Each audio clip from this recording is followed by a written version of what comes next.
Up the hill climb, lining the walls, the hay bales.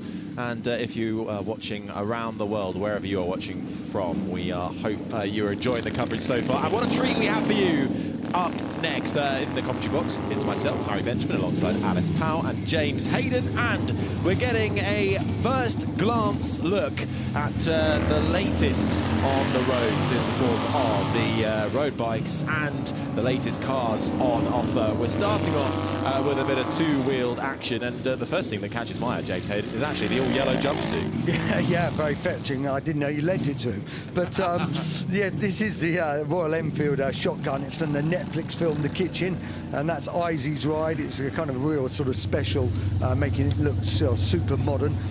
We're now sort of going back in time, as it were, with this wonderful Royal Enfield Super Meteor 650 sidecar. It's a complete one-off special built by Cherry's company out of Tokyo. It's got that sort of 1950s look to it, but also that sort of slam feel. Hand change there. If you look on the right-hand side, you can just see that.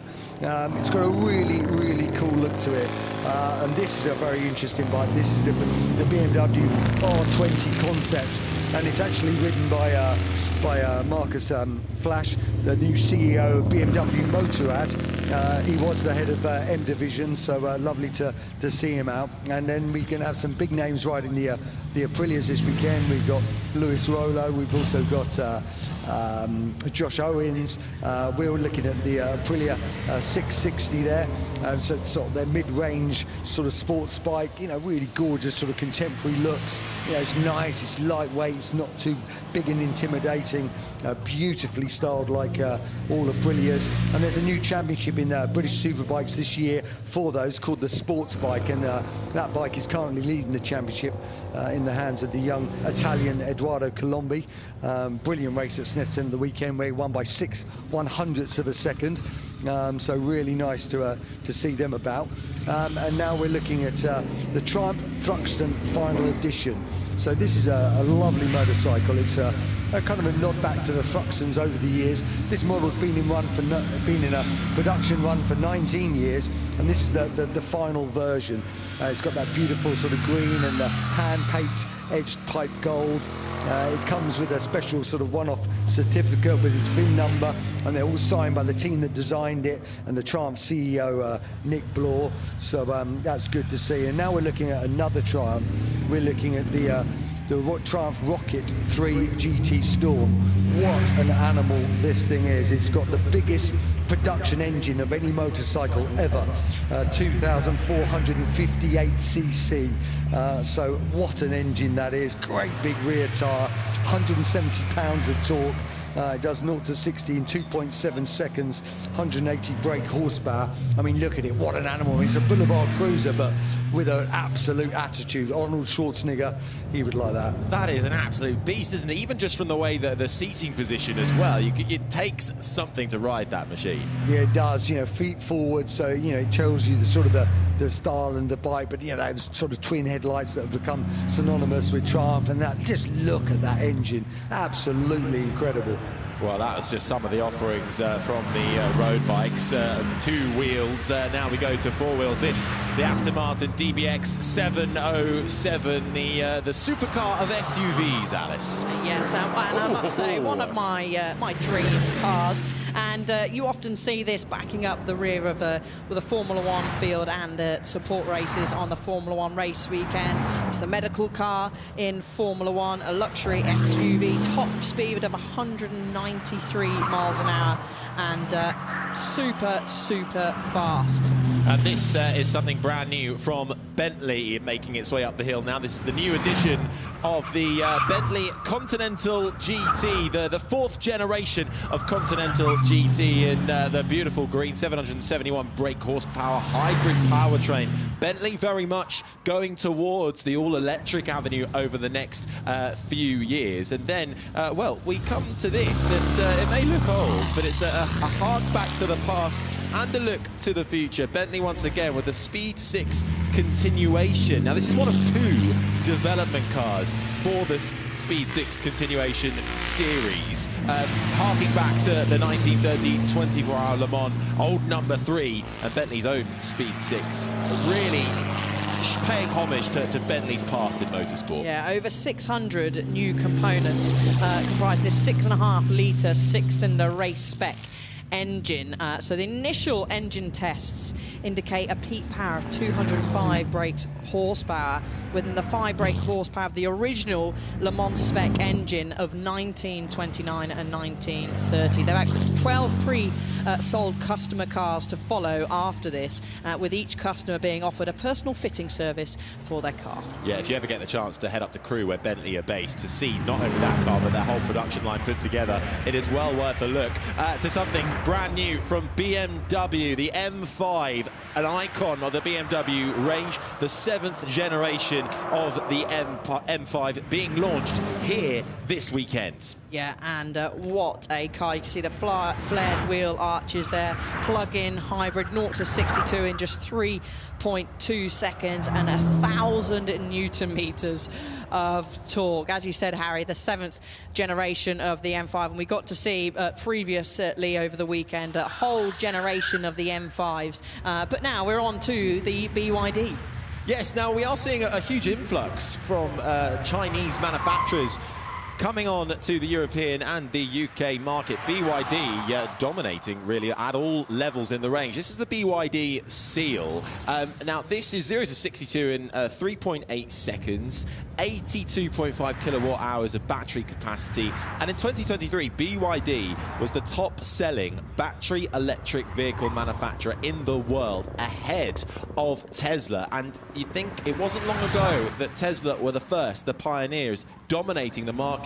Now they've got a challenge on their hands. They have, and now from a BYD to Ford, we've got the Ford Capri here, Paul Swift behind, and the legend is back making its dynamic debut here at Goodwood, and this is what is so special about Goodwood. We've seen plenty of dynamic debuts across the weekend, and the Ford Capri is making its one here. This is Ford's second European electric vehicle, and the iconic nameplate with its real heritage right at the front. I'm a big fan of the dice in the windscreen hanging off of the rear view mirror, but this actually launched, well, the advert launched by Eric Cantona, who was here yesterday. Now this is a Genesis that has just set off the line, the Genesis G80 EV Magma concept car, brand new, being launched by Genesis, which is the high-end, the high-spec, or the luxury brand of Hyundai. Yeah, and we actually will see this car along with the Bentley that we saw earlier on in the shootout later on today. So that will be in the sort of production cars, sports cars group. So this car you will be seeing go up several times again during the weekend. Jackie X also is one of the brand partners here as well. We saw Jackie take the concept up the hill earlier on. Now, another Chinese brand entering the fray. Up the hill now, you'll see a Hongqi EHS9. Chinese brand, electric, full-size luxury SUV.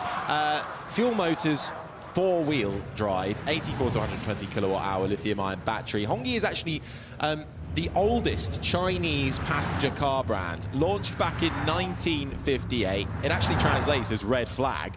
Don't let that put you off. It's got green flags all throughout its design, and the models were only actually, back in the day, originally made for high-ranking government officials, and continuing to now dominate the market, and straight away being followed by the other Hongqi in the range. This is the EHS7 making its way up the hill. Yeah, acceleration is very impressive here. 0 to 62 miles an hour in 3.9 seconds. They've got Brembo brake calipers and a braking distance of 36 meters, which leads actually that level in the industry. Now, back to something that might be recognizable. This is the Grenadier, the Ineos Grenadier being lined up, the Grenadier Quartermaster, which has been developed to overcome the most extreme terrain. It is absolutely massive. The ground clearance on it as well is huge, combined with its versatility to carry huge loads as well. Bespoke modifications have been carried out on this Ineos, which very much takes inspiration. We all look back to the Mercedes G-Wagon, don't we? And this is very much in that style, but Ineos, one of their Grenadier Quartermaster range that is coming on to the roads this year. Ineos, a new brand. It was founded in 2016 by Sir Jim Ratcliffe, and the Grenadier name actually is named after one of Ratcliffe's favourite pubs in London, where his initial idea was considered, and actually where the promotional presentation was shown. And you can go down, James, if you want, to the Goodwood's private quarry, where you can put an Ineos 4x4 through its paces with off-road tests. And we've got a little bit of a pause as we have some slight debris on the track, which I'm sure we'll have one of our fantastic marshals will run out and retrieve, and we'll get this batch back underway. Yeah, we'll wait to see a marshal collect that. Well, any guesses what that is? It just looks like the little plastic insert of a wheel, doesn't it? It does, doesn't it? We saw, what was it yesterday on the McMurtry? We nearly lost a GoPro, didn't we? Hanging loose. I think we did.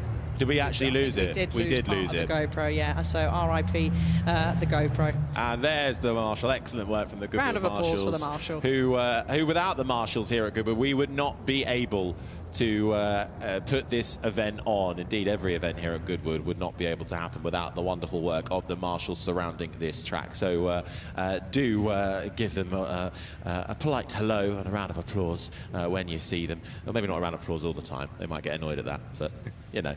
Anyway. Harry won't, though, so if you do see Harry, give him a round of applause, because he's always welcoming them. But with service has now resumed on the hill, we've got the 522, so this is the Grenadier Detour, which is heading up. Each of the hand-finished vehicles carry a specifically tailored name and take advantage of the robust body-on frame and the Grenadier platform. You can still see this is not as raised as the previous Grenadier Quartermaster that we saw going up the hill, but still fairly raised. Yeah, and we're really sort of experiencing kind of huge SUVs at the moment. And this is the latest offering from Land Rover, the Land Rover Defender Octa, which is really something you've got to take a look at. 4.4-litre twin-turbo V8, 0 to 60 in 3.8 seconds. 155 miles per hour is the top speed. And this is one of the many all-terrain cars that are being introduced more and more into the landscape. And actually, heading through Molecombe Corner there, James and I were just peeping out of the commentary box window.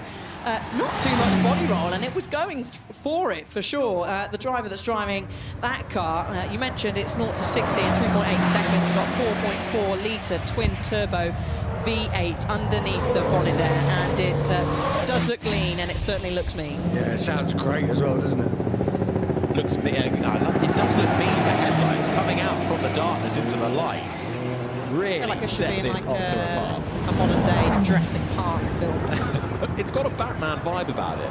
It's almost Batman to Jurassic Park. Maybe we can have a mix of the two. Well, from Land Rover to MG next, and of course we are celebrating 100 years of MG. Its origins in the West, and now its new lease of life in the East. And this showcasing that, the MG Cyber GTS being put on display. This is Daniel Rowbottom, the touring car driver at the wheel.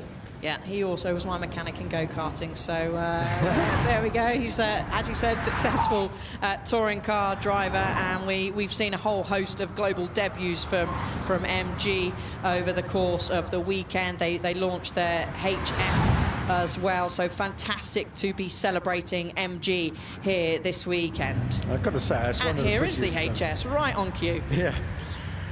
This is the MG making its way up the hill now. The MG HS, Martin Lush at the wheel. The global debut. We are witnessing the first glances of these cars from all of the brands and manufacturers that are here this weekend on display heading up the hill. The MG HS now, the SUV from MG. And it is great just to see MG as a brand back and thriving as well, and coming back into the fore, because we lost them for a long time before they have rebuilt, rebranded and stepped into the future, now based and backed by China. Yeah, and it is great. They've got such a history, haven't they? throughout motorsport and throughout the world of cars as well. And we're going through the iconic, you can always tell a little Mini. We've got the Mini John Cooper Works electric version that's on display now, top speed ranging from 149 to 155 miles an hour. You cannot tell the difference externally between this and the petrol-going version. They are so similar, and that's the way Mini are really moving at the moment. You cannot see any kind of differences between those two John Cooper Works, the prototype and the electric prototype, which are just headed up the hill now. And from the start line, we have a Moda here being represented. This is the Moda 5, which is Richard Sercombe at the wheel of this car. Family SUV launching onto the market. 1.6-litre petrol engine. That is actually the only option available at the moment. But this is highlighting some of the many options and varieties that are becoming affordable to families. That mid-size SUV range that we can see every day on our roads. Yeah, it certainly is. Chinese brand making a debut here this weekend, and then we're going on to Polestar. So Polestar have been a great feature here at Goodwood. This is the Polestar 4 electric SUV, got a range of around about 385 miles, 536 brake horsepower, and they also have a fantastic standard. I think you were down there the other day, weren't you, Harry? I was. That was the Polestar. So the Polestar 4 is the one that doesn't have a rear window. It is just got a camera, because who needs windows anymore when we've all got cameras everywhere? But this is also incredibly exciting from Polestar at the moment. This is the Polestar 6 concept car making its way up the hill, and if you head to the Polestar stand, you'll see the prototype BST, which is based on the Roadster, but the 6 perhaps available because Polestar do have a habit of converting their concept cars into actual cars you see on the road, perhaps 2026 onwards. Polestar, who had one car in their range for so many years, now with a whole fleet of cars, all electric, originally close ties to Volvo, no longer the case. Certainly a car that we're seeing more and more on the roads. Yeah, and back now to an Alpine. This is the new A110R. James Harridge at the wheel of this, 296 brake horsepower, 0 to 62 miles an hour in 3.9 seconds. This is your company car, isn't it, Alice? Yeah, I know, I wish. Looking splendid in white with the black bonnet and roof, making its way uphill. Alpine with actually a huge offer for them. This signals a slight departure from Alpine and their road-going vehicles, and lighting up the shadows as it races past the flint wall. Alpine, the sports car range from Renault. Of course, a lot of Formula One carryover into these cars as well, based from the learnings from the Formula One team, as the Alpine makes the A110R makes it to the checkered flag. Now, something a lot bigger coming up next. This is the Rolls-Royce Black Badge Cullinan Series 2. This is an absolutely phenomenal car. Rolls-Royce showing that you can make an SUV and still have that fast-paced lifestyle, but the luxury that you expect with Rolls-Royce as well. Yeah, and you can make a stylish SUV. It's got new 23-inch wheels there, bold 10-spoke forged design, perfectly, I would say, complements the beauty of the Black Badge. Yeah, front and rear of the car have been comprehensively reimagined from the first edition. That iconic grille, the striking new exhaust finishers. It's got a bold new look. It's a frameless grille at the front for the first time with the paint. If you get a close-up look, now running directly towards the painted service, which is also now actually illuminated. You can see just at the bottom there of your screen. So that was the Bentley, the Rolls-Royce, I should say, Cullinan Series 2. Now, Toyota are here out in full force, mainly with their rally cars, and the GR Yaris. This is the Rovanpera edition. They've got the GR Yaris, then they've got the Ogier edition, and then the Rovanpera edition after Kalle Rovanpera, their rally car driver. This is the more extroverted version. Yeah, we actually saw Calais earlier on in the drift, and I believe David spoke to him up on the hill yesterday. So Calais is here, so a tribute special edition car to him there, produced by Toyota. Now, it's quite special, this next car. We talk of rally, an absolute rally legend making his way in the Audi RS e-tron GT Performance. Stig Blomqvist at the wheel. It's hard to believe quite how much horsepower is in this Audi. 0 to 100 kilometers an hour in 3.3 seconds. A top speed of 250 kilometers an hour, and also has that electrical boost as well from 440 kilowatts of power, racking it up to well over 500 horsepower. Yeah, it's got a boost mode inside the car as well, just in case that wasn't enough for you and you wanted a little bit of extra boost. But now we're heading on to the beautifully looking Mercedes GT63S Pro. Mercedes having such a presence here. 130 years we've been celebrating here of Mercedes, and this is just an absolutely stunning premium sports car. I certainly would say so, Harry. Bernd Schneider at the wheel, a prolific German racing driver, and the passenger getting a ride of his life right now. This is the latest offering from Mercedes, as you say, and straight back to the start line and heading its way now. We have the Xpeng G6. This is another Chinese brand. Now, this actually launched, well, the car brand Xpeng actually launched back in 2014. This is their third completely new model to their European range. So we will see this in Europe. Electric, ultra-smart coupe SUV. It's a bit of a crossover almost. Driving range of around 570 kilometers, 200 kilometers an hour top speed. But again, we're just seeing more and more of this design, aren't we, Alice, from the Chinese brands and manufacturers. It's kind of very minimalistic, but also a little bit blocky as well. Again, then we go to South Korea now with the Hyundai GV60 concept heading up the hill. Yeah, we certainly have. We've got a real strong presence. The Genesis gets a dip on the grass there that was flat at the start of the weekend, now progressed into a slight dip. We have got a great presence of the Chinese manufacturers here who are producing some absolutely stunning cars. Gareth Jones there in the Genesis GV60 Magma concept, a global debut. We've seen plenty of them from Genesis, and we certainly got one here this weekend with the Magma. Gethin Jones giving it some welly as well, past the Flint wall. This making its dynamic global debut. And for the first time ever, this at Goodwood, Genesis will be competing in the shootout with the GV60 Magma concept. And just getting an ear in, an eye in, is Gethin Jones. An ear in, an eye in, an ear in and an eye. You need everything to get up the hill here. We saw that with Rachel Brooks and Fernando Alonso going up yesterday in the Aston Martin, not quite knowing where to go. Hello, if you are here trackside, if you see yourself on the telly, give us a wave.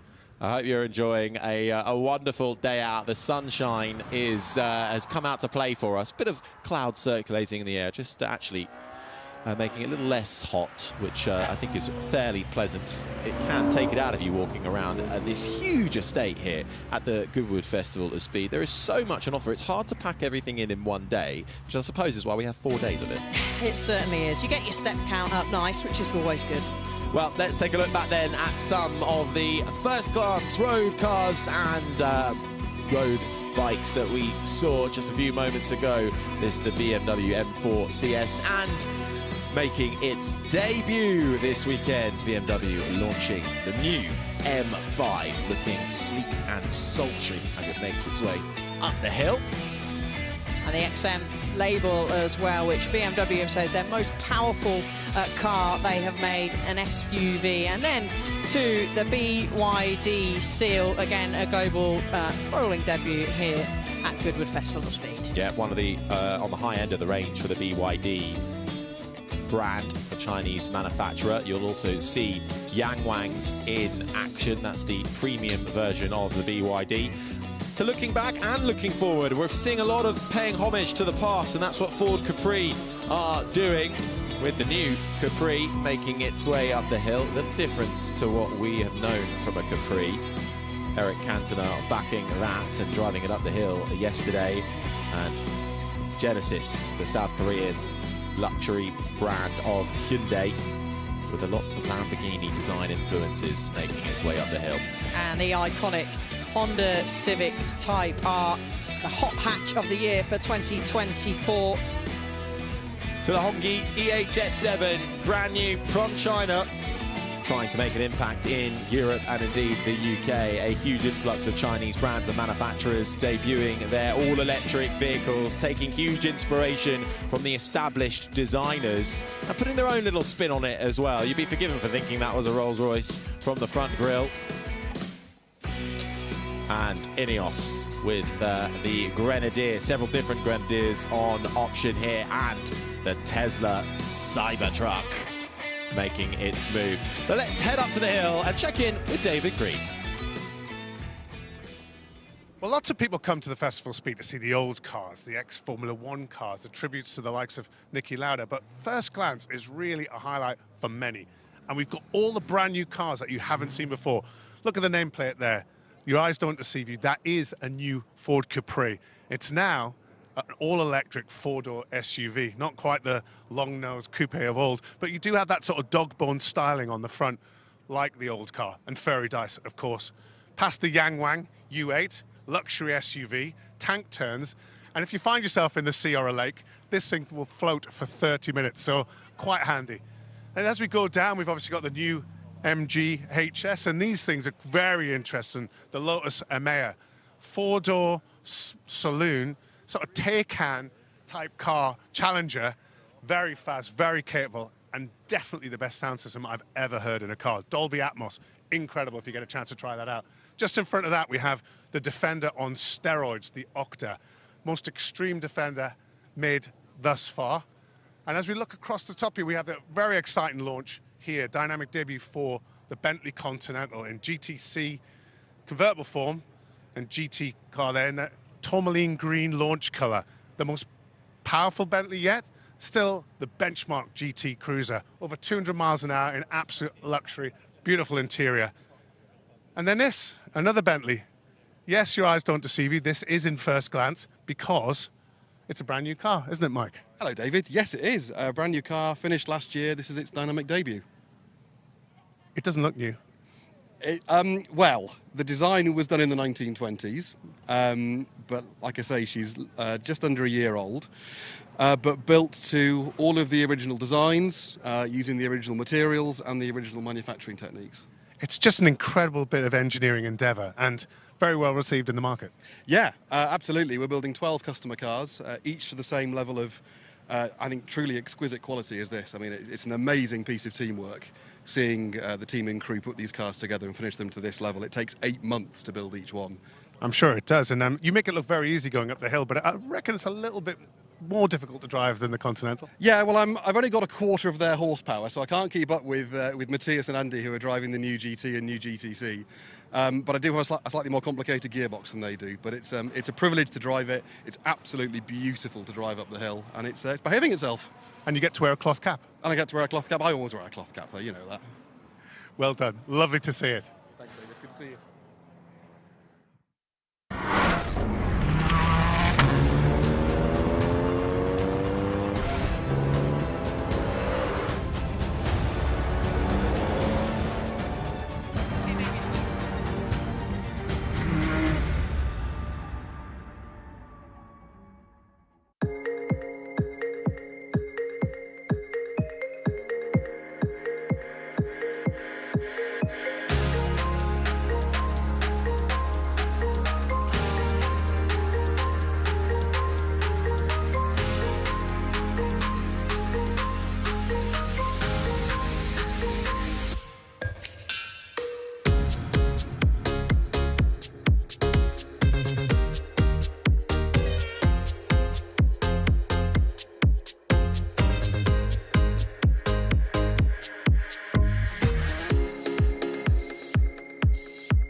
Broadband are changing the game.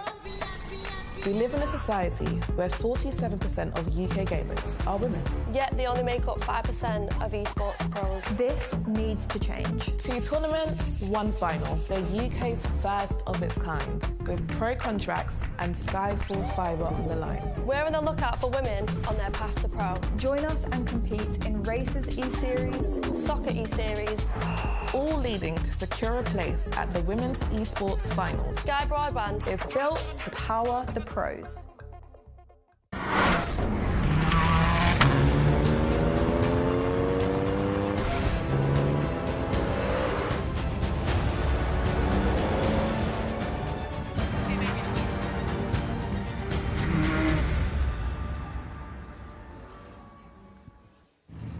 Now up the hill in the forest, you'll find the rally stage, and we can cross over to Bex Williams, Tony Jardine and Zav McCartan to take a look back at yesterday's highlights from the rally shootout.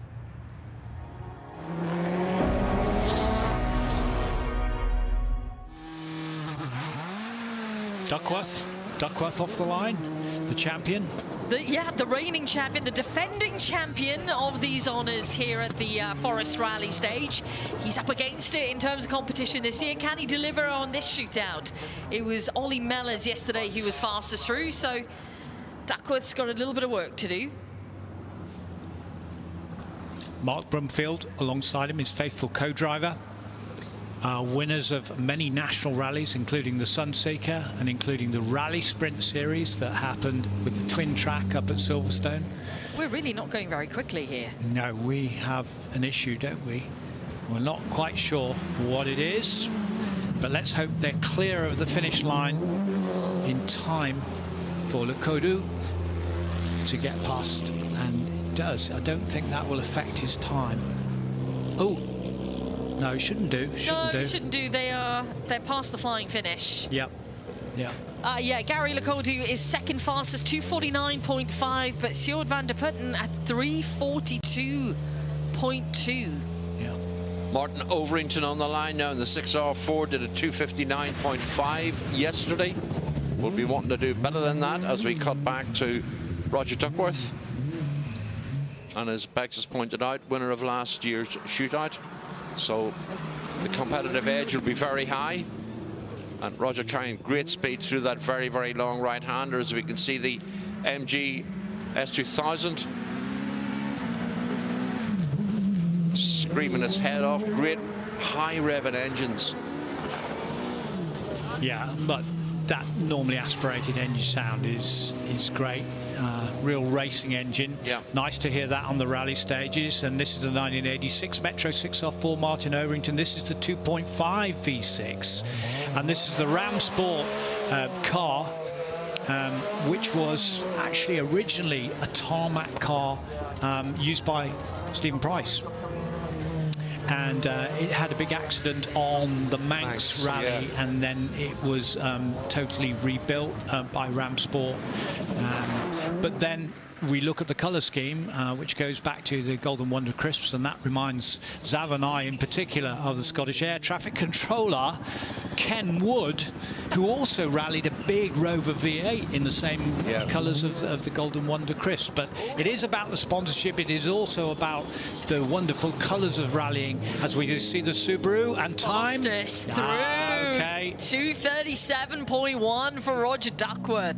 That was a fantastic run through the stage. He's throwing down the gauntlet, isn't he? He really is. Yeah, yesterday was a 2:43.5 now.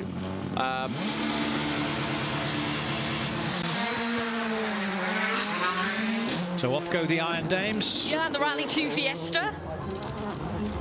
So this will be great. They did well yesterday. Julianne Blard, Sarah Rameau, and the Rally 2 Fiesta, the Stefan Sarazan car. And branching out Iron Dames now into rallying. This is their first foray. They're going racing. They do equestrian events. They've had success at Le Mans. They've had success at Imola. Now you're looking at the Metro 6R4, which has done well in shootouts, previous shootouts. It really has. It has a fantastic sound from that engine as well. A real V6 racing engine. And those spoilers there, front top.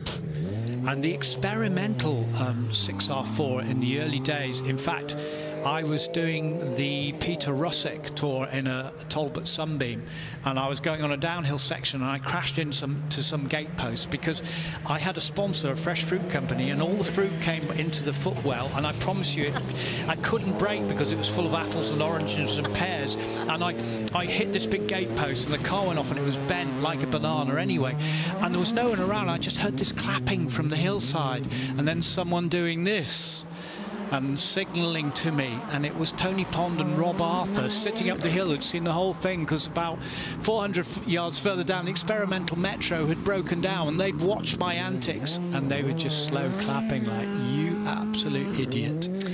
Ah, there you go. I got caught, got spotted. Martin Overington out over Flying Finn. Martin, who did a time yesterday of 2:59.5, will certainly want to improve on that. 2.5 engine pulling very nicely. 301.9. And there's Ollie Mellors in.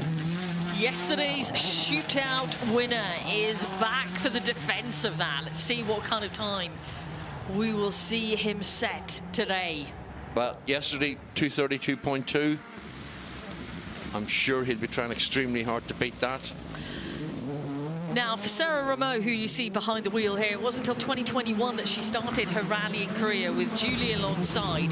They scooped the French women's title in the championship that year, and they've just gone on to bigger and better things.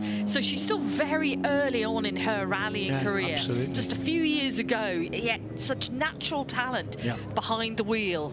And for Rameau, it's second fastest here, 2:38.2 is the time. Still Roger Duckworth holding the fastest time on the shootout stage, 2:37.1. I believe it might... Has it started raining, boys? I'm hearing... we've got sunshine really blaring into the commentary unit here, but I'm hearing it might have started raining. Oh, we'll look at the camera lens, and we'll see if it has any effect of where it's falling. So just where the Delta Donut is, right at the southern edge of the track, we believe there's some light rain there at the moment. That can make that tarmac really slippy, as if it wasn't slippy enough already. So the area where we're seeing the Proton right now. Because, Bex, that all the way down the hill there, the rocks and the rubble and the dust and the debris are dragged onto that surface, and it already has a lot of dust over the top and bits of mud from the earlier rain, and it is very, very slippy indeed. And as Mark Higgins reported, you don't get a lot of grip. Now, James Williams, Ross Whittock, what can they do on the shootout? This is the man who won the Manx Rally earlier this year. That's a big, very, very fast rally. He's leading the British Asphalt Championship, and he's gone off like... No, I can't say that, can I? But he's gone off like a rocket. He absolutely has. He started like a rocket, let's say it like that. So he shot off like a rocket.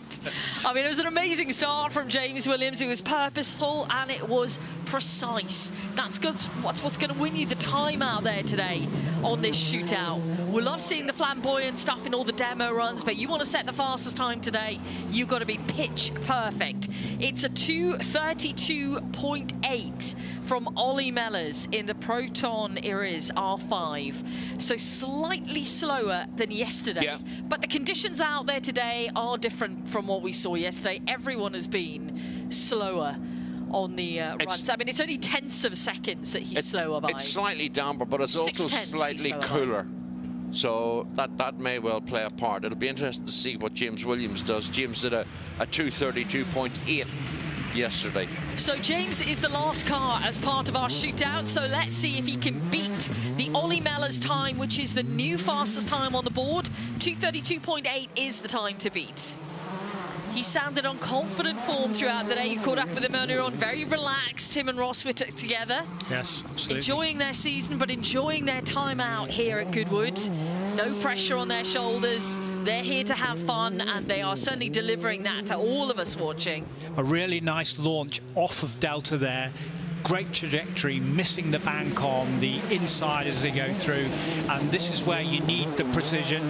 You need to point the car absolutely in the right direction, the right application of throttle, just being a little bit careful on the brakes on the downhill section and into these very, very fast sections as they're coming up through McRae and towards Mikola and then heading towards the Flying Finn. Now, how brave is he going to be over here? How far is he going to leap? Is he going to put it central? Is he going to make sure that he gets really good traction on landing? Yes, he is. That is good. Very, very nice indeed. If he can get through the Coopers, avoid the mud on the outside, avoid the escape road, don't climb up the bank. There was just a little nerve bit there. On the bank. I don't think that'll lose him too much, Bex. Let's have a look at this time clock then. Remember, it's a 2:32.8 that we're aiming for here. Crossing the flying finish, the clock runs on here, but James Williams 2:29.1, fastest through. James Williams, Ross Whittock then take that fastest time on the second shootout here at the Forest Rally stage. Well, that is just some of the awesome action going on at the Forest Rally stage. If you get a chance, do take the tractor ride up there and see what it is all about. Thanks to Bex Williams, to Tony Jardine and Zav McCartan for guiding us through that. Welcome back, though, to the hill climb here at the 31st Goodwood Festival of Speed. Harry Benjamin with you alongside Bruce Jones, and we are gearing up for some supercar action. But what defines a supercar these days? Because now we've got all sorts of things within that division, including hypercar.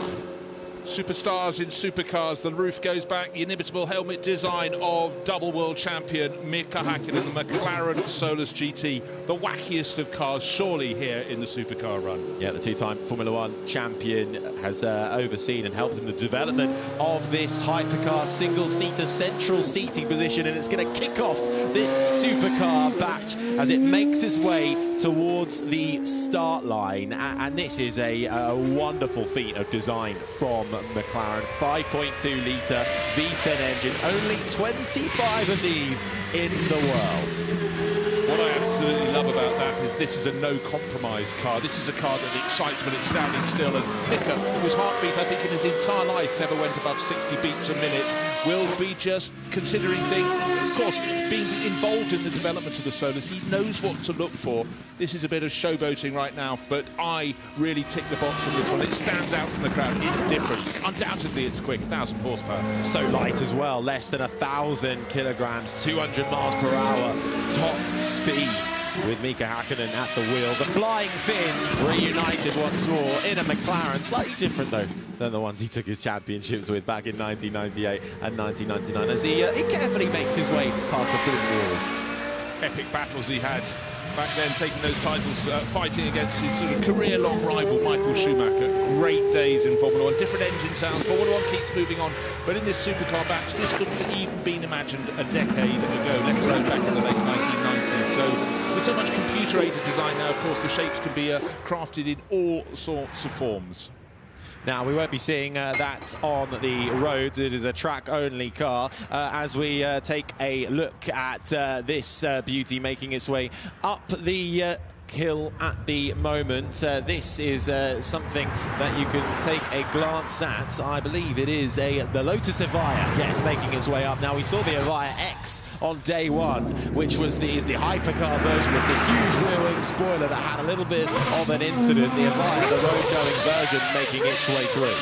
Now, Pagani have excited with every single car they've had since they dipped their toe in the supercar pond and have their loyal bunch of fans. The performance has absolutely been the key. These cars may look exquisite, but it is all about the power under the right foot, and Pagani is never short of it. No, not at all. This is the Wayra R, the most extreme Pagani hypercar ever made. Naturally aspirated V12, 850 horsepower, just over 1,000 kilos. Only 30 of these in the world. And you know what? It's only going to set you back a mere €2.5. So 2.5 million euros, I should say. €2.5, I'll raise them to 3.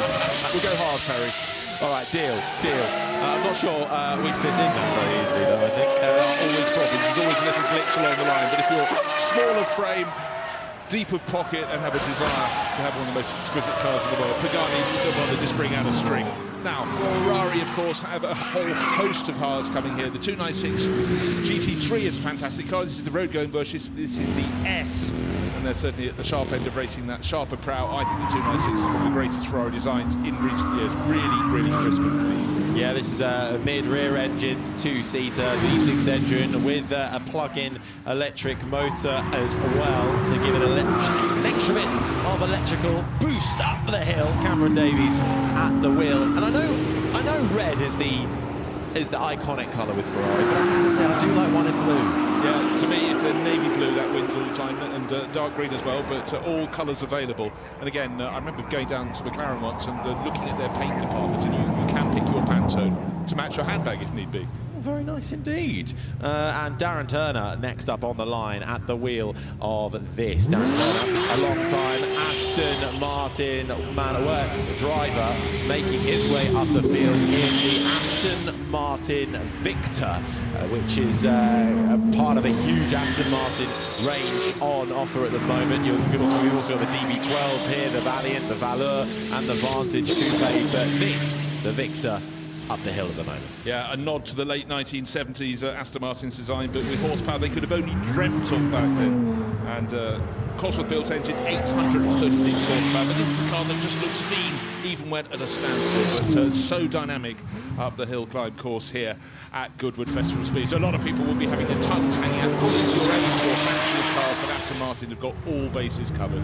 And it's got that retro look about it, hasn't it? Especially with the rear design of this Aston Martin. It certainly differentiates it from the other Aston Martins currently in the range. Right, let's have a look at this. This is more from Ferrari, and this time it is the 812 Competizione A, which is making its way out. Now, this is a limited edition Targa Spider car, Ed Morris at the wheel, and this is fun behind the wheel of this car.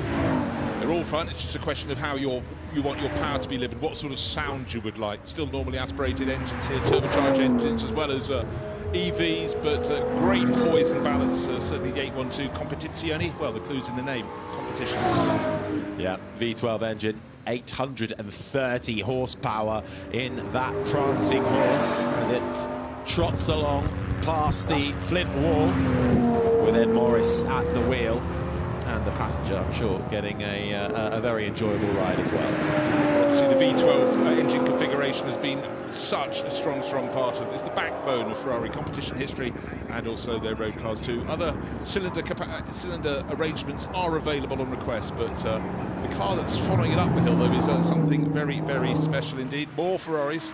This is car number entry number 624 from the Ferrari range, and that's well, we're looking for the 499P Modificata, this is car 619. I'll come to the Modificata in a second. This is the Daytona SP3, which kind of pays homage to the 1967 Daytona 24-hour winner from Ferrari. Once again, a manufacturer looking to the past for influences into the future. Well, we saw it with Aston Martin just a few vehicles ago going up the hill, this glorious, exquisite shape of Ferrari. Well, to the top of the hill it goes. Yeah, it certainly does. And now more from Porsche this time around. This is the GT3R Hybrid. James Dennison at the wheel. He's a man very experienced with driving, as James, from 2010 to 2012. Porsche conducted fundamental research on hybrid drives for high-performance sports cars with their rolling race lab, and the ultimate conclusion of that has been put into this fantastic piece of racing machinery.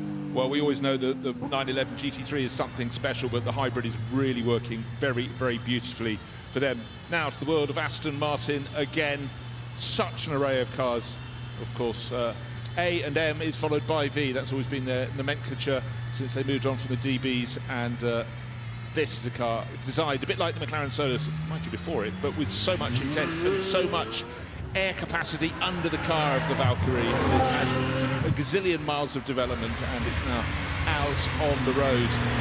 Well, what's interesting about this, of course, is this was designed by Adrian Newey, and we've got the RB17 launched yesterday. Red Bull's hypercar, designed by Adrian Newey, just over $6 million. That will set you back, and Aston Martin with the Valkyrie are going to be entering the hypercar category in the World Endurance Championship. Yep. So we are going to see a modified version of this, racing it out with some of the best manufacturers in the world. Well, exactly so, and always sitting Aston Martin as being a sports car racing brand first and foremost, and so that will make it 10 manufacturers in the World Endurance Championship. And that will have a whole host of fans joining the crowd at Le Mans next year. You can be sure of that. Sometimes you have to wait a long time for your bus to come around. I'm not calling it a bus, but it's simply the mark you love the most, and Le Mans is the ultimate test of all that. But the Valkyrie, you know, it was a real release for Adrian Newey. He talked about being conflicted by and constrained by the Formula One rulebook.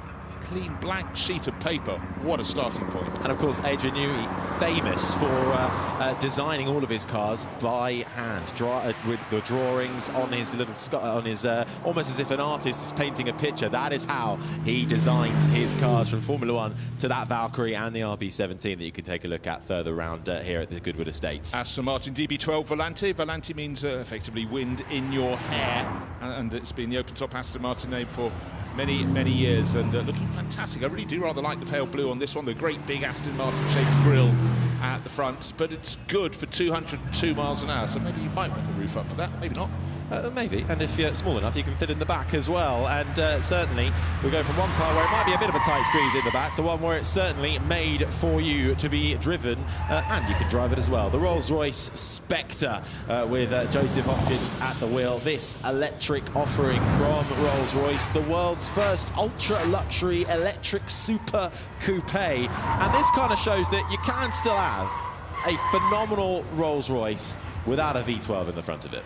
Yeah, it seems extraordinary to see a big car like this being hustled around up the hill climb course, but if it's not being driven like that, you don't get the tyre squeal, and you've been working with Harry Metcalf for a couple of days, and he said how much he loved this car to be driven silently around the lanes, but we saw here that it doesn't have to be driven that way. You can hooligan it around. A lot of power. First all-electric Rolls-Royce, and watch out for those. I think they're going to sell by the bucket load. It's the Spectre. Yeah, it is a heavy beast, though. Nearly 3,000 kilograms on that Rolls-Royce Spectre.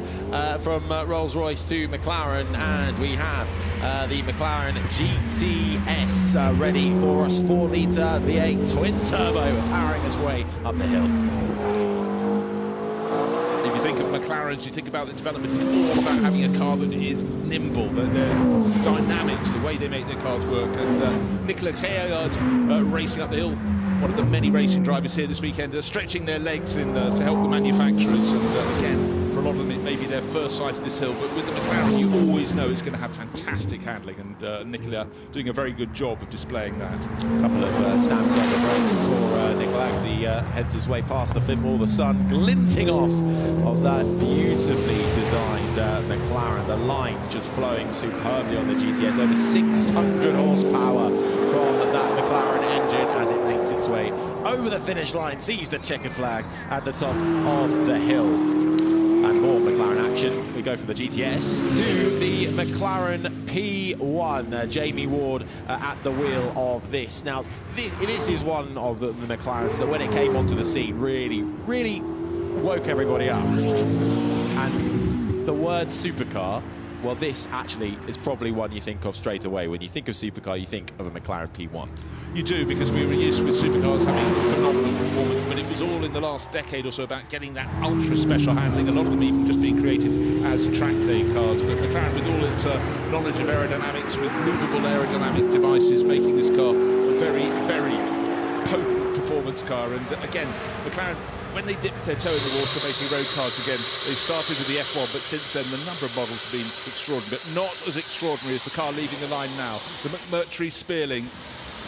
This is a fan favourite, isn't it? He did this yesterday, weaving left and right with Max Chilton. So they do like to start this. Now, this is the Spearling Pure, and we've got to talk quickly because before we actually get to the point of the car, it'll be at the checkered flag. Now, the original McMurtry took the hill climb record a couple of years ago. This is the track-only evolution of that. Better cooling, downforce on demand from that fan, which is giving it a huge amount of downforce, kicking up the dust from the rear. That is why it can literally stick to the surface as it powers its way around the corners. And judging by the pace that Max Chilton went through Moulcom, it's a very fast running, very wide out of the final corner. He's very kindly cleaned it up with that enormous fan blowing the dust away from the circuit. But again, I keep saying it, but it does reinvent the laws of physics. Blink and you will certainly miss it from the McMurtry Spearling Pure. Do check out the McMurtry stand down at the supercar paddock as well. Right. This Something is the very Yangwang, different. the U9, something very different. You may not know the brand, but it's certainly going to be making a splash. One of the many, many Chinese makes here. This is the luxury arm of BYD, and certainly a very impressive debut for this car. Yeah, it is. 960 kilowatt power output, 450 kilometers of range, 0 to 100 kilometers an hour in 2.36 seconds. Yangwang also here with their big off-roader as well, the U8, which can do a 360 turn, much like the G-Wagon. And the U9 making its way up the hill, signaling China's impact on the supercar world. And something new from Lamborghini. Yeah, well, the Rev Welto, phenomenal car, 350 kilometers an hour, 2.5 seconds, 0 to 100 kilometers an hour, all new 1,001 horsepower from its V12 power, very dynamic. Your own Mull, one of the regular Lamborghini Super Trofeo racers, so a very safe pair of hands here. It looks absolutely magnificent in that deep dark green, not the sort of colour you normally find a Lamborghini, but I think it works very well on those flanks. Yeah, this is also one of the first electrified Lamborghinis with a little bit of electrical power in it, helping that 12-cylinder internal combustion engine with 3 high-density electric motors packed inside that Lamborghini, which on the outside screams Lamborghini left, right and centre. Actually, a couple of Lamborghinis making their way up the hill. This is the Huracan, which is following it up here, the white Lamborghini, which is the Huracan Sterato, Jack Bartholomew at the wheel. This is actually the first of its kind. The Huracan Sterato is a new lease on life for the Lamborghini Huracan. 2 more Lamborghini. I actually have a purple Lamborghini. Oh, we lost it there for a minute. We'll come back to it. We'll see it at the top of the hill.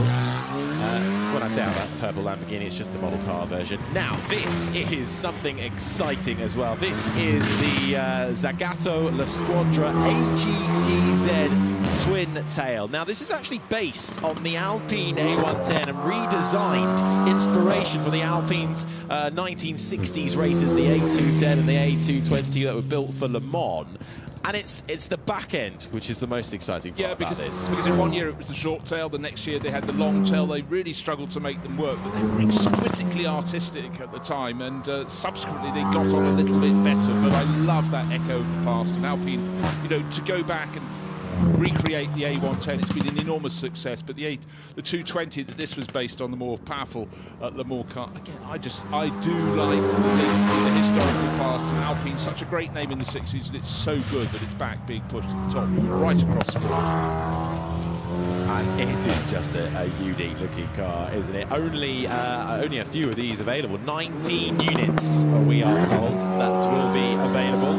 I imagine they might well have all gone by now, but if not, make sure you get in the pre-order aisle. But not the typical Alpine look from the front end that we've become to know them as now, but certainly that making its way across the line to Mark Webber, who is now on the hill climb, the 9-time Formula 1 Grand Prix winner, making his way up in the 911 Carrera GTS from Porsche. Porsche launching a brand new 911 this weekend. Mark Webber driving that up the hill, and he's got a passenger making sure they film every single moment of it. Yeah, and this is using the first time one of their road cars has used a lightweight hybrid. We already saw it in some of their GT3 Competizione cars. So Hispano Suiza, you have to be quite old to remember when they were producing cars. The name is back.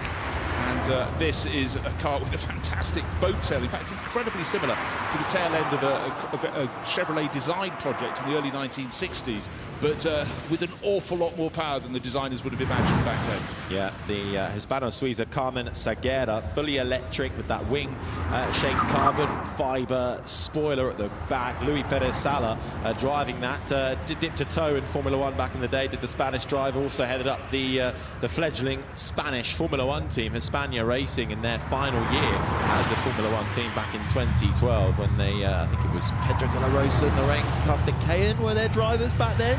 And Luis Perez Sala getting a lovely drive up in that Hispano Suiza. Yeah, I think it's great that Luis is involved. Minardi racer in the day, absolutely charming individual. Listen to that as it marks his way up the hill. This is one of the latest iterations from Gordon Murray, the legendary designer.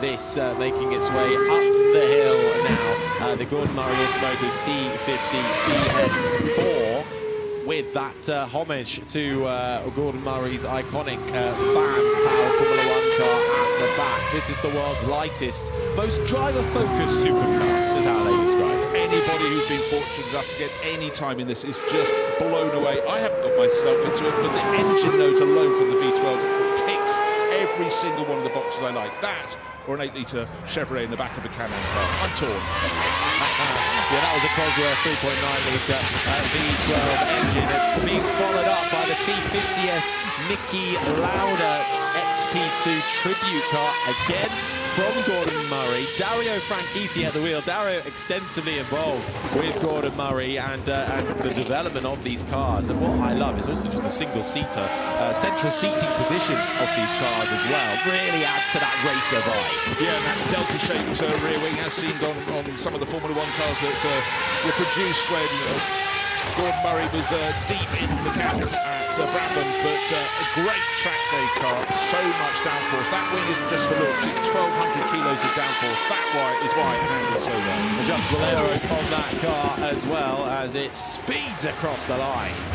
The Gordon Murray T50S from Niki Lauda tribute car. And heading to the start line next, as it launches off from the line. Well, this is Koenigsegg, 30 years, I can't believe that's passed since they started producing cars, incredibly distinctive designs from a Swedish company, and 636, what we get now is the Jesko. It's a bit of a clue in the final part of its name, Attack. Well, you can clearly see that is what is going on right now. Markus Lund pushing very hard indeed, coming up to Volcom. Bags of power, that's always been a key feature of all the Koenigsegg's. Yeah, this is, there's two Jeskos from Koenigsegg. We've got the Absolute and the Attack, which is on the hill climb now. Both inspired their designs from fighter jets. The Jesko Attack, the high downforce default version with that large rear wing carbon fiber splitter on the back, powering up the hill. Incredibly lightweight as well. 4 electric motors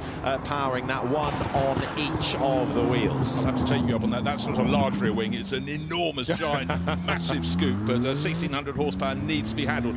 Maserati bringing some absolutely exquisite machinery here to Goodwood for the Festival of Speed. 643, this car is the Icona version of the MC20, and it's a tribute in so many ways. Car based originally on the Enzo.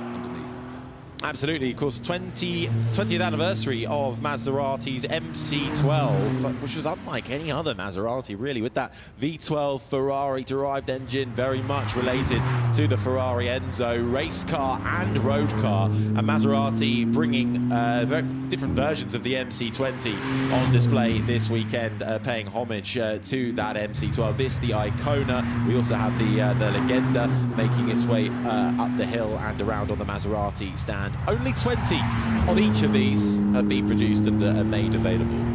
Maybe it's because of my love of motorsport history, but I still get very excited when I see the Maserati Trident on the grille. And certainly those MC12s when they got launched into the GT racing world, as you say, 20 years ago. Michael Bartel's winning so many Spa 24 hours. Great days for Maserati. More will follow. I have a certain fairly strong feeling. Well, returns to single-seater motorsport a couple of years ago, but it was all electric for Maserati in Formula E, which they are still in.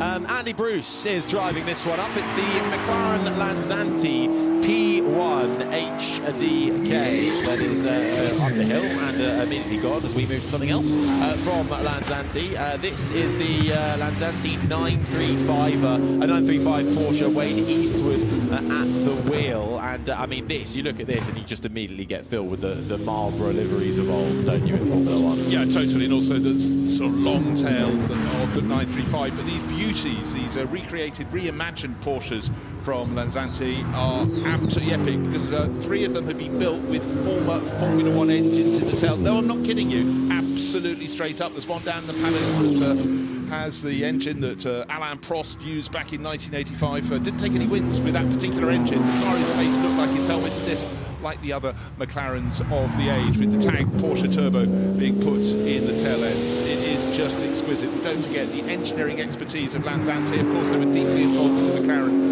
F1 over the years and many other things. They've got a brilliant stand just inside the second corner of the hill climb course, but yes, please.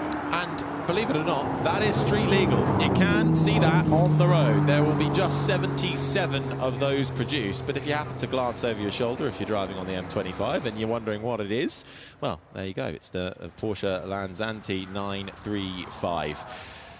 And breathe.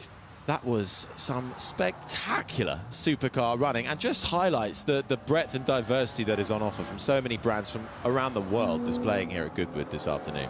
OK, I'll have a guess. That was possibly £30 million worth of cars going past us, maybe 40, but exquisite, the performance level. You asked me at the start, what does a supercar mean? It would have meant something different about 10 years ago, but your colleague over the last few days, I think Harry Metcalf summed it up best. It's got to be something that's actually a challenge to drive, not something you can get in and not be giving it 100%. And of course, as he's experienced so many, it's a great chance to just compare and contrast. But the performance level, it's 1,000 horsepower upwards, isn't it? It really is, isn't it? And certainly those supercars putting a smile on everybody's faces. If you've got there's always a great view around the estate, but certainly if you are lining up by the hay bales up the hill, that is where you get to experience the best of all things, supercar, which we could take a little look back on as well. And it was Mika Hakkinen who kicked things off for us in that spectacular McLaren Solus GT hypercar, which he himself has helped develop. I really love that touch. Pagani were out on the hill with their Huera, just still as extreme, different design to the McLaren, but still with one Solus aim.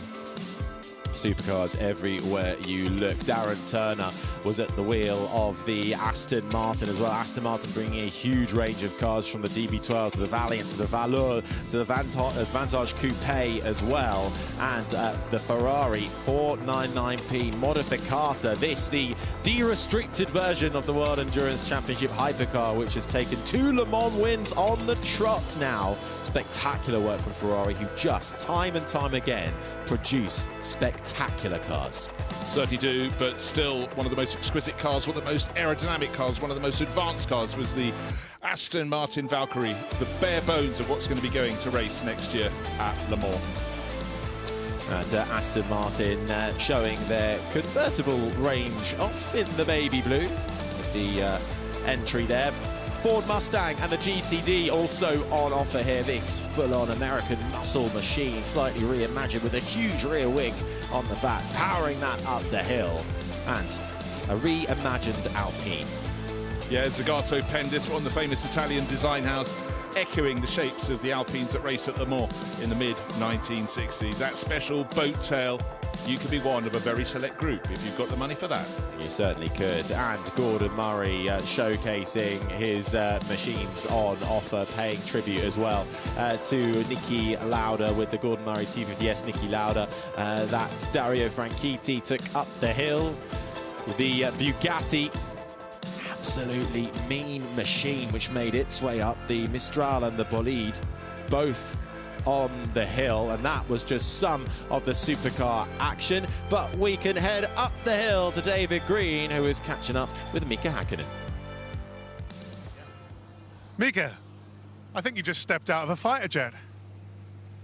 Yeah, I tell you what, it does look amazing. I tell you, the McLaren has produced an incredible supercar, and it's powerful. It's beautiful. I mean, it has the same colors what I had in Formula One when I won the World Championship '98 and '99.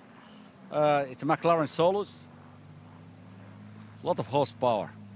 That V10 sounds fantastic. I wish it would be more. We want more power.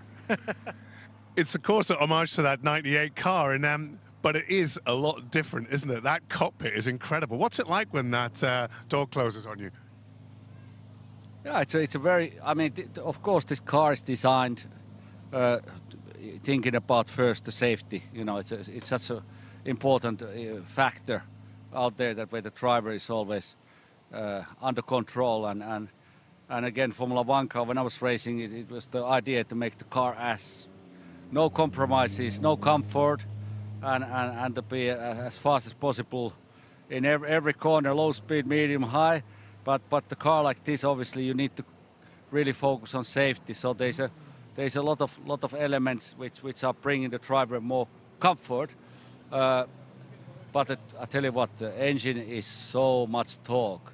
It's a mega acceleration, and of course in here in Goodwood, in a forest, in a very narrow track and in a forest, the speed feels 3 times higher when you're on the racetrack.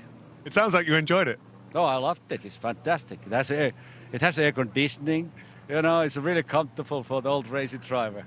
They're spoiling you. They're spoiling me indeed.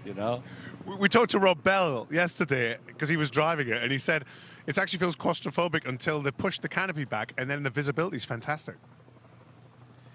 Yeah, it is very special. It's like a fighter jet, but again, when you do close to let's call it the roof, you have an incredible visibility everywhere. You had a mirror that where you have cameras behind all the time. You can see what's going on. So you don't have really mirrors when you can see how your hairstyle is going on. No, it's a really. You look fantastic. Bad hair day today, You look great. I remember when Andy Palmer showed me this car at Woking, and I thought it was something out of a computer game. It just looks fantastic, doesn't it? The designers, the team has done an incredible job, and I tell the people who are buying this car and the customers from McLaren and taking this car to track, they're gonna have incredible time, really enjoyable, and it is extremely high quality. Good job from the team, I tell you, really good. Mika, always a pleasure to see you here, especially in a McLaren with your name on it. Have a great weekend. Oh, one thing. Did I make the fastest time? Let's just say so. Mark, you've got that tough job again where you've got to drive a new Porsche up the hill. Yeah, it's often been the case here, actually. I think one year we had the GT2 RS here, which was really nice. I've launched some really good cars here. So to have the 911 hybrid here, I've done a little bit of work with it in the past, obviously in the build-up, but a few drag racing things here and there involved with the launch of the car. So, it's interesting, because a lot of people, of course, people say, well, it hasn't changed much since the new 911, but of course, people that know 911s know that obviously all the details underneath, and obviously the first hybrid car in a 911 we've ever done, with a really rich history of hybrid in our racing cars, if you like, 919, GT3. But yeah, so no, we're excited about it. Always a huge occasion to see a new 911. It's such an iconic car. How was it up the hill? Awesome. It's got a good bark about it, and obviously the torque, with the deployment of with the hybrid, so it works really well. It's obviously super lightweight as well. That's the thing about people get a little bit worried about electrification in terms of how heavy the system is, but ultimately it's very, very light, instantaneous, obviously, and also with our turbocharging system, we're not intimidated by turbos. We've been doing those for decades as well on the combustion side, so it's harmonious, and very proud, and I'll be buying one for sure. Yeah, Porsche are pretty decent at turbos, aren't they? They're not bad at turbos. Now, I wouldn't want to suggest you weren't the biggest brain in this car today, but yeah. I'm not the biggest brain. I've got Matthias here, who's the expert on the biofuels. So we're running biofuels here today. Yeah, but we're very interested in this because it's going to keep our cars running for longer and, extending the life of internal combustion engine. You're the scientist, is it, behind all of these e-fuels or talking about them? Yeah, I'm one of the guys inside Porsche who are running this e-fuels project together with our partner HIF Global from Chile. And it was very amazing to be with Mark in this car. I guess this was the fastest shuttle drive in my life I ever had. And did he scare you? No, I really liked it. And the good thing is the car here is running on e-fuel, which was produced by HIF Global in Chile. And so the fast drive we had was nearly carbon neutral. Yeah, I've heard about this plant in Chile, and it's sort of got this pilot projects for all these new sustainable fuels.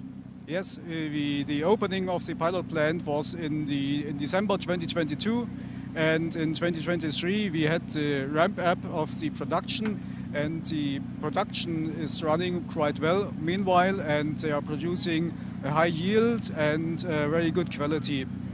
It's great to see. I mean, in Revival we had a 911 classic race all on sustainable fuels, and it's great to see that we can even power some of the old cars with this stuff to keep them going for longer. That's right. I was in that race, so yeah, the old 2 litres charging around, and yeah, it was certainly a competitive race. The last thing I was thinking about was the fuel the cars were running, but it is, as you say, doesn't matter what generation of car, what sort of type of combustion engine you have. You know, those cars obviously are, you know, pretty long in the tooth, but they still run beautifully, especially in a racing format too. So, you know, the response from the engines was really, really good. And as Matthias touched on, obviously a big investment for us at Porsche now with all these plans to try and make it better and get these combustion engines running on some really clean fuels. And what can we expect for the rest of your tough day at work today, Mark? It's going to be a nice lunch at Porsche, I imagine. We've got this really cool guests here this weekend. It's just nice. I mean, obviously, again, you know, Goodwood is, I've got so many people on Instagram saying, you know, like in Australia, I'm coming next year, I'm doing this, I'm doing that. So it's everyone that comes here for the first time just said there's no event like it in the world. So I'm going to run the car up here again this afternoon. And tomorrow I'm driving an F1 car up the hill for Red Bull, so that'll be good. Tough weekend. Yes, it's very good. Enjoy, and thanks for that insight. Thank you, guys. Bye-bye.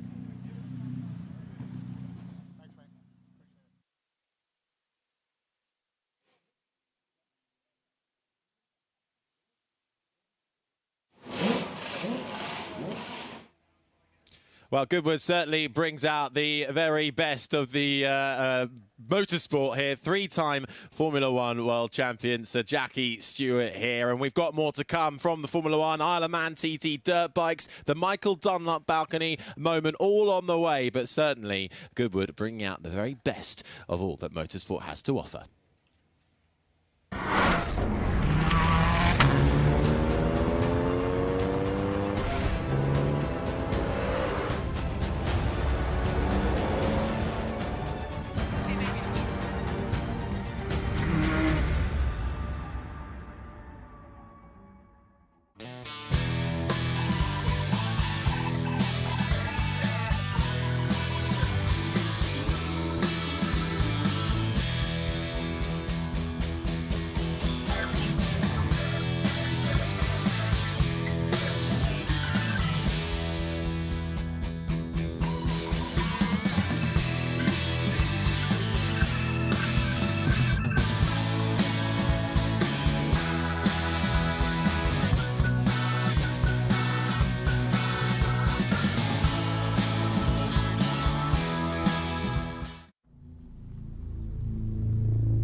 How do you start an iconic movement?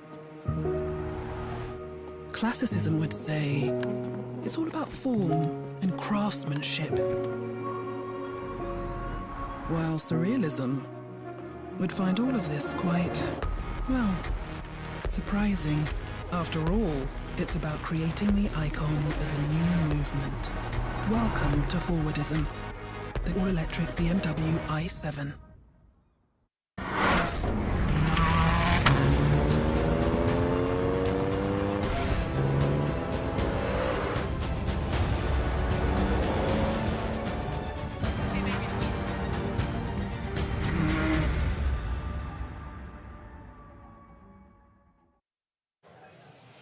In the ballroom paddock, a fleet of classic bikes are getting ready to go up the hill, and I've come to this 1993 gorgeous Suzuki RGV 500 and its rider Steve Parrish, motorcycle rider, commentator, and you're also the guy that's going to be taking this up the hill. But this bike has quite a nice story behind it, Steve, so tell us a bit about it. Absolutely it does. This bike was obviously ridden by Kevin Schwantz, number 34, which was his number.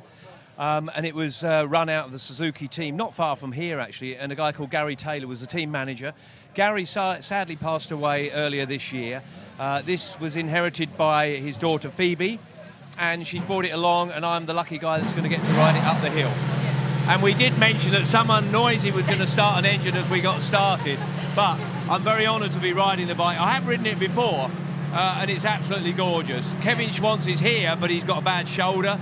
He can't ride the bike, so I've won the lottery, really, haven't I? Yeah, you really have, and like you say, these are just the sights and sounds of the Festival of Speed. You say you've ridden this bike before. Whereabouts have you ridden it? Actually here. Yeah. When Gary was alive, he kindly loaned me the bike to ride up the hill, and it still runs incredibly well, albeit it's very, very old, very much like mine. In fact, it runs much better than I do. Yeah. I could do with a restoration, to be quite honest. But anyway, it really is a great bike. If I'd have had one of these when I was riding, back when I was riding things like that one over there, I could have won everything. Yeah. But that's the sort of bike over there that I would have been riding back in the sort of mid-80s, I guess you'd say. Yeah. This is a 93 bike, but it's gorgeous, and long may I continue riding it, I hope. Yeah, and you're going to be in the mix with some epic bikes and elite riders, especially with the Isle of Man TT celebrations happening this year at the Festival of Speed. Are you looking forward to this year's run? Yeah, very much so.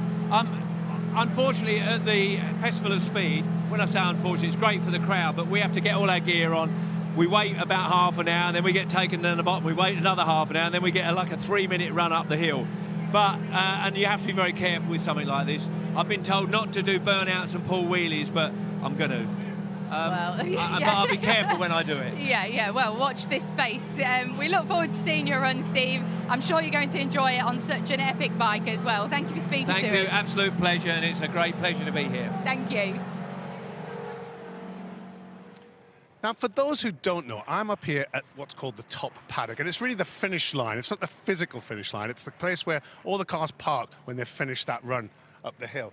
And if you have a quick look around here, it's a bit of a secret place on the Festival of Speed, and where you get to see a lot of the cars. They park up, they're here for a little bit of time. You get to speak to the drivers. Everyone gets out the car, the adrenaline's coming down, and they can relax. At the start line, they're all a little bit tense, but by the time they get up here, they know they've done the run, and they're very happy. These guys up there know this is a good place to watch. They get to see all the stuff, and especially when those drift cars come along. And then over here, we have a little drivers club. It's like a sort of small version of the drivers club for the guys to just, comfort break, catch a quick drink, catch a coffee when they finish their run. And then, of course, we've got the all-important marshals. Dave here, you're the boss, aren't you? No, I'm only understudy to Mike. Well, let's not say anything to Mike. Where is he? He's down the bottom directing. Tell us a little bit about what happens up here. I mean, you've got a pretty tough job keeping these guys in check. We've got a running order of what's coming and roughly who in what order. But we need to keep them in that order to send them back down, so at the bottom, when they go in their paddocks down there, they're still in the same order they came out. Otherwise, it gets too confusing, people out of order. Them drift boys never stay in order. No. I stay well clear when the drift boys are out, as you've noticed. Yeah, I'm watching you when the drift cars come up, because you're the best, you know this place, and so you know where to hide when that smoke comes. When the smoke comes, I'm in the back of your studio. I sat on your chair, out of the way. You're a wise man. What's your favourite things here at the weekend? Just the whole event and meeting people out of context. The supercars, you never know who the passengers are going to be. And it's just fascinating to meet people with a like-minded interest that you don't even realise that they have that sort of mentality to come and be here with us. Yeah, we see ex-Formula One drivers, but we also see people like Sam Ryder, Eric Cantona, and we don't even know they're here until they get out the car. Well, we've had Tom Hardy, Nicola Adams, James, what's the chef's name? Martin. James Martin. He was a regular at one time. We used to get him quite often. Yeah, we've got all sorts up here from different walks of life that, as I said, you don't expect to see. I don't think we should tell any about this place, because it should be our little secret place, don't you think? Yeah, why not? Dave, unless it's raining, but we can always just have a coffee. As you see, this is the secret hideout, top paddock, the place to be at the Festival of Speed.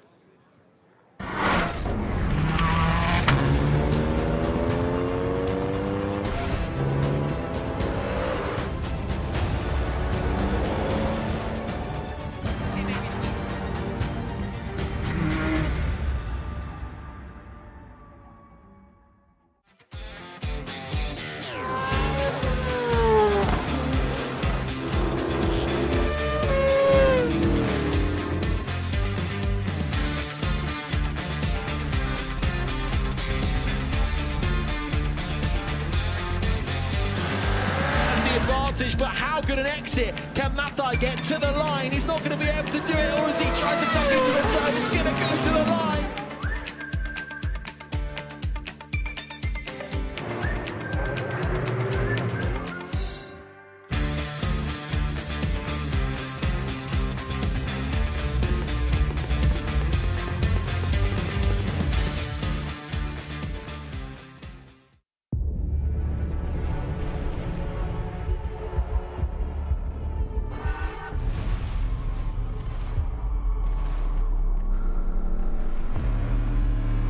Dynamic air suspension, all-wheel steering, configurable terrain response, effortless in the extreme.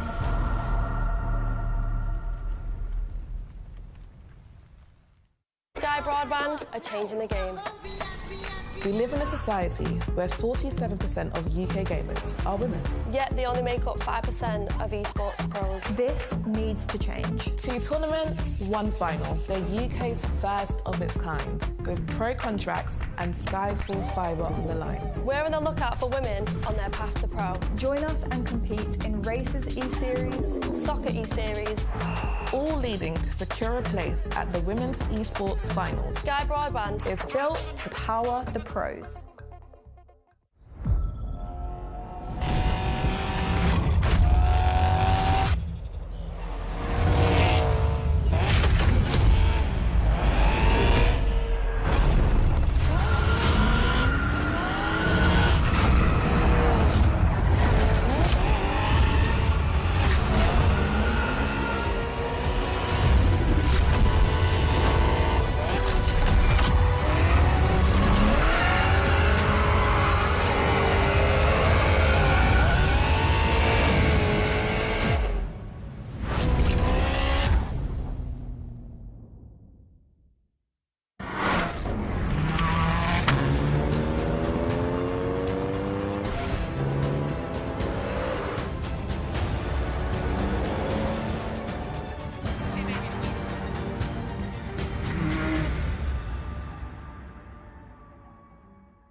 The ballroom paddock is filling up with visitors as they head to this part of the festival in the hope that they'll see their favourite vehicle, their favourite athlete.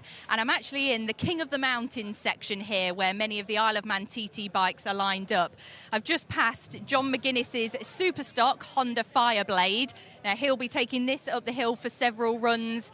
That bike has undergone a lot of updates this year, so it'll be really interesting to hear it go up the hill climb after we heard it at the Isle of Man this year. So as we move down the row, plenty of people are flocking here, and I'll see if I can grab a few words with some people, as I can see many of them are interested in this particular bike, which is Michael Dunlop's Honda CBR 1000 RRR. So this is the bike that he will be taking up the hill and heading to his balcony moment for. So we'll just see if we could grab a word with these gentlemen here who are taking a lot of interest in this bike. Are you a Michael Dunlop fan? Big fan. Big fan. Aye. Okay, so you're looking forward to seeing him go up the hill. Have you been watching the TT this year? Yeah, I watched it this year. It was good to see him getting his 29th win, so it's pretty impressive, to be fair. So I've followed him for quite a while now.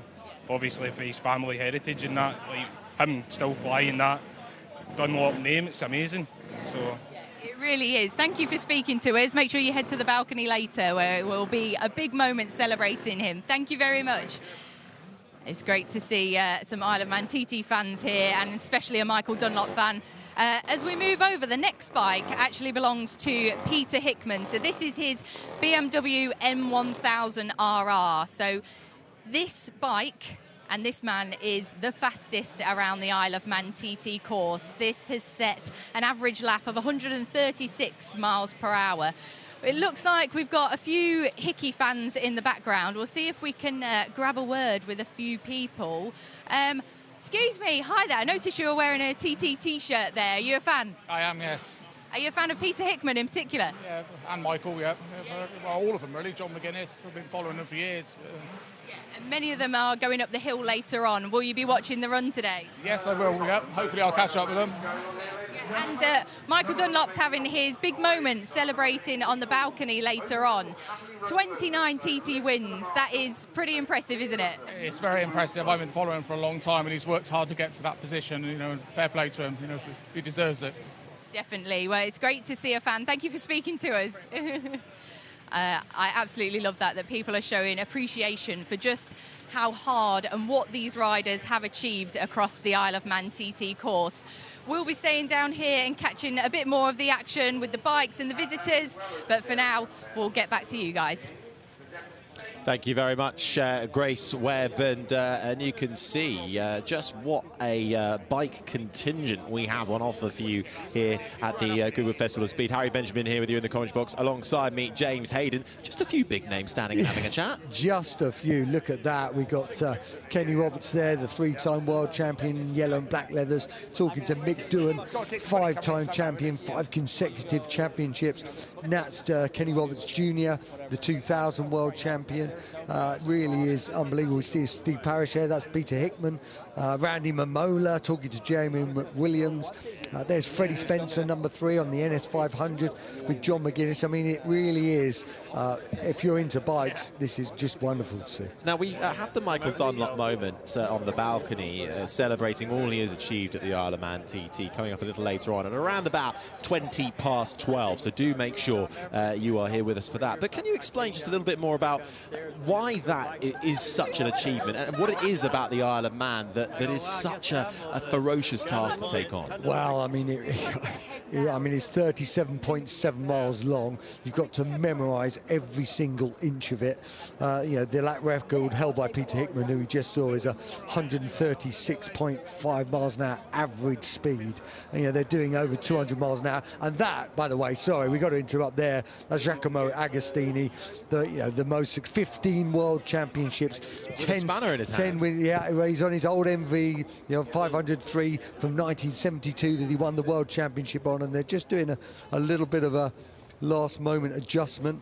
But Giacomo Agostini, a legend, just an unbelievable rider. He won 7 consecutive championships in 350s and 500s for MV, and then he left, and a couple of years later won another 500 on the Yamaha. And he's just an incredible man, an incredible ambassador for the sport. I mean, how amazing is that, though? I mean, 82 years old, not only those achievements, but still, getting out the elbow grease and putting in the graft and getting down there and having a look, making those adjustments before he heads out up the hill. He's a true racer. He certainly is, and yes, they don't get any sort of finer or any more pedigree than that. So just lovely to see. I'm sure everyone's itching to help him, but he probably wants to. He knows exactly what he wants, and it looks to me like he's just adjusting the gear lever or the foot peg position. Nothing sort of too major, but just tweaking it. Stuart Graham next to him as well, the bike and car racer. He's sitting on one of the JPS Nortons, one of the 588 Nortons there. So yeah, it's just this amazing array of riders and motorcycles. We can see the number 1 in the background there. That's one of Kevin Schwantz's bikes, the championship. bikes. Number 34 as well, stuck on it. I like the fact they've given him his number. That's Nathan there from the Classic Suzuki team, who's done a great job of restoring some of these. In fact, they've restored the 1989 Pepsi Suzuki bike, RGV 500, which is here somewhere. And then we're looking back to some of the, the flat trackers from America. We haven't seen these guys come over before, so it's really wonderful to see some of these guys sort of come out and come and do some stuff. We're just having a look at the Honda number 45. That's the Honda Transalp powered flat tracker, a 750 twin cylinder 4, and then then we're going back. That's Seti Gibernau's beautiful Ducati Desmodici with Wayne Gardner on board. So and he's talking to Stefan Bradl, who's the current Honda test rider and replacement rider. And behind him, you can just peep it in the background there. That is the latest of the, we're going from a 1937 BMW to that bike there. That's got 300 brake horsepower, and the original one that we're going to see starts with 37. So it really is a complete mix. That's Norik Abe's 1995 YZR 500 number 17. I raced against him in that year on the same motorcycle, and now we're looking at Marco Melandri's bike, so which is just great to see that. So there really is some.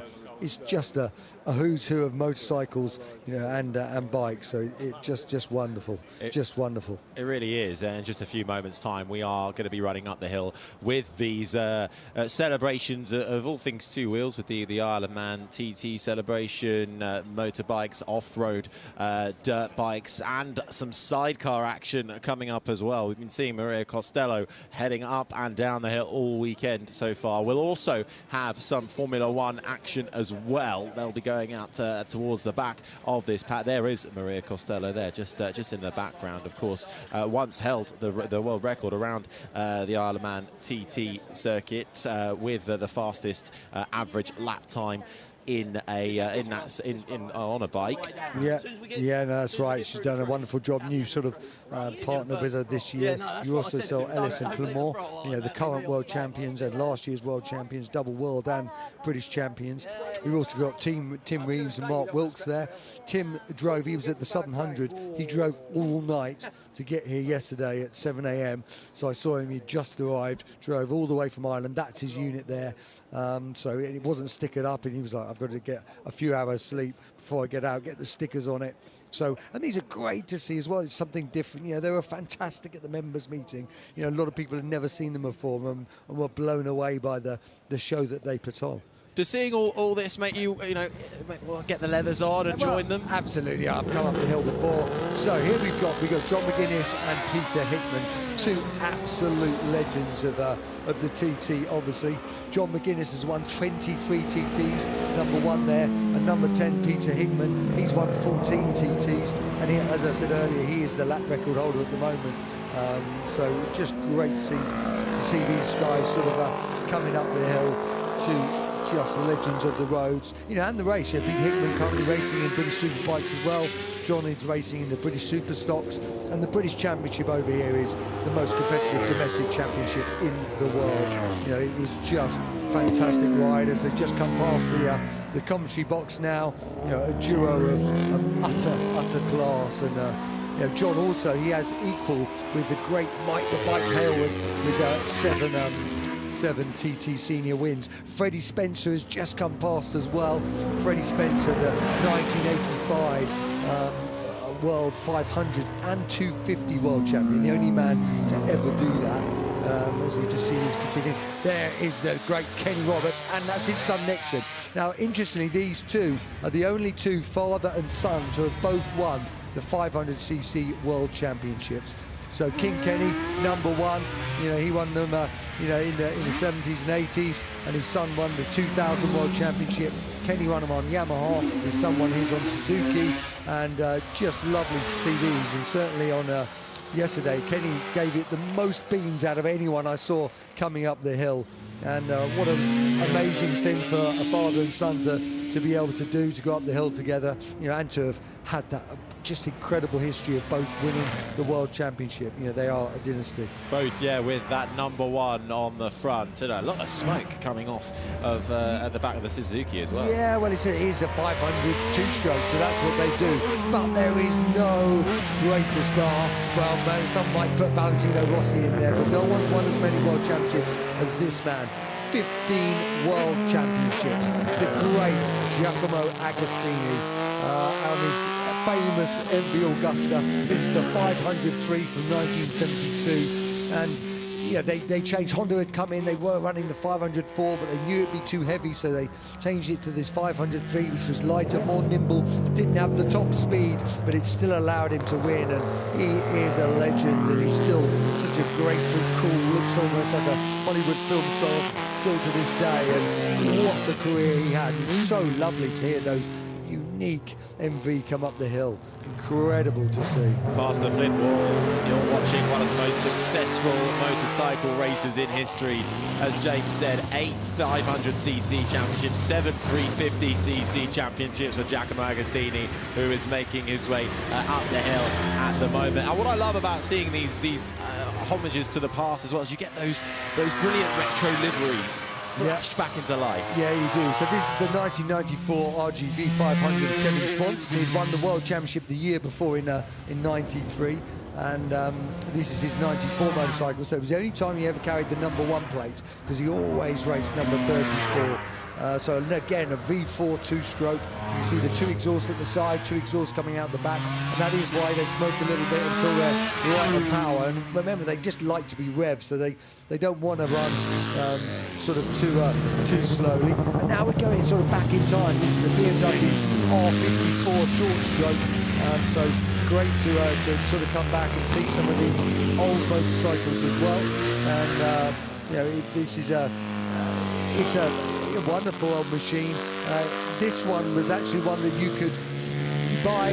They made 24 for the well-heeled professionals, they called them. So, you know, privateers that had some money were allowed to buy this bike, and it was it could do 120 miles an hour, you know, back in back in the 1950s. So it really was, you know, quite a machine. And it's a great, that classic BMW Boxer twin engine with the pistons either side. Now we're looking back to one of the factory Ducatis, and this is, yes, we're looking back to a factory Ducati, and that is number 15. So this is Seti Gimenau's Ducati, and this is a GP6 bike. So this is Desmond Dici GP6 990cc. So this was the last of the 990s before they changed the rules down to 800s, and it was a very, very successful bike. Took the opening Grand Prix win at Jerez in 2006, and also that year Caprarossi won on it, and then at the final round the World Superbike champion Troy Bayliss got a chance to come in after winning the World Superbike Championship, got on it, and he won the final round at Valencia, so which was, you know, unbelievable, and such a moment for him. We're now looking at the Royal Enfield 650 flat tracker. The guys getting it sideways, showing what they do. Obviously, these bikes are designed to go around ovals, and a lot of really brilliant talent from over the years, you know, were going sideways. Now, this is Stefan Bradl. He's the factory, as I say. This bike has got 300 brake horsepower. Just look at it compared to the rest. Carbon brakes. Looking at the aerodynamics on it. That's the biggest change, isn't it, in current MotoGP, is the rise of all the aerodynamics and the bits and the bobs on a bike. It is, and it's a kind of a mixed blessing in 2 ways, because it's, you know, it does change tyre temperatures and racing, and I think we have to be very careful with the aerodynamics in our sport, not to ruin the racing. But what a weapon these things are. You know, 170 kilos with 300 brake horsepower. You know, they do 227 miles an hour through the speed trap in Italy this year. And Stefan Bradl, he's the test rider, he's the development rider. If the rider's injured, he's out on it. And it really is, you know, HRC, the Honda Racing Corporation, they're in a bit of a, there's one of their top in the sport right now. You know, Ducati, KTM, they've really sort of come on, Aprilia, but they're fighting very, very hard to get it back, and it's still a incredibly impressive and dramatic motorcycle. Yeah, well, when you lose Marc Marquez, you know you might not be in a very good spot. Yeah, I mean, he was an irreplaceable talent and a generational talent. We're now looking at one of the Barry Sheen motorcycles, you can see from the number 7, and this is actually the Suzuki RG500 XR14. The XR tells you it's a factory bike, and these really transformed. This is from 1975, and these transformed the series. Up until then, the early 70s, they were all 4 strokes, and then the RGs started coming in, and they really started changing just the whole dimensions, the whole way that motorcycle racing went. 500cc 4-cylinder 2-stroke, and they were so dominant. And now we're going to the off-road sort of dirt bikes, and this is part of the Yamaha off-road team. So these guys are desert racers. They are tough as old boots, and this is the GYTR, the genuine Yamaha Technology Racing, which basically means full factory team. Now, amongst these guys, you've got Stefan Peter Hansel, 6-time Paris-Dakar champion, and you've got some of the young talent coming through. You've got Paul Torres. He won the Moroccan Desert Challenge in April. He also they had a 1-2 at the Trans-Anatolia last year. So these guys and these bikes, these factory 700cc twin tenorés, they are, you can see the skills they've got. These guys are like trials riders, motocross riders, enduro riders, rally experts, road racers. They do everything, and these bikes are designed to be so tough, and what a team they are. They do an absolutely brilliant job. They're also sponsored by the 2 Wheels for Life charity that is around, so if you see those boxes, please give freely, because it's an amazing charity for what they do. And the guys gives us a nice little formation of wheelies there, so it's great to see that. So yeah, I mean, what a collection of tough nuts these are on the bikes and the men themselves, and it's lovely to see them here and see them supporting such a good charity. Celebrating all things 2 Wheels to kick things off on the hill climb before we head into the afternoon, celebrating the Isle of Man TT off-road dirt bikes as well. We have had it all so far, and some of the biggest manufacturers involved in that too. Something rather different from 2 Wheels to 4 wheels, but it's rather big because it's a super van. This, the all-electric Ford super van that they have on display here, and as you can tell from the name, it is all-electric, and it is like a van that you've never seen before. It's going to get your walkers fish pretty quickly, isn't it? Yeah, it's a series of promotional vehicles with instant torque off the start line, proper aerodynamics bolted on to the front end, and of course with that huge rear wing providing that extra bit of downforce, this is going to get that delivery from A to B in absolutely no time. It is rapid, and you can see really got some downforce as well, the way it's kicking up the dirt. And this was specifically designed for hill climbing as well, though with the front spoiler, the large rear wing, revised 3-motor all-wheel drive powertrain with a total power output of 1,500 kilowatts in horsepower. That's over 2,000 in this Ford Supervan. It is an incredible piece of machinery that is making its way around to something maybe a little more recognisable that you might find. The Aston Martin Vantage F1 safety car, and this is one of the actual safety cars that you will see leading the pack when there's an incident in a Formula 1 race, normally driven by Bernd Mailander. This time, Stephen Tompkins at the wheel of this one. One of the striking Aston Martins, of course, slightly redesigned to allow for the lights on top of it. But Aston Martin, who kind of really made their mark on Formula 1 in the last few years, taking over and sharing the platform with Mercedes, who also run safety car and medical car teams with their GT. We'll see the DBX 707 here with Aston Martin.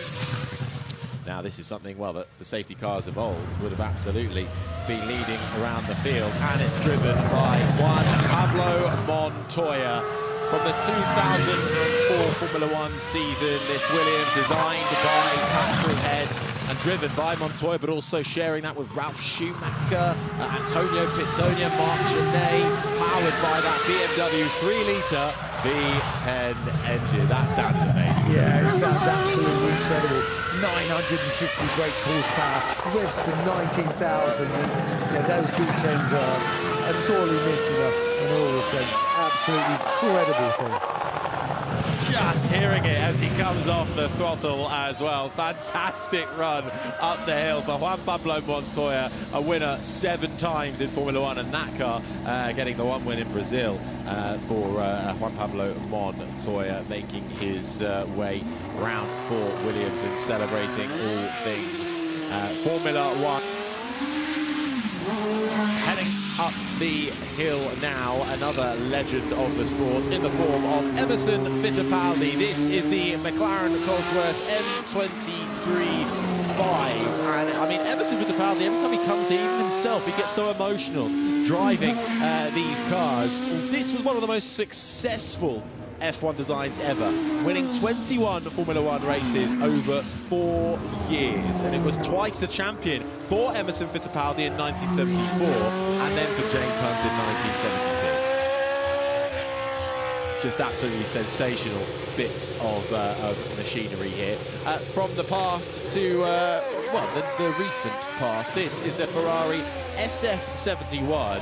At the wheel is the newest Formula 1 driver. Well, he will be a full-time Formula 1 driver next year in the form of the young British racer Oliver Behrman. This is the SF71H, the 64 single-seater car designed and constructed by Ferrari to compete in the 2018 Formula 1 World Championship, driven by Sebastian Vettel and Kimi Raikkonen with that V6 turbocharged engine. 6 wins, 24 podiums, 6 pole positions in what was a very competitive year for Ferrari. And Oliver Behrman signalling the latest in the new generation of drivers coming into Formula 1, and great to fly the flag for the UK as well in it. Yeah, fantastic. It just really highlights as well the development of how the cars have just changed so dramatically, haven't they? The size of them, the shape of them, the aerodynamics, just as we saw with the motorcycles, the technology marches on, and it's such different looking things. Absolutely. Oliver Behrman, who has been a part of the Ferrari Driver Academy, currently racing in Formula 2, but you'll be seeing him a lot this year in Formula 1 in his Friday free practice 1 outing with the Haas Formula 1 team before signing his full-time contract for 2025. Well, he will become a Haas Formula 1 driver. His teammate still yet to be decided, but Oliver Behrman then at the wheel of the SF71H from Ferrari, powering Sebastian Vettel and Kimi Raikkonen to wins and pole positions in Formula 1 during that 2018 season. And Ferrari displaying a huge amount on offer here with this, the F2007. Now, we mentioned Kimi Raikkonen. Well, this was what powered him to a brilliant win. This is his first season at Ferrari, managed to triumph in the Drivers' Championship, but it was close. It went all the way to the wire. Do you remember it? I remember it. Brazil, wasn't it? Yeah, 1 point. Yeah, amazing. It didn't look like he was going to do it, did it? No, he absolutely didn't. For the Finn that year, he had 6 victories, and thanks to Felipe Massa's 3 wins, Ferrari also went on to take victory in the Constructors' Championship as well. But a fantastic display. Ferrari yet to find their way back to the very top in Formula 1, but certainly moving in the right direction over the next couple of years. Of course, 2026, a big regulation change coming up in Formula 1. And one of the next young drivers on the list, Frederick Vesti, Formula 2 runner-up last year, at the wheel of the Mercedes W12 E-Performance. This is the 2021 car from Mercedes. Yeah, he's also quite brave. You see, most people have been going up on wets just to give him that little bit more movement, that little bit grip. I just noticed he's going up on full slicks, so and giving us a lovely little burnout there in front of the house. That'll warm him up. And you'll lose him in the smoke, but what fantastic donut. Just about, oh no, he does pick it up on the grass at the end for Fred Vesti, who is absolutely loving his time in the Mercedes Formula 1 car, the W12 E-Performance. This the car that collided with Max Verstappen during that heated year in the championship battle, Monza 2021. Going down to that first chicane, turns 1 and 2, and the Red Bull ending up on top of Lewis Hamilton, and the halo really making a safety claim once again. And you can see at the time the amount of damage it did to the halo. Red Bull are also out in full force, celebrating 20 years of Red Bull racing. It's hard to believe how successful an energy drinks company has been since they took over from what was the old Jaguar team. So this is Patrick Frisak at the wheel of the RB7. And I tell you what, he's been the most enjoyable for me of the Formula 1 drivers coming up this hill. He's had it sideways everywhere, kicking it sideways, sliding it. He's been absolutely superb taking up the hill all weekend. He's been loving it out there. This is from the 2011 season. Sebastian Vettel and Mark Webber were the drivers. It saw them take 12 wins, 27 podiums and 18 pole positions. And Vettel and Red Bull on their way to their second title. Second for Sebastian Vettel, second for Red Bull. And hear that V8 roar, this from 2012. And, well, from Mick Doohan to 2 wheels, Jack Doohan to 4 wheels in the Alpine. Indeed, I was going to say, I recognise the nod to that helmet. Obviously, Mick Doohan's son, Jack Doohan, he's doing great things, and looks like he's enjoying this one. Could be in for a drive next year as well, could Jack Doohan. This is actually an Alpine liveried Lotus Renault from 2012. Now, Lotus weren't actually really involved, the actual car manufacturer. It was more of a branding advertising deal. It was very much a Renault car, and you can tell it's 2012 from the step nose, and round he goes. 2 hands off the wheel. Jack Doohan feeling brave. Kush Miney was in the car yesterday, and you could not knock the smile off his face when he got out of there. I expect the same from Jack Doohan when he gets to the top of the hill and probably ends up having a chat with David Green. But this was from a fantastic season 2012. 7 different winners in the first 7 races. This is the car that won in Abu Dhabi in the hands of Kimi Raikkonen. Yeah, that is great to see, and you'd expect nothing less of Mick Doohan's son, and a little bit of exuberance here and there. Brilliant. And could we see a Doohan in Formula 1 next year? Well, there is a seat up for grabs alongside in the current Formula 1 team. Jack Doohan doing a heavy amount of testing with the Alpine Formula 1 team at the moment, and I think Australia would absolutely love to have him in Formula 1, joining Oscar Piastri and perhaps Daniel Ricciardo as well. 3 drivers on the grid, that would be massive for Australia. Fantastic. Across the line then for Jack Doohan in the Alpine E20 from 2012, and that was the car that powered Kimi Raikkonen to his win in Abu Dhabi. And of course those famous words which were "leave me alone, I know what I'm doing" over the radio when he was being coached towards that race win. He decided he was fine with that. Right, Hamda Al-Khabaisi is at the wheel of this, the Emirati racing driver, currently racing in F1 Academy, this Red Bull livery car. She is backed by Red Bull as one of their official juniors. Now this is a new category that was introduced last year to very much try and make the pathway much easier for women to climb up the ladder of motorsport. F1 Academy leading to the Formula Regional or Formula 4 level, then Formula 3, Formula 2 and Formula 1. Hamda Al-Khabaisi, who has stood on the top step of the podium last year and has been running well so far this year too. Her sister, Amna Al-Khabaisi, also in the championship. Great for the United Arab Emirates to have representation on the grid too. But F1 Academy also not only paving the way for more female racing drivers, but also trying to make sure that we do see more women in motorsport in general, whether that be from tyre technicians to engineers to those working in the garage. That is what F1 Academy is set up to do. So where you can, do support that championship and that series as Hamda Al-Khabaisi crosses the line in the F1 Academy car. And comes to a slight halt. Good bit of testing for her before she heads to the next round in just a few weeks. But let's take a look back at some of the highlights from what was a lot of action, and we kicked off with the 2-wheelers. Yeah, here's the great Mick Doohan, the 5-time world champion. He's riding a NSR 500V, which was like the customer version. He rode the V4 version. The great Giacomo Agostini, 15-time world champ, 10-time TT winner, taking these beautiful 1972 503 MV. And then we moved to the world champions, Clement and Ellis, double world champions, in fact, double British champions, and what a unit they have to be. And then we're moving back to the 50s with this gorgeous Boxer twin. And then we moved to Seti Chibunal's Desmodici. I mean, nice little wheelie coming up the hill there. And just wonderful to see some of these bikes. And here's Stefan Bradl on the very latest, 213, and 300 brake horsepower it's got. You can see the winglets, all the different aero to keep it down, the electronics. Then we're back to the 70s with the RG500, one of Barry Sheen's motorcycles, factory version. Lovely to see that sort of coming up in its classic colours.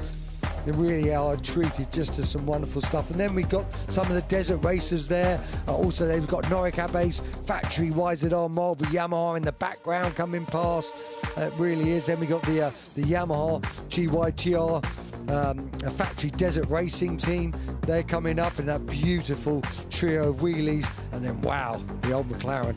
Certainly, we went from 2 to 4, and there was a lot on offer from across the Formula One landscape, from old to new. McLaren certainly representing. Oliver Behrman, the latest in a new generation of Formula One driver, will come onto the grid next year. A Ferrari driver academy member powering the 2018 Formula One car that saw Sebastian Vettel and Kimi Raikkonen take victories up the hill. And all Ferraris of old. We have Kimi Raikkonen's F2007, Michael Schumacher's F2001, both making their way up the hill, and something a little more modern from the Mercedes of Fred Vesti. But that was just a little that was on offer from the F1 and the Isle of Man TT bikes. But let's head up the hill and check in with David Green. Aggo, great to see you as always. Grazie, thank you, thank you. We saw you at the start line with the spanners out. Everything okay? Yeah, just it's a regulation of the brake, the rear brake, but not very important, because if you want to win, we don't need a lot of brake. I was wondering why you were doing it. Surely you have people who can do that for you now. Yeah. Always good to get the spanners out.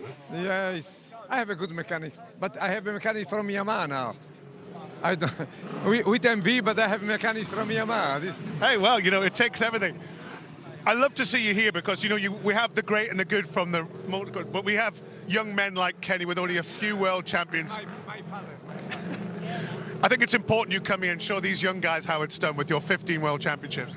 Yeah, I think I teach everybody. I must teach everybody. You're always here, Festival of Speed, Revival. What brings you back every time? 20 years I come. Why does it bring you back every time? Because it's nice, it's a lot of people, and I meet all my friends. I try my bikes, and it's nice, Out of every type of driving skill, the bikers seem to have the most fun up here. They're always ribbing each other, the banter's good. Yeah, we come for the show. We just playing, just joking about, and it's just, we not. It's not the serious. It's not the race. So we just for fun. It's nice. And I hope when I'm 92, I can still ride like him. Yeah. Very close. Did I say 92? No, I meant 100. He said you were his father. Yeah, that's why he's so fast. Why was he out? He said you were walking the bike up the hill. Were you not going fast enough for it? Oh, he pushed the bike. No, I went the wrong way. They said you went the wrong way. I said that's normal. Kenny, how important is it to have Aggo here, just to show you how it's done? Yeah, it's a legend. Yeah, and that's the best sounding motorcycle here. I would agree. It's a beautiful looking thing as well. Try my bikes one day. Yeah? He's happy. Yeah, and they give me 5 laps, and the clutch slipped for 4.5 laps. I was so pissed. It's nice to see you with your son driving up the hill. That must have been some moment today. I saw that I was 74.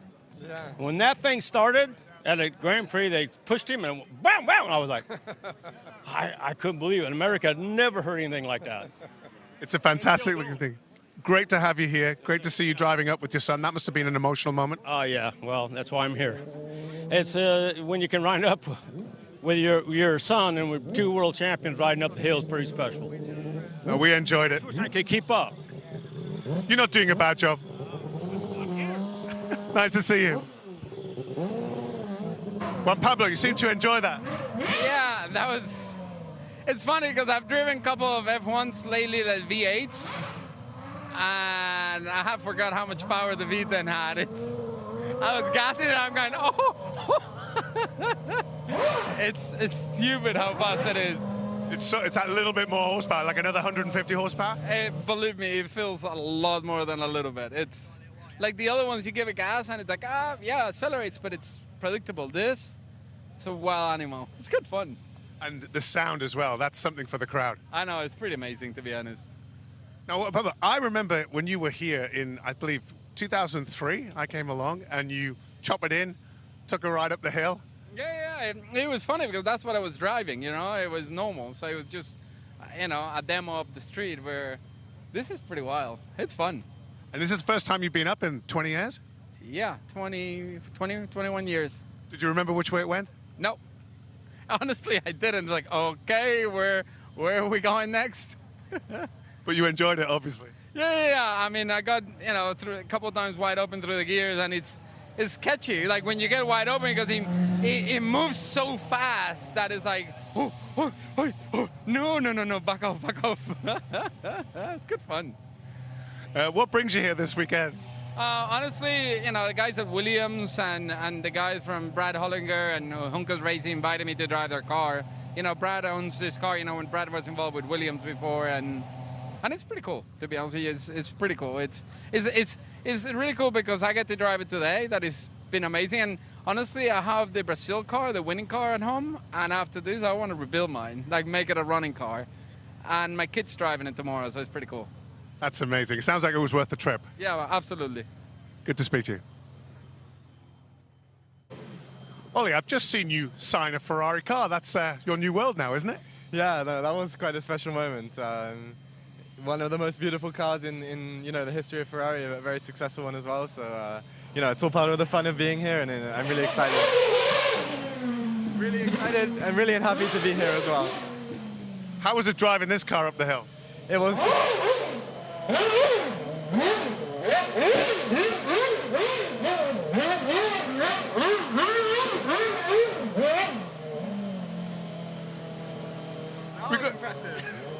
Will you do that next time up? Well, I got some work to do. That takes a lot of confidence. Wow. That was quite a tight circle. Yeah.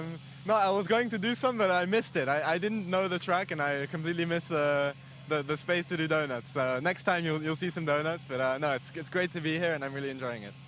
We were laughing that, you know, this might be your last time you can come to the Festival of Speed and walk around without being interrupted, but I think it's probably already too late. Yeah, although it's quite difficult already. I have to run and keep my head down, but no, it's great. I get to see a lot of people supporting me, and it's, you know, having announced my contract in Silverstone and coming here as a British driver, it's amazing to feel the support of the fans and the passion as well. It's been a whirlwind ride since the beginning of the year. I mean, tell us a little bit about what's been happening to you and what you're doing this weekend.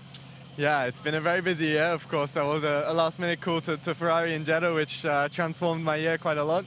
I've done a lot of free practices with Haas now, and now, of course, being here.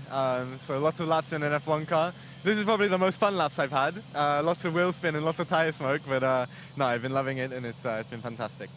Well, it's so great to see you here. It's so great to see you smiling, and I look forward to the donuts on your next run up. Yeah, well, I'll try and put on a good show for everyone. Thank you very much. Jack, good to meet you. First time up the hill? Yeah, first time up. It was awesome. I've been watching it for so long, been wanting to come here for so long, so to be able to properly do it is amazing. Tell us about the car you're in today. We're in the 2012 Renault E20, obviously converted now into Alpine colours. It's amazing, absolute screamer of an engine. It's a pleasure, you know. Being inside this car just makes me wish, to be honest, they were still like this now. I'm just pleased it's in one piece because Kushmani's been driving it for the last couple of days, and he had this thing sideways. He was doing donuts in it, so I'm glad it's in one piece for you to run up the hill. He looked after it very well, and glad that I could take it over. So you're driving this up the hill. Anything else this weekend? No, it'll just be this again this afternoon, but I'll really enjoy every moment that I get inside. And first trip up the hill, what are you looking forward to this weekend? To be honest, my second run. I look forward to getting back in the car and doing it all over again, but also just being able to socialise and network with a bunch of amazing people here. I had to pull you away from some of these other riders and drivers. It's quite the place to meet your friends and fans, aren't it? Yeah, definitely. You know, my father was just riding up about a minute earlier probably than me on the bike, so to come up here at the same time as him is amazing. Fantastic. And we could get your father in here.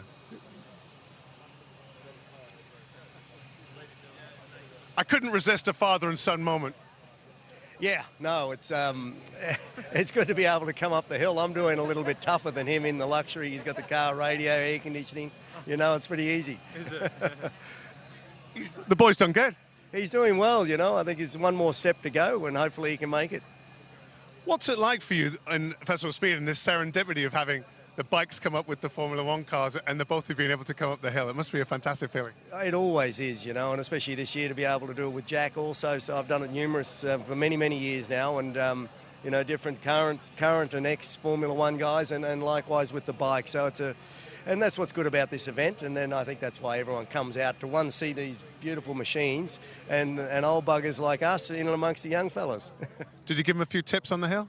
I don't think I can, you know. He may give me some. Well, gents, it's an absolute pleasure to see you both here, 2 wheels and 4, and enjoy the rest of the weekend. Cheers. You too, thank you. Thank you, man.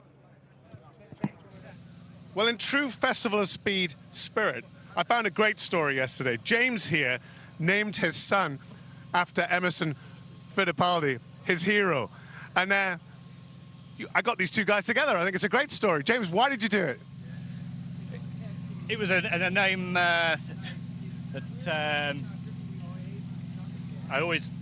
we've got a card. I'll start again. Have a think. No worries. We'll start from the top. In true Festival of Speed spirit, I found a guy here whose hero is Emerson Fittipaldi, and he's named his son after him, and now he gets to meet the man himself. James, you named your son after Emerson. Yeah, he was always a hero of mine growing up, and my father's. So yeah, he was. That's quite the accolade, getting a child named after you. That's honor. So that's a blessing from God, and thank you to have my name on his son. That's great. And I suppose the Festival of Speed is a great way where the fans just get in to meet the drivers up close and personal. We can come and see you in your championship-winning car. It's just such a great event from that point of view. Well, it's a fantastic event. By the way, my mother gave my name Emerson because a very famous philosopher and writer, American, called Ralph Waldo Emerson. Because my brother was Wilson, I could not be Giuseppe. And then she tried to found an American name, and that's why we're Emerson. And anyway, it's fantastic to be here. It'll be a beautiful day, sunshine. I'm driving this incredible McLaren M23. I achieved my second World Championship, and McLaren is doing so well now. You know? I hope next year McLaren will be a world champion. It's great to see McLaren doing well, and it's great to see how emotional you get when you're reunited with this car. You've always got such a big smile on your face, and it's lovely to see you. Thank you very much, and God bless. And James, nice to meet you, and thanks for joining us. Thank you. Special moments being created everywhere you look here at the Goodwood Festival of Speed. Now, last month, Michael Dunlop surpassed his uncle Joey to become the most successful rider in the history of the Isle of Man TT. The Northern Irish rider now has 29 TT wins to his name. And please do, if you are here, gather around the house. The Michael Dunlop moment on the balcony will be coming up in around about 10 minutes' time, 20 past 12, celebrating all of the achievements of Michael Dunlop at the Isle of Man TT.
How do you start an iconic movement?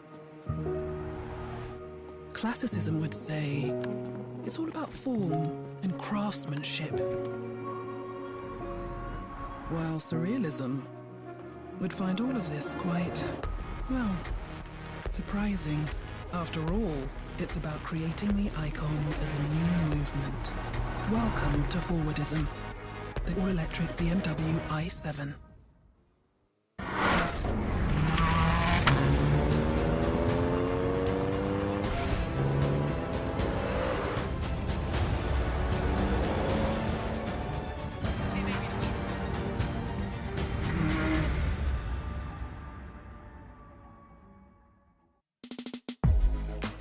We have chosen the Two Wheels for Life charity for the 2024 Festival of Speed because it not only provides essential and much needed support for people in remote areas of Africa, but also because they use motorcycles to reach those in need. I've always so enjoyed my motorcycles, and I'm delighted that we can help this charity to provide healthcare to those who are desperately in need of support. I have no doubt that all our visitors this summer will want to help a charity that makes such good use of two wheels away from roads and racetracks. I do hope you will help us support such a good and important cause.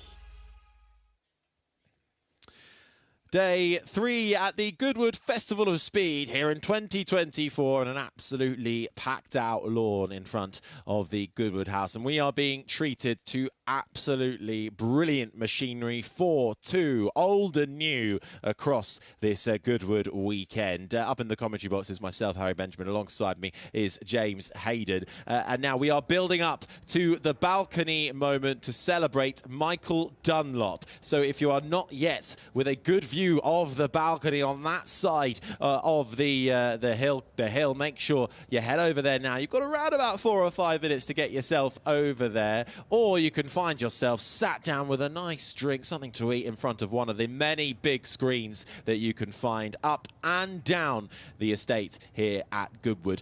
Now, Michael Dunlop, well, last month he surpassed his Uncle Joey to become the most successful rider in the history of the Isle of Man TT. The Northern Irish rider now has 29 TT wins to his name. James, just tell us just how special that is, what it means not only for the achievements he has around the Isle of Man TT, but why the TT is so alluring to riders. Well, I mean, listen, it's obviously, there's no two ways about it. It's one of the most dangerous races in the world. It's 37 miles long. You've got to know every inch, every bit of speed, every drain cover. A lot of it's blind. Some of it's over 200 miles an hour. And, they're averaging, the quick guys, 136 miles an hour over that whole distance. So, and that's a real challenge mentally, physically, and just like climbing Everest or something, it takes lives as well, and it's something that you have to bear in mind. His Uncle Joey, who the legend Joey Dunlop, no one thought his record of 26 would ever be beaten, and obviously he beat it this year, 29, and it would have been 30 probably without a problem with one of his motorcycles. And he's come through a lot of adversity from that. I was actually, showing my age now, I was teammates with his father Robert back in 1994 on the factory Hondas, and obviously sadly his father was killed doing it. His brother was killed road racing, his Uncle Joey was killed road racing, so he's had to overcome all of those things to become the very best, and he is the very best. I tell you what, when you see him out there, he is incredible. You can see him, he absolutely rides the wheels off it, uses every inch. He's aggressive, he's determined, he's tough as old boots. He's a fantastic rider, and in that discipline, he is the absolute top man. Well, what was it like being teammates with his father? Can you see a lot of the similar traits in riding style from his father to Michael now? Yeah, I mean, I was short circuit racing rather than road racing with his father, but and we were on the new, what was the RC45 at the time, and but yes, he was again sort of quite a serious rider. in himself a lovely chap. You know, God bless his soul, and you know, a lot of fun, and we had some great times, you know, that year together on the Hondas. So and Michael has got that steely, quiet determination, that ruthlessness, and that inner belief and steel that makes a truly brilliant road racer, and 29 TT victories, and he's not stopped yet. You know, this could, well, you know, we could be seeing, you know, a record now that could hold for forever, or who knows. So it's a wonderful thing, and the TT is such a unique and special event, and it's also such a wonderful celebration of freedom. You know, and people go and climb Everest, and you know, they know the dangers there, and it's the same. We're looking at two other TT legends here, Peter Hickman and John McGuinness. John McGuinness is, you know, he's no slouch himself around the TT. Unbelievable 23 TT wins, and the man next to him is Peter Hickman, who's had 14 TT wins and holds the lap record at 136.35 miles an hour average lap. And so it's just a really special thing. You know, you can imagine jumping in your car, on your bike, and just tearing around roads when there's brick walls like that, and fields and huge drops, and it's, yeah, that is the challenge. So that is the buzz, and the guys that do it and fall in love with it, you know, they can't imagine not ever doing it. It's something that really sings to their soul, and I have so much admiration and for these guys. They are incredible, and when you're looking at two of the other real greats in the sport right now. What is the history around the Isle of Man TT as a race? How did it begin? It's been going on for over 100 years, and it was, believe it or not, part of the Grand Prix calendar until the mid-70s. You know, so up until 77, if you did Grand Prix, you had to go and race the Isle of Man TT.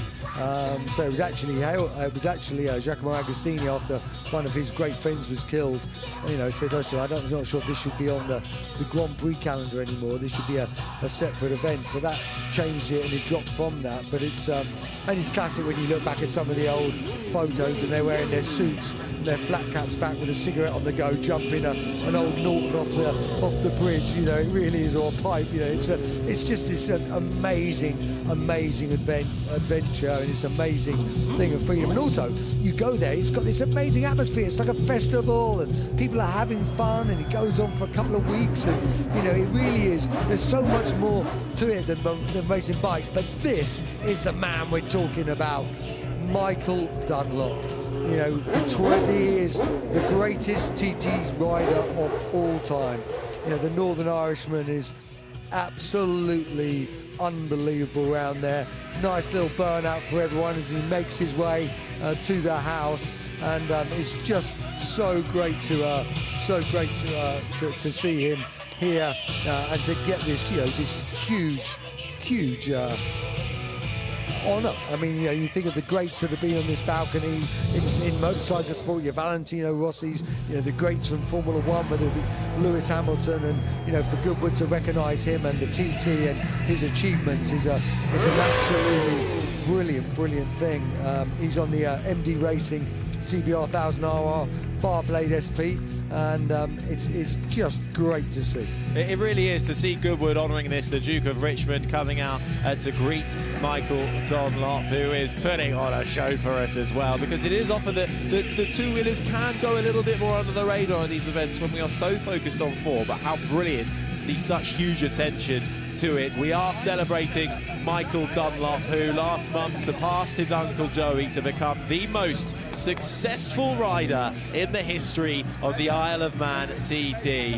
The Northern Irishman now has 29 TT wins to his name, and he could well be adding to that, and we are about to celebrate that with his very own balcony moment at the Goodwood house. And this is a very special moment. And Michael Dunlop, I was doing a little bit of my swatting up in my research. Yep. You know, his temperament as a rider could be quite fiery at one point, you know, not acknowledging some of the names of his competitors sometimes. Yeah, that steely determination of an athlete. Well, he's a proper old school racer. You know, he doesn't get involved in any of the Mickey Mouse stuff. You know, he's just about winning, and he's just about competing. And he's a very, very hard competitor. You know, he's tough, he's aggressive, and more importantly, he is super fast. And he's a very, very hard man to beat on the roads. Yeah, known for his aggressive style, which just makes it so spectacular to watch. And here at Goodwood, you know, staunch fans for years for TT racing, but also inspiring that next generation as well to sit down and get into not only motorbike racing, but the Isle of Man TT. Yeah, and if you haven't been over there, whether you're into cars or bikes, it's an event you should do in your life, because there is nothing quite like it. And so much of it, you know, you can get up into the hills and go and watch it sat on your in a field at the side of the road with no one else and see them scream past. You can sit in a pub, watch them come past in the beer garden. You know, there's such a choice. You can be in the grandstand. There is a plethora of places around, you know, 37 miles long, over 30, you know, there's so many places you can go and see on that 37.73 mile course. And it really is an event in itself, and it's a wonderful thing. And don't forget, in the Isle of Man, of course, once you're out the speed limit areas, there is no speed limit. So once you're out the towns as well, you can to the floor. You can you know, obviously safely go as fast as you want. Well, maybe not quite for the floor for the two wheels, but we are about to celebrate then Michael Dunlop, the greatest ever at the Isle of Man TT. Wow, what an entrance. Good afternoon, everybody, and thank you for joining us here at Goodwood House to celebrate the most successful rider in TT history. He is an icon. He is an icon of road racing. Please welcome to the balcony, Michael Dunlop.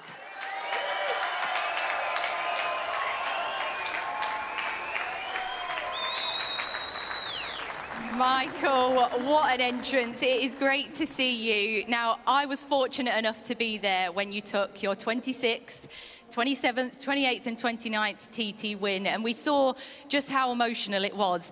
Has it sunk in yet, just the incredible feat that you've achieved? No, it's sort of more sunk in this morning when I got lifted at the house by a helicopter and dropped at the front door, and obviously the grace is... this is an honour. Obviously, this is, I suppose, when you're wanting to succeed at the highest point, and I've done that this year, just makes it feel something special. And for what they've done today, obviously something that will stick in my memory forever. And I'm just so grateful for the Goodwood people for everything they've done. And this, for me, is an honour, really. And it's, you know, to be the most successful person around the Isle of Man, it's a goal that I've been chasing for 12 years now. And this year we were able to make it successful. And for someone that's maybe not seen the Isle of Man TT, but maybe just heard about it, can you describe just what that lap is like around the mountain course? It's like a load of rednecks going racing. Just look, it's TT's obviously something completely different. In the sporting world, we do 37 1/4 miles of sheer road racing between the trees, and mostly best man wins, and that's what it's about. And it's a challenge over 6 laps, which takes an hour and 40 minutes. And yeah, it's a feat that people think it's madness stuff, but when you're brought up and reared in it, it's nothing but it's the Olympic of the sport, and that's what we look at. It's the highest achievement that you can career. Doesn't matter where you win. You know, I've won all over the world, and nobody cares. But when you win at the TT, it's something different. Well, it truly is phenomenal, and it's an intense few weeks. And as a spectator, people quite often say once the event has finished that you have the TT blues. Is that true for a rider? Do you experience the TT blues? Do you miss it once it's all over? With the TT blues, is more going to work on Monday morning, but no, it's so high tense for 2 weeks. The TT, it's very full on, and for me, this is probably the first time that we haven't really stopped. Mostly when we go home from TT, back to work, and everything settles down again. But I really have been on the road ever since, so I haven't actually had a chance to stop. But look, you get that. It's like everything when you're in such a high. There's only one place to come, and that's back down again. So let's try and get back up on the high again next year and see what happens. And coming into this year's TT, you had 25 wins to your name and stood as the second most successful TT rider behind your uncle, Joey Dunlop. And I think many people thought that his record of 26 TT wins would never be broken. Was there a time that you thought that his record would be unreachable? I don't look. Records are there to be broke. That's for sure. We knew that, and I knew I was capable of winning races.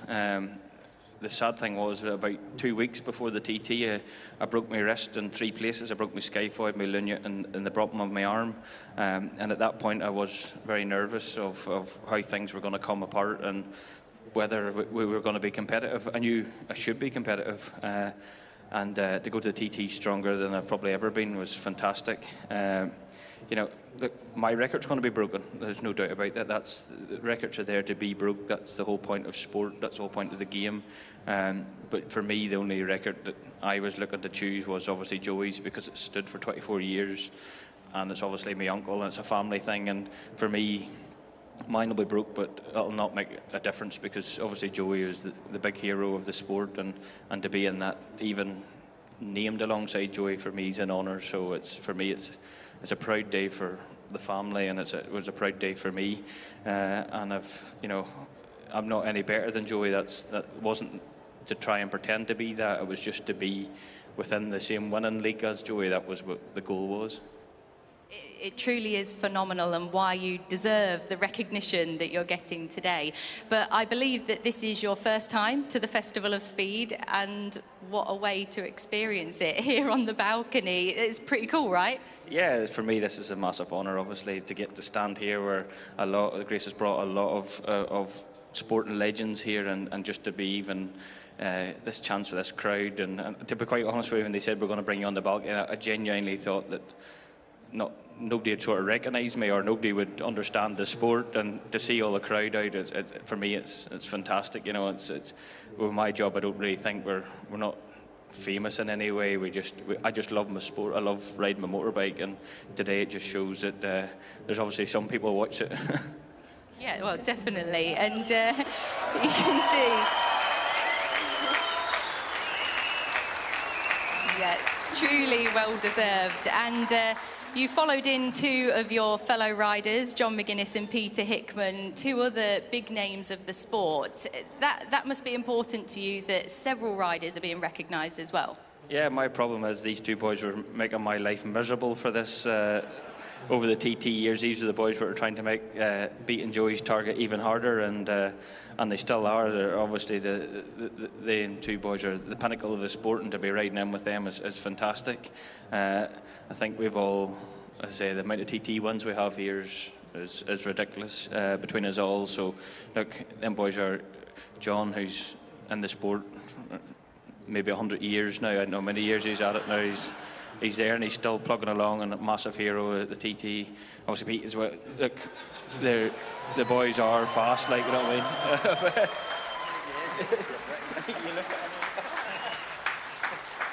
I think they'll continue to make your life a bit hard work in many ways, maybe. But we are delighted to have you here, Michael. Enjoy this moment. Please put your hands together for the most successful TT rider in history, Michael Dunlop. What a moment for Michael Dunlop. 29 Isle of Man TT wins to his name. His bodyguard's up there with him as well. But just such lovely words as well, you know, to hear him speaking about, you know, his Uncle Joey, you know, just a really, it's the most I've ever heard him say. And I thought he was, you know, very eloquently put in how he feels it. And look, what you're looking at there is 3 legends of the sport. You know, you're looking at 66 TT wins between those 3. And so it really is an incredible, you know, for the road race fans, you know, and for motorcycle fans, you know, it's a wonderful honour to see that these guys celebrated here at Goodwood, and to see the crowd appreciate it, you know, to hear the crowd and see them. It's just a wonderful thing, and a huge congratulations to all 3 of those amazing men. And you can tell the emotion in his voice as well, looking at the crowd and reflecting on, you know, his family's involvement with the Isle of Man TT2. Genuinely chuffed to be up there and be recognised by Goodwood for such a moment. And that was a huge crowd for him. And this really is an exciting moment for the Isle of Man TT and motorcycles. It is. I mean, he's such a humble man, anyway. So he's kind of, he wouldn't expect the fuss or the pomp or whatever. But here we see him sort of come in, meet the Duke, and then come up and really get appreciated to this wonderful crowd here at Goodwood. Well, a special moment celebrated on the balcony for Michael Dunlop, who is now the most successful rider at the Isle of Man TT. 29 wins to his name, Michael Dunlop. We have chosen the Two Wheels for Life charity for the 2024 Festival of Speed because it not only provides essential and much needed support for people in remote areas of Africa, but also because they use motorcycles to reach those in need. I've always so enjoyed my motorcycles, and I'm delighted that we can help this charity to provide healthcare to those who are desperately in need of support. I have no doubt that all our visitors this summer will want to help a charity that makes such good use of two wheels away from roads and racetracks. I do hope you will help us support such a good and important cause.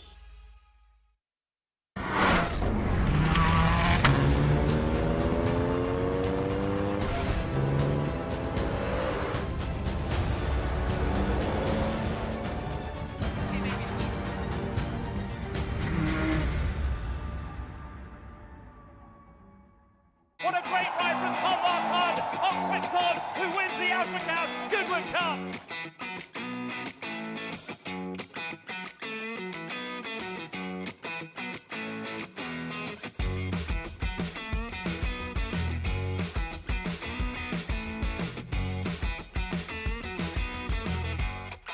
Highfield Princess, she's all class, and Highfield Princess comes clear to win the King George. Huntington from Backhurst to Bowen, the run towards the line. It's Huntington, he's still going to be unbeaten this season. He's going to win the Sussex Stakes.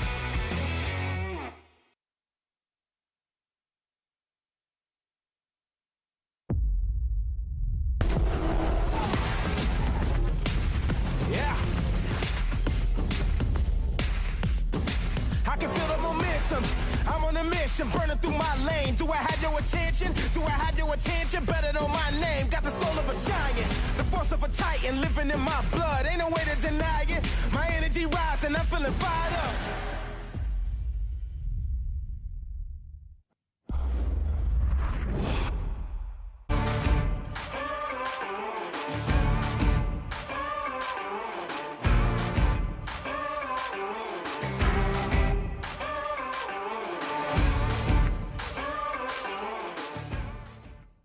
Sky Broadband are changing the game. We live in a society where 47% of UK gamers are women. Yet they only make up 5% of esports pros. This needs to change. 2 tournaments, 1 final. They're UK's first of its kind, with pro contracts and Sky full fibre on the line. We're on the lookout for women on their path to pro. Join us and compete in Races E-Series, Soccer E-Series, all leading to secure a place at the Women's Esports Finals. Sky Broadband is built to power the pros.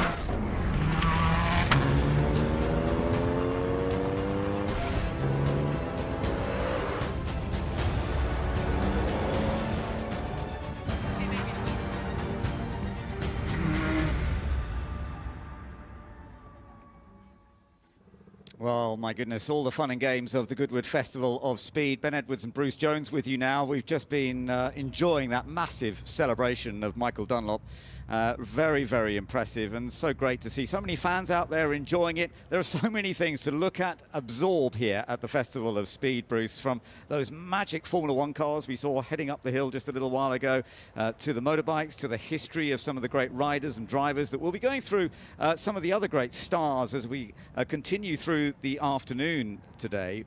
We've got some good weather at the moment, very lucky, a little bit of cloud coming over, but still lovely and dry, pleasant day at Goodwood. And we're getting ready for the next batch, actually, which is more about the beginning of the whole world of motoring. Remember, we're talking about going from horseless to hybrid throughout this whole weekend, of how motoring started in the most basic terms before the 20th century even began, and then, of course, coming right up to where we are now and going into the future with the plans for technical advances. We've got some amazing equipment here.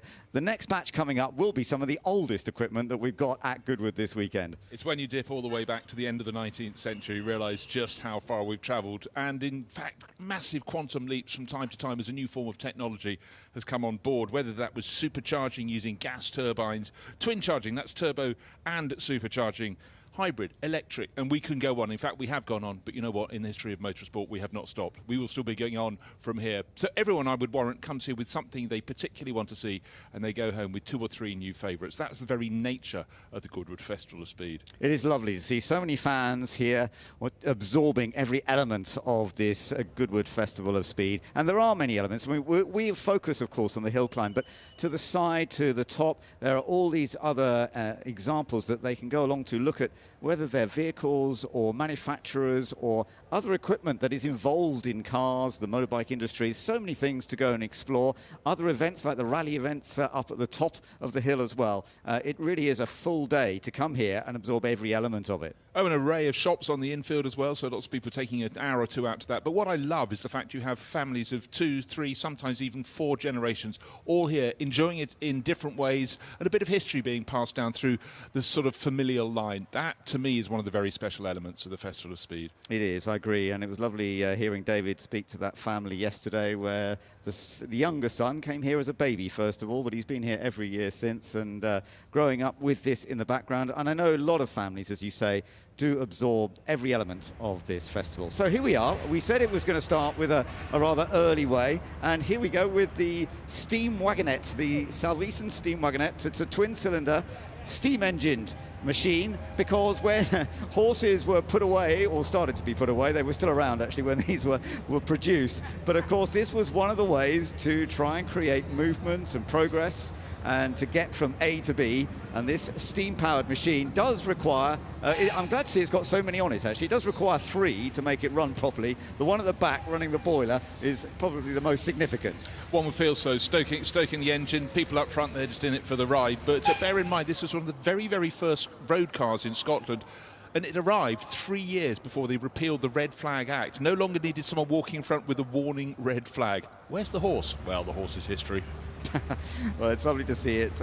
Charlotte Pittaway is actually on board this time, which is great, doing some of the driving, as you can see, the steering, as it does take a bit of a combination here, whether it is the steering, the braking, or keeping the fire fed, which is being done from the back. Part of the Pittaway family, of course, Duncan Pittaway, he is part of this. We may well be seeing Duncan coming up in a little while in the Fiat S76, of course, the Beast, which is the amazing one, the Beast of Turin, the huge Fiat S76, but this is one of his vehicles as well. Yeah, and a lovely little detail, 131 years old, no, I'm not kidding, and it's only the 4th owner. Duncan is the 4th owner of this car in all that time. It is amazing, isn't it? 4 owners of this machine from so long ago. But it's beautiful to see it. Give it a wave as it comes past you if you're here, and if you're enjoying this online as well. It's great to witness and see and listen to the very different sounds of machinery from these very early days, as you say, from 1893. It's being followed actually by the Panhard and Levasseur Wadidage, they call it, which has got a wonderful seating position at the back in particular. It's a great ride as you come up the hill. Thankfully, once again today, we had a little bit of rain on the first day, but the weather's good and it's perfect for having a little wave as you head up the hill. They're being given the shortcut because they'll be bringing some of the other vehicles right up the hill climb. It may slightly delay the batch. Right now, what we're having is a very, very special car in its own right, but also for its family connection. And we're celebrating the centenary of MG cars, this MG C-Type, great little car. And it was has an enormous place in the history here because Duke of Richmond and Gordon's grandfather, Freddie March, drove this car, not just competed in it, but won the Brooklands Double 12. It was an event, it would have been a 24-hour race around Brooklands, but some of the neighbours didn't fancy the noise. See, nothing changes. So it was 2 12-hour races, and after that, that really had Freddie March desiring continuing as an engineer. He was an engineering apprentice, but he was the one that led to the use of the airfield just down from Goodwood House and turned it in 1948 into a racing circuit. And for that alone, we should be enormously thankful for his endeavour. And clearly, Duke of Richmond and Gordon has kept that motorsport bloodline running through the family. Absolutely right. And I found it fascinating to learn about the history between MG and Goodwood, if you see what I mean. The fact that they were so combined from the very beginnings of MG in the racing world, and that Freddie had so much success. Not many races, because he didn't do many of them, but the ones he did, he basically won. So it was incredibly impressive to see that. The MGs took the class win at the 1933 Mille Miglia as well. Tazio Nuvolari was a competitor in this one, the MG Magnet K3. So a very famous driver that he was, Tazio Nuvolari, and he joined MG in those days before World War II to get some good results, and he dominated the TT on the Ard circuit in Northern Ireland. Yes, we've just heard from Michael Dunlop about the TT circuit on the Isle of Man, but the Ard circuit, a very, very fearsome selection of public roads on the Ards Peninsula. If you get a chance, do go over there to Northern Ireland and to take a look. Yeah, well, this is the MGA. Now, this was a very significant one, actually. First of 4 prototypes, referred to as the EX182, and they were built to compete in the 1955 Le Mans 24 Hours. Ken Miles and Johnny Lockett involved in this particular car. It's in lovely condition now, and the car was also moved on to another team, the Fitzwilliam Racing Team. They actually put it into the Mille Miglia in 1957. So this particular car has some amazing race history to it.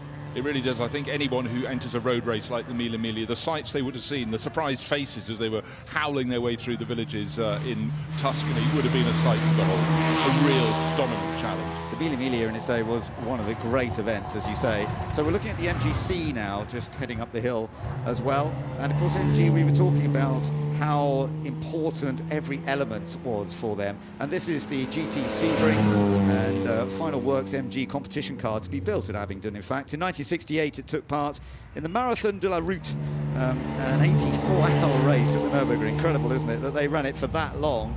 And its final outing with the team came in 1969 at the Sebring 12 Hours. And obviously, looking at the body shape of that car, it's the classic MGB GT, but as it's an MGC, you've got a bonnet bulge and also the much more generous wheel arches. But the American market, that's why this is known as the Sebring, after that great Floridian circuit, was hugely important. That whole element to win on Sunday, sell on Monday. And MG, they'd already had a rich history in American racing with the T-Series races as well, but it really helped the sales book. The view of the MG Metro just heading over, going over the right there, which is another wonderful machine from the 1980s. This is a 1986 version. That has a 3-litre V6 engine, mid-engined, of course, and it was very successful. But this is another very exciting earlier version. This is the Darracq 200 horsepower. Mark Walker, who always does great stuff at Goodwood. Just looks so dynamic, but when you can see a driver and passenger leaning into the corners and the passenger pumping for more fuel to get into that giant engine up front, 25.4 litres. That was a car made for the land speed record, but right now it's simply made to entertain me and you. So dynamic. Really great stuff. And now one of the Ferraris heading up the hill, and this is an opportunity to see one of the most beautiful early Ferraris that was part of Enzo's campaign to get into motorsport. Now, he, of course, was involved in running Alfa Romeos before the Second World War, but after the Second World War, he decided to set it all up himself, get it running, and this was one of the early ones, the Ferrari 500 625A. Yeah, William Ianson at the wheel, and this was a time when Ferrari, all the Formula 1 teams had to run to Formula 2 rules for a couple of years, and Alberto Ascari wiped the board. He won almost every Grand Prix, but again, it just looked great. And Formula 2 rules meant they were less powerful, but there weren't enough manufacturers to stay at the full-fat Grand Prix regulations, and it kept the championship running in its early years. But Alberto Ascari with Ferrari a huge Ferrari Works team, but he was the creme de la creme, and that's why he took those 2 titles, winning practically everything in the Ferrari 500. And it's beautiful to see it in wonderful condition. As you can see, the classic Ferrari colour is so distinct, so beautiful. I know they've gone through so many little ranges of that colour over the years, but it sticks from such a long time ago. Certainly is. So up the hill, past the flip wall goes William Janssen, that glorious Ferrari 500 625A. To give it its full nomenclature, there is a massive rumble following it up the hill because a Lancia Ferrari D50A is on the way. But right now, the car that cleaned up in 52 and 53 just about to complete the course here on the Saturday lunchtime at the Goodwood Festival of Speed. Lovely to see. So early 1950s and wonderful sound as well as it comes across the line. The 500 625 running in the 1954 season to Formula One regulations with its 2.5-litre engine. Of course, a time when Mercedes were getting involved in Formula One, and that's something we will be looking at in a little bit more detail. Well, we're talking about changing regulations, and for 1961 the engines were downsized to 1.5 litres. Ferrari was ready to pounce and produced one of the most exquisite little cars. The cars were getting smaller and smaller. This was the Ferrari Dino. The shark nose, as was called for obvious reason, and a works Ferrari driver from slightly later, Arturo Mazzari. He just looks perfect in this car. Yeah. Small, neat, and probably still got his packet of cigarettes strapped inside the cockpit. It's lovely to see, isn't it? The Ferrari 156, made by Ferrari in 1961 for the new regulations when the engines had been narrowed down from 2.5 litre to 1.5 litre, so it was sort of like doing Formula 2 virtually as a Formula 1 car, but this was very successful with Phil Hill winning the 1961 World Drivers' Championship. Yeah, it was also particularly successful because the British garagistes, as Enzo called them, were pushing and shoving and hoping the regulation change wouldn't happen, so they rather delayed their own progress. They wanted engines of a larger capacity, and the governing body, FISA, went no. So Ferrari got the head start, but it was an epic season, and at the end it was a battle between 2 Ferrari Works drivers. Wolfgang von Trips, alas, killed at Monza, and then Phil Hill became the first American world champion. So we've got one of the Maseratis just heading up the hill now from 131, the Maserati, that's the 250F. So this was one of the great classics, the Maserati 250F, huge success, 2.5 litre straight 6, so this was before the engine sizes were reduced. And Juan Manuel Fangio, of course, took a great deal of success with Maserati 250F. Well, he took a great deal of success with absolutely everything he drove, the mighty Argentinian. He stepped away when Mercedes burst in 54 into Formula One, stunning with him in 1955, and they pulled out after the huge number of people, spectators, were killed at the Le Mans 24 Hours, and he got on board a Ferrari 250F and made it sing like no other driver could do. And another person who was absolutely on top of his craft in another car made in Italy, the Lancia Stratos HF, fantastic rally car, and Sandro Minari in this Marlboro livery was sensational. Didn't seem to matter what surface he went out on. No, you're absolutely right. The Lancia Stratos with its 2.4 litre V6 mid-engine, which you're sort of looking at, that angle you're looking at the car, you would be looking into the engine if you could only find it. Certainly not in that lovely low front bonnet. It sits behind the driver, and a lot of tarmac speed, but it was also pretty good off-road as well. Didn't always dominate the RAC, of course. That was a slightly different situation for it, but it was very successful. This built to Group 4 specification. As you say, Sandro Minari was one of the key drivers of this, and he actually did the Targa Florio back then, and they got some good finishes to start with, and of course the Stratos went on to more success. And in fact, the RAC rally, it was run with Minari as well. Yeah, and just to explain, if you don't know what the Targa Florio is, it's one of 2 classic Italian road races. The Targa Florio is not based in the middle of the country, but down around Sicily, and the roads, you cannot believe the speeds that they were beginning to achieve there. So clearly a little bit of fortune would have to go with any performance that ended up in victory there. There were so many more things that could go wrong than could go right, but what a spectacular place to see these cars going competing. And it is one of the most beautiful, elegant, but small but powerful little rally cars. It's something that's so wonderful to see. It's continued to hold that look, and there have been newer versions made over the years as well, haven't there? Yeah, there have been other iterations, but again, if ever you see one without the giant rallying spotlights on the front of the car, it looks denuded, very, very elegant, but really for me, it should be running with those big lights on the nose, the angular nose, making it look really wedge-shaped. And good to see, actually, not just 1, 2, but maybe 3 or 4 Lancia Stratuses. Can't really have enough, frankly. This is the one driven by Alessandro Pasquale, who's driven for Simca and Porsche, but he found his real métier when he got on board in the Lancia camp. And how could you not? We talk about sounds, and this made a totally distinctive sound with that little 2.4-litre V6. A rasp, and you know, noise is so important in motorsport. Well, it is to me.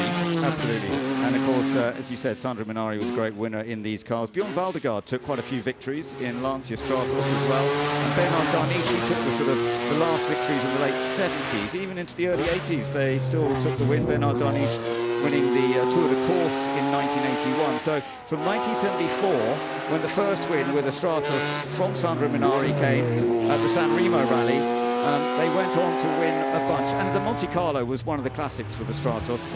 The Monte Carlo was won in 1975, 76, 77, and in 1979. So the Monte Carlo rally really suited it perfectly well. Now we're moving on to the Bugatti 35, and this in the 1930s, Bruce, was one of the most capable racing cars that anybody came across, really. They won so many races. So many races, Ben, they topped 1,000 victories. I'm not making this up as I go along, because there were a prodigious number of races, more races than there were circuits, but so many towns and cities wanted to attract the sporting action. They'd have a race along the seafront, but the Type 35 was just absolutely spot on for narrow little tracks, and gradually superchargers were added, and there's one real...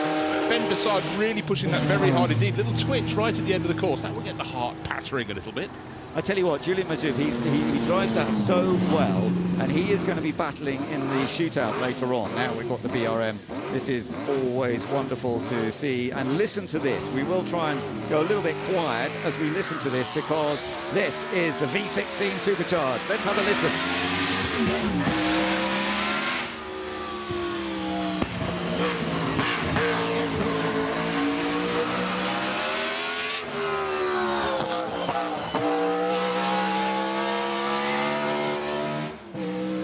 Wonderful sound. This has been recreated in recent years. Yeah, using 20,000 technical drawings, and they had to get them in the right order, but there's an engine that could be heard in Hampshire from here. V16, complicated, competitive, fragile. The third word was the main problem, but it did take race victories, but BRM had to work so hard.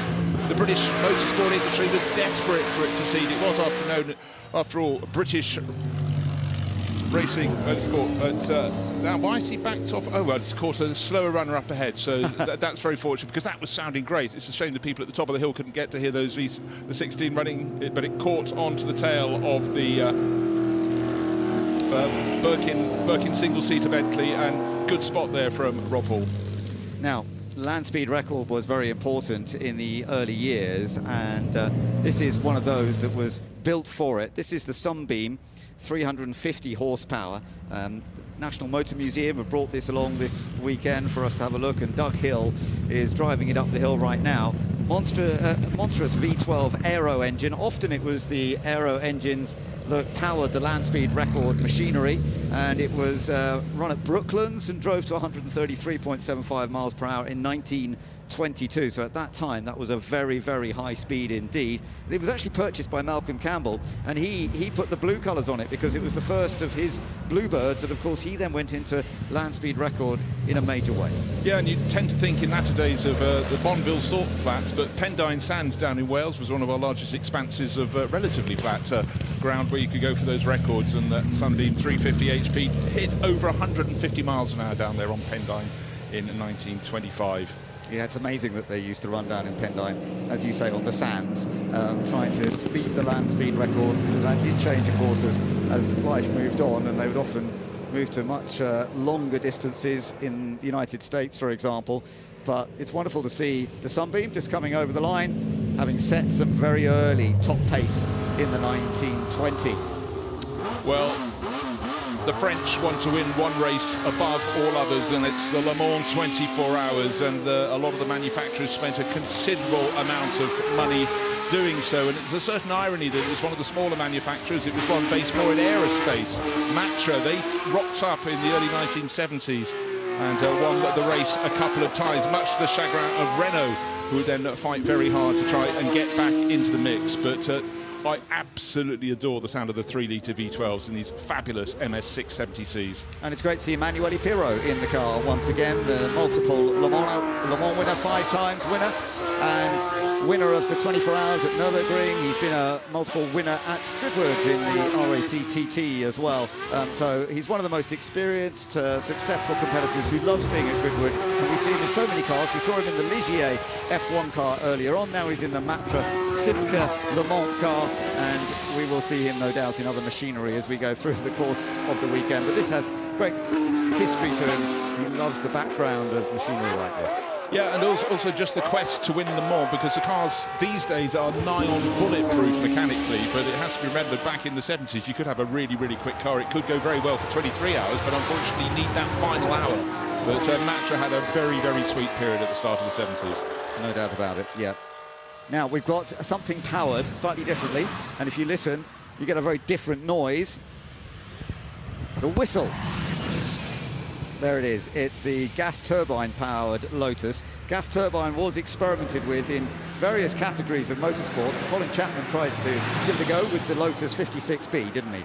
Absolutely did. They'd tried the Indy 500 with the gas turbine car, converted it to have one for Formula One, and it wasn't a great success. But the weird thing about this, of course, being a rotary with a gas turbine, it means you don't change gear. You're just trying to keep the power. You just spool, spool, spool. Right, keeping with the theme of the gas turbine, we've got the Helmet, which is a sports car that tried to take gas turbines into sports car racing. It did achieve 1 win, but it was very, very complex. But again, I love that element of being at a time in a sport when something new was being tried. This one sports a helicopter engine under the rear, and it revs to, hold on a second, let's look this one up, 57,000 RPM. I kid you not. I love the look of this little machine and the sound of it, which is very unique, of course, with this, as you say, helicopter gas turbine. And it actually, one of the few vehicles that won with a gas turbine. Now, here's another superstar driver in the Lola Chevrolet. It's Derek Bell, another multiple Le Mans winner. Always another fan hero here at Goodwood as well. Derek Bell still very capable of taking these beautiful cars, be it powered by big V8 American engines. The Lola Chevrolet T70 Spider was a great example of creating that pace that they needed. Open top, of course. And on a day like this, a beautiful machine to drive. Absolutely so, and the sound is extraordinary. Now, there's something very, very special on the start line. 116, you may not have seen it before. In fact, you have. I will be flabbergasted. This is a car, the designs were created 90 years ago. It's the Auto Union Type 52.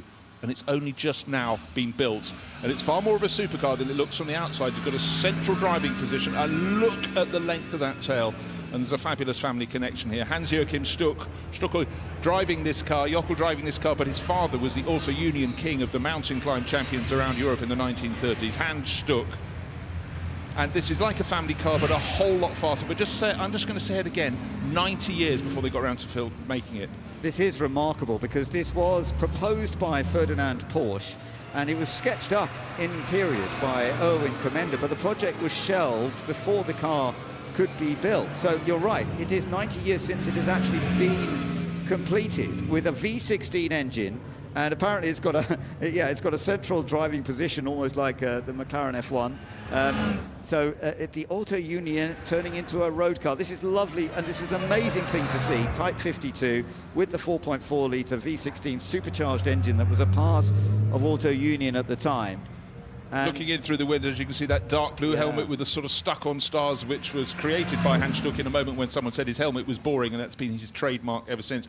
Just little hints as it went past the house of the potential of the car. Clearly, it's nigh on brand new, but a V16 supercharged engine. Put your foot down. This is mid-1930s in terms of the design and the concept. As the sport moved forward, making supercharging work all the more. We'd seen it working supremely well for Bentley at Le Mans, but this is so special. I think I'm going to go away and digest this one. Yeah, we all should. This is something very, very new. And as you say, the fact that Hans-Joachim Stuck is driving it when his father raced Auto Union. He was the winner of the Italian Grand Prix in 1935 with Auto Union. They spent 5 years together, his dad, with that Auto Union group. And Hans-Joachim Stuck, who's now driving it, he's now 73 years old, and a man who has had 74 Grand Prix starts in his own time, and a double winner of Le Mans. Lovely to see that combination of him in that machine that's been built after 90 years. Right, something else now, the Lancia Delta S4 Group B, one of the great rally cars. You just used the word combination. That's absolutely apposite here, because this is a car that's what we call twin charged. Turbocharging not enough on its own, neither supercharging. Combine them, and that's what gave the Delta S4, as well as its incredible lightweight format, such performance on the rally stages. It did. It had great performance as well, and Henri Toivonen so sadly was lost from us as one of the great frontrunners with the Lancia Delta. But there were accidents happening in various forms at that time. Group B proved to be just a little bit too powerful in a way, and that got cancelled. We just saw the Lancia backing off, because unfortunately the glorious little Ferrari, the 308 GTB, has come to a halt. Whether that's halted because something in front has had a problem, but that's up just on the exit of the Flint wall, so not the place you want to sit, but the marshals will have flagged very clearly that something was amiss. So that's sitting there. We will find out what's happened, but very well done to the Lancia driver for backing off there. Yes. Driver on board was James River. There's the red flag, which means no further traffic going at speed on the hill. Come to a halt, and the drivers have done precisely what they were requested to do. Absolutely, yes. No, sensible stuff. Unfortunately, it does look as though that Ferrari has come to a halt. That actually is a rally Ferrari, interestingly, rather than a racing Ferrari as well. So we were talking a bit about rally history there, but quite why it's just come to a halt, I'm not too sure. It doesn't look as though it hit anything. It's just presumably a mechanical issue that has just brought it to a halt. And the marshals, as ever, doing a wonderful job here at Goodwood Festival of Speed. They're all the way up the hill, trying to get things sorted as quickly as possible. Never easy, because you've only got this one route up to the top. Once everybody has done the route to the top, then we wait until they can all come back down. There's no other way, so it does cause a bit of a delay. Yes, you always hope that if someone has a problem, they're very near a grass verge, of which there aren't too many as you go. Once you've gone past Moulcombe, you tend to go up towards the trees, or a little access road. But all will be done. The marshals, hugely experienced, the rescue crews, they've been doing this for a while. It is the 31st Festival of Speed. Have to keep saying that. I think I've not been to 2 of them, but it has grown and grown. The crowds took the Duke of Richmond and Gordon, Lord March as he was back then, enormous surprise. He thought a couple of thousand people would arrive at the first one. Oh my word, wrong by a factor of about 10, and since then the world has come, the manufacturers have come, and it's in so many ways, Ben, led to the encouraging people to finish those restoration projects. And having just seen that Auto Union Type 52, that is probably the greatest recreation project I've seen. Imagine the people involved who, for various reasons, would have been frustrated when it wasn't built back in period in 1934. They're not around to see what the outcome is, but that connection with Hans-Joachim Stuck to his father, who was one of the works drivers at that time, I think is phenomenal. I totally agree, and I think it's a stunning thing to look at as well. And I always loved the shape of the Auto Unions, with the fact that they ran the engines behind the driver, which was really, it wasn't the first time ever, because some of the very elderly cars in the early 1900s had engines at the back.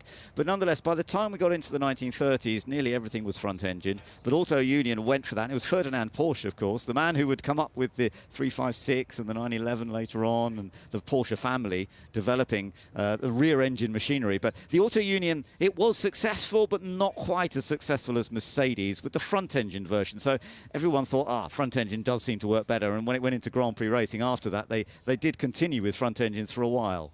They certainly did. You always felt Auto Union had the people in power who said, let's do different. Let's just try a different approach. But imagine being a German motorsport fan in the 1930s. You were spoilt for choice with 2 massive manufacturers, with government assistance going at it. And we talk about it not being a linear process as we go through this horseless to hybrid development. Clearly, that was a period of enormous boost there, and they drove the motorsport world on. So the Lancia Delta S4 being pushed back down the slope, the Ferrari 308 GTB Competizione likewise being moved clear. So we'll get cars going on the hill as soon as we can, once it is safe, and that is the byword on all things at the Festival of Speed. Absolutely. You saw the Renault 5 Turbo Group 4 also stopped at the moment, so another of the rally machines. Renault set about getting involved, and the Renault 5 Turbo, very different to the road car, of course, because that went mid-engined as well. So we're talking about engines behind drivers. The original road-going Renault 5 that many of us enjoyed growing up as a road car was a front-engine machine, but the rally car with the engine sitting behind the driver, only space for the 2 people, the driver and the co-driver, of course. We may get to see that in a moment. It just depends how they're going to sort the clearance out right now. I think that, as you say, they've managed to get the Ferrari out of the way, but it may take a few minutes before we get a bit more action coming up the hill climb. But it's so lovely to see many of you here this weekend enjoying, soaking up the atmosphere, seeing so many wonderful cars and bikes from such a period. There we are. The Ferrari is now making its way down. We've definitely got a bit of a pause, so let's go back up to the top of the hill with David. Hans, what a beautiful machine. I can tell you, when I drove it the first time 4 weeks ago, I fell right in love with it. I've never seen such a combination of a fast car with its engine, 16-cylinder, compressor, and then how it drives, a passenger right, a passenger left. This is just outstanding. It's stunning looking. It sounds incredible. That's right. I mean, what more do you need? And what an achievement building it from scratch. So you're doing a little bit, obviously, for people who don't know, this car didn't exist, did it? No, it didn't exist. It was just there were ideas about it, and then they were put on the side. And now I think that 7 or 8 years ago they started building it. Timo Witt, thanks to Timo Witt, and now it's here. And the driving position, it could teach Gordon Murray a thing or two, couldn't it? Yeah. No, it's not so bad. I mean, there's enough room for the legs and everything. When I have 2 passengers, maybe a little bit tight, but it's okay. What's it like driving it? I mean, here you cannot really try so hard. But when I drove it in Neuburg in the airport, I think I did about 250 top speed on the straight. Perfect. Perfect. Well, it's brought a smile to many people this weekend. I think it's one of the crowd favourites for the weekend. Fantastic. Okay, super. Enjoy. You too. Thank you. It's really... So it's lovely to see that and to hear from Hans-Joachim Stuck about that machinery that has finally been built after all these years, when it was drawn up pre-war, but was never actually made. And now to see it having been created, I think it's lovely that the effort, the work has been put into that and created it so beautifully. But it was also the combination of so much technology. We were talking about supercharging, finding its feet in motorsport to give a lot more power and better power delivery, but then to have 16 cylinders just to make it complicated. But that was the ambition and the desire for excellence. But there we are, 250 kph. That's just over 150 miles an hour. So he did that on an airfield in testing. This is not an airfield, but it's just phenomenal. And Tom Christensen, 9-time Le Mans winner, does many of those with Audi, which obviously is a mark that came out of Auto Union.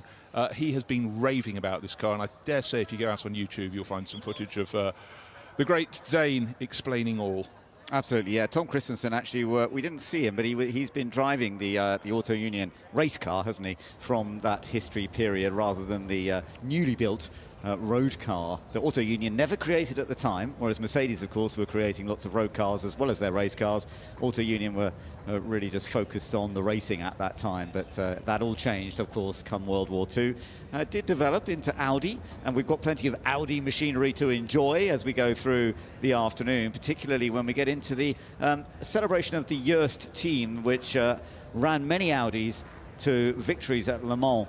And we'll be talking about that a little bit later on. We'll be seeing some of those vehicles coming up the hill. Right, and a few of the cars from the back of that batch are actually being returned to the paddock now. So there'll be no more coming from the bottom. And I tell you for why. See the giant structure in the middle of your screen.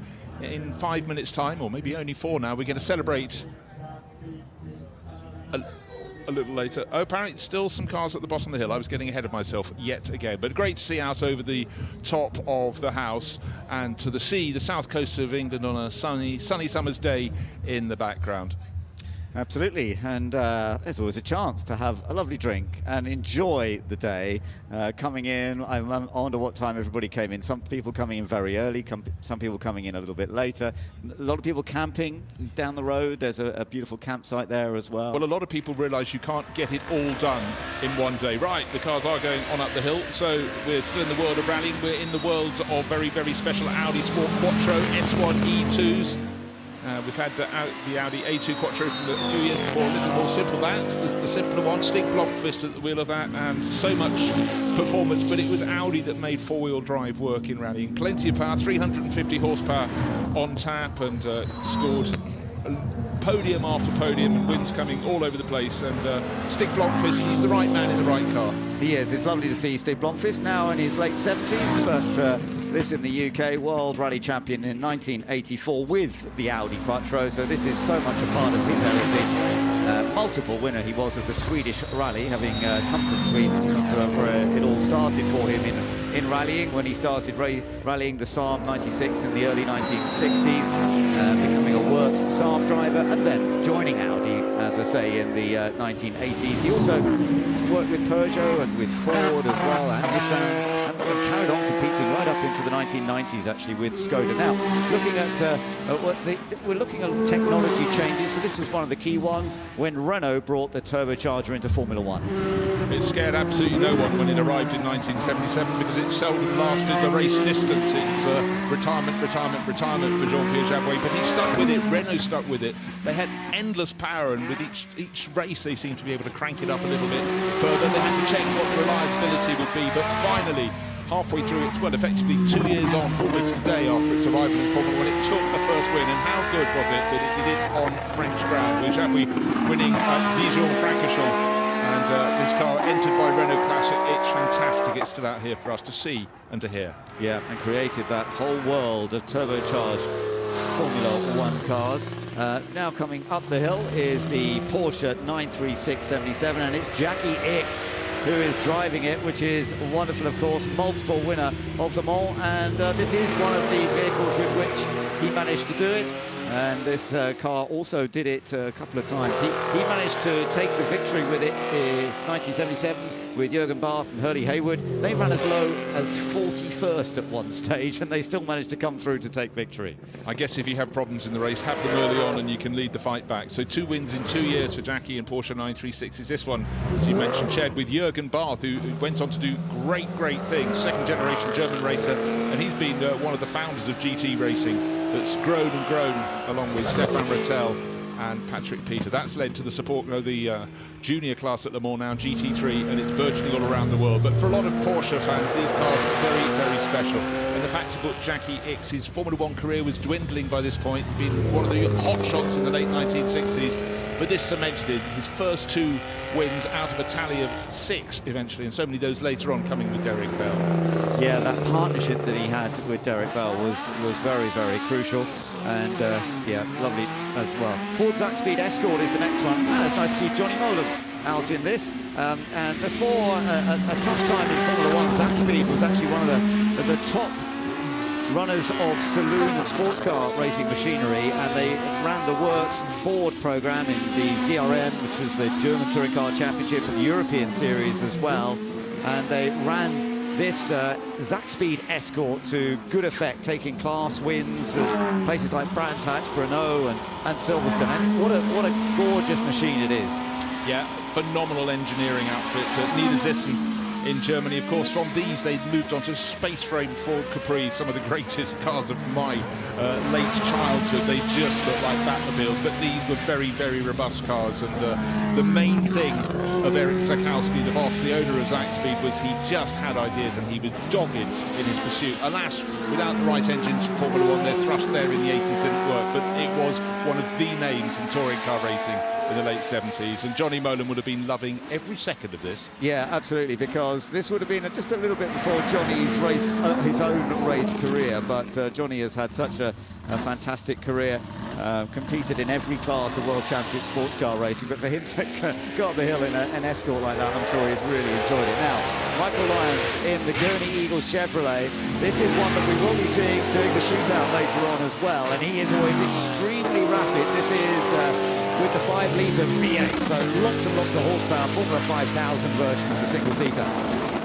Yeah, actually great, the engine note. And there was that famous race at Brands Hatch where Peter Gethin beat all the Formula 1 drivers with a Formula 5000 car. The reliability was absolutely excellent, the noise phenomenal, but Michael Lyons drives this hill like almost nobody else. It doesn't seem to matter what he gets into.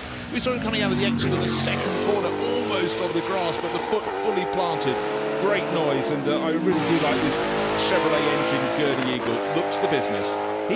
Michael took his 8th win at Monaco this year in the historic racing at Monaco. He's done so well in historic racing for a number of years, and he's going to be rapid when we get into the speed shootout a little bit later on.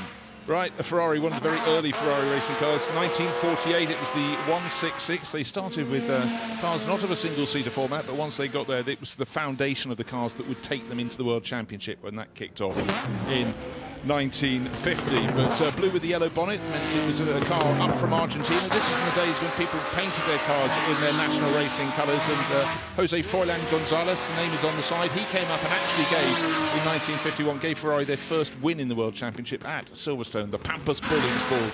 A big brute of a man, but with incredible finesse behind the wheel. Yeah, and wasn't it amazing that it was Silverstone that Ferrari took their first ever victory in the Formula 1 World Championship. It was a lovely story, and still they've had a big number of victories in the British Grand Prix over the years, so didn't quite manage to do it last time out. Of course, last week when we saw that remarkable victory for Mercedes. But Ferrari always in the game and have been in that longest part of Formula 1 right from the early years. And we're seeing some of these very, very early versions. Of course, this was just before the World Championship actually began that they produced this with its 2-litre V12 supercharged power, which certainly created a lot of horsepower, a lot of speed. And Juan Manuel Fangio was a key part in his first win for Ferrari in that machinery. So there we are, just looking at now, we've got Richard Petty in this, apparently. So that's, yeah, he's passenger in this one, I can see. Well, right, on the right-hand side of your screen, you've got the King holding his famous, legendary Stetson on board, alongside son Kyle, smiling, beaming, the Plymouth Superbird, so a real treat. We're celebrating 25 years of the Petty clan, 3 generations of them succeeding in motorsport. 1949, the original Petty went out and competed in the first NASCAR race, and right through to more generations competing in NASCAR itself. But one of the most iconic cars of NASCAR history is that Plymouth Superbird with the massive rear wing. But isn't it lovely to see Richard in that Fiat S76 of Duncan Pittaway? That's the machine from 1911, as his son there taking photographs. Smile, Dad, come on. This is a lovely shot. The fact they can go side by side on this narrow track is actually very impressive when you're in a big NASCAR, and a rather narrow big engine Fiat, I suppose. But Richard hanging on to his hat, the 7-time NASCAR champion who won it from 1964 up to 1979. And it's Lee alongside, who's a 3-time champion as well. And yeah, Richard with that remarkable background, the king of NASCAR as he was labelled. And this celebration was yesterday. We really enjoyed it, but it's fun that he can still celebrate today as well. Yeah, celebrated up on the balcony, but he still talks of that 200th NASCAR win. Fittingly, on Independence Day, the 4th of July, the President of the United States was there at Daytona. It was meant to be win after win. So from Lee Petty, who kicked it all going, to Richard, the king, no one comes close in terms of NASCAR royalty. And his son Kyle, who's actually, unbelievably, this is only his first visit for the king. It's visit number 3, and he's lapping it up. He said, we're happy people because we're among motorsport people, and that really is precisely what they are. It's a great family, isn't it? Lee, the original, and then Richard, and then you're on board here with Kyle. He's now 64 years old. He's had 8 wins in NASCAR himself over his career, but that NASCAR heritage is a huge part of the Petty family.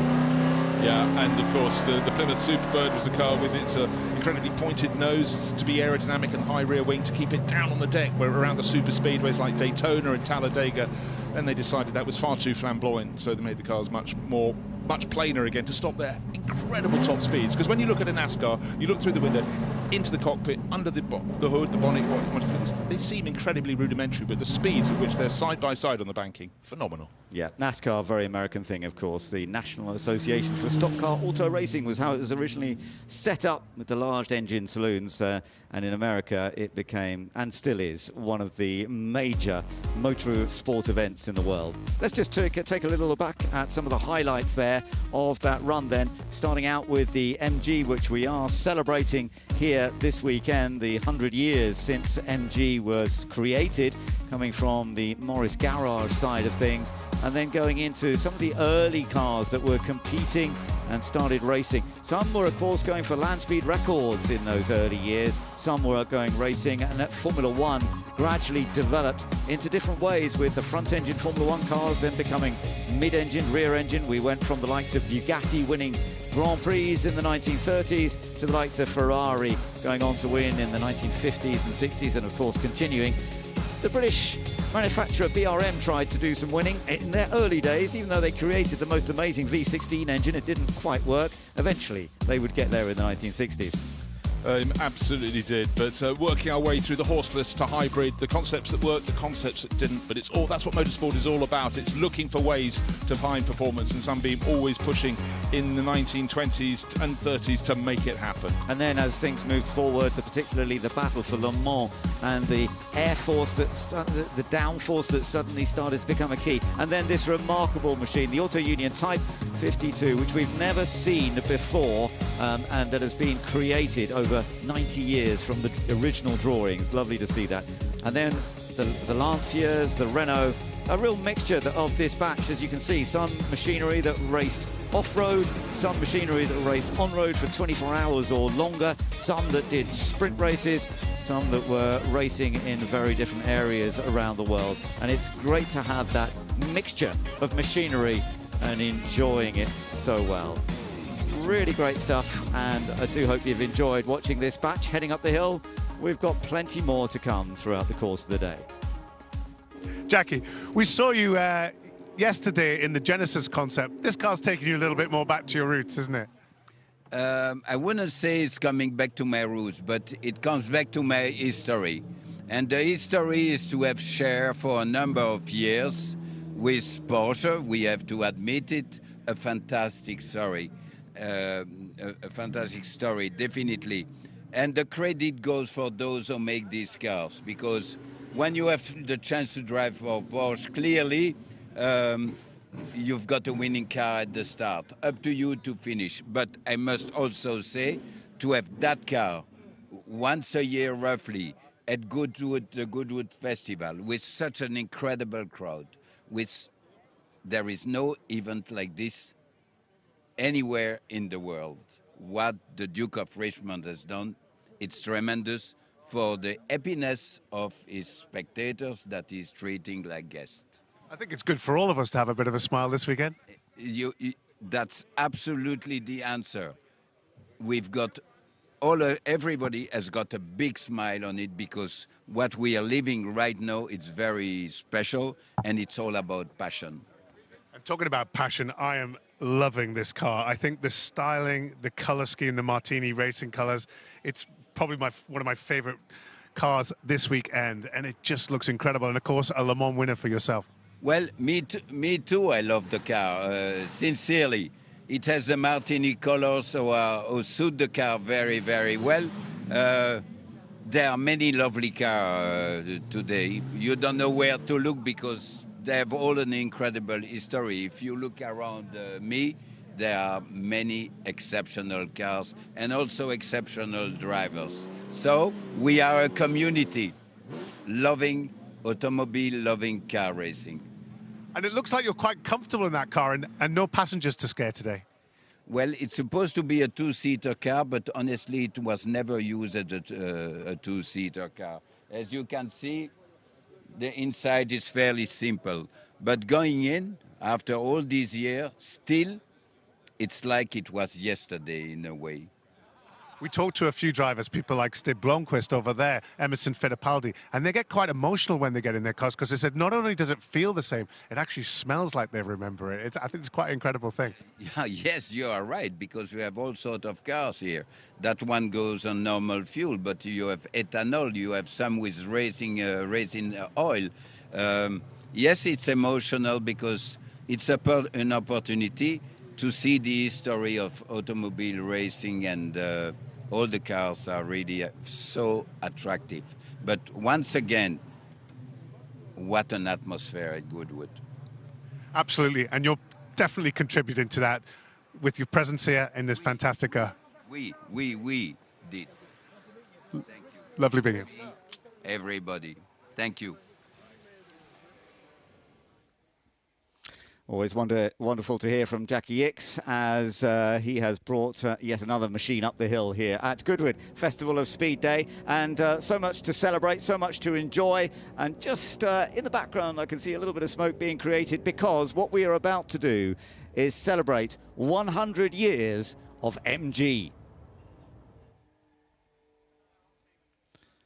It's great to have this celebration, there's no doubt, because it has been such a part of Goodwood history as well. We've got the structure up here representing two ends of MG, from the west to the east as well, but it's the MGB on the far side, which of course the major classic MG for so many people, and then the Cyberster is the one on the closer side to the left there. That is the one that's been launched here at Goodwood this weekend. We've seen a few versions of it, all electric, open two-seater sports car, very much in the tradition of the MGB. Yeah, following the ethos very much indeed. There's also a coupe version, looks stunning down on the MG stand. So new models coming thick and fast.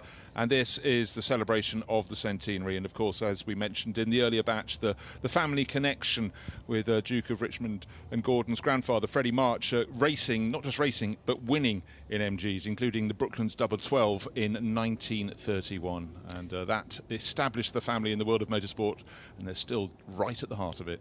Absolutely right. It was all created out of the Morris garages originally by Cecil Kimber in the 1920s, and they started with that type of machinery. But of course the MGB is one of the cars that we remember the most from 1962. The MGA before that had been very successful in America, for example. I gather over 80% of production of MGAs in those days actually went over to the United States and had victories in various key races. But the MGB, launched in the early 60s, also had success in racing, but became a massively popular car for road fans, for people who just used it as their everyday machinery. No, exactly so. And then back this side of the Atlantic, the MG Midget was such a fantastic little car, smaller, more nimble, but worked very well in tandem with the MGB, and that's where the sales of the marque went for so many years. And of course, in lots of club racing on both sides of the pond, MG was the car to have.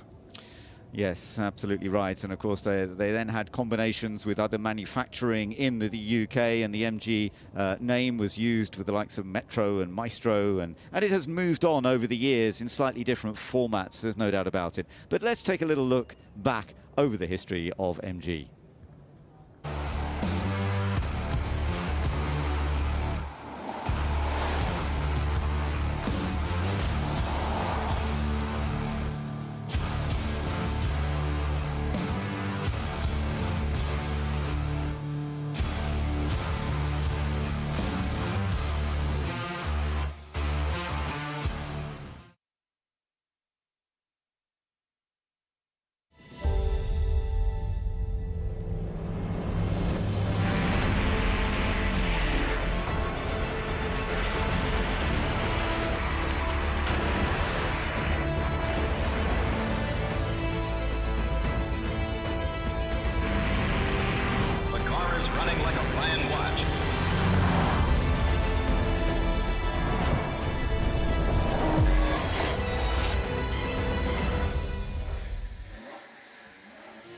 There we are, a lovely little mixture of machinery from the history to the very most modern MGs. And we're seeing this little group of MGs now heading down towards Goodwood House so that the celebration can be taken once again. There was a nice shot I noticed in that of the MG LSR, the car that went for land speed records at certain limits. They were under 2-litre engine sizes. Sterling Moss took a record of 245 miles an hour back in 1957 in one of those, and it was lovely to see some of the images of it.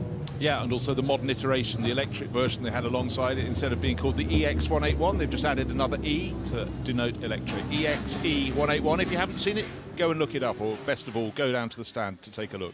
It is a remarkable machine to look at. We wandered past it the other day, and it is very impressive. So that is here at Goodwood this weekend, part of the new part of what MG is all about. We've got the electric Cyberster as well, which is very much a road car that is going to be available for people to buy and take on the road, fully electric, but with that open top sports car style to it that is moving forward. With MG currently these days producing quite a range of SUVs, road cars, and actually proving very popular in the UK. They've got a very good market still here in the UK.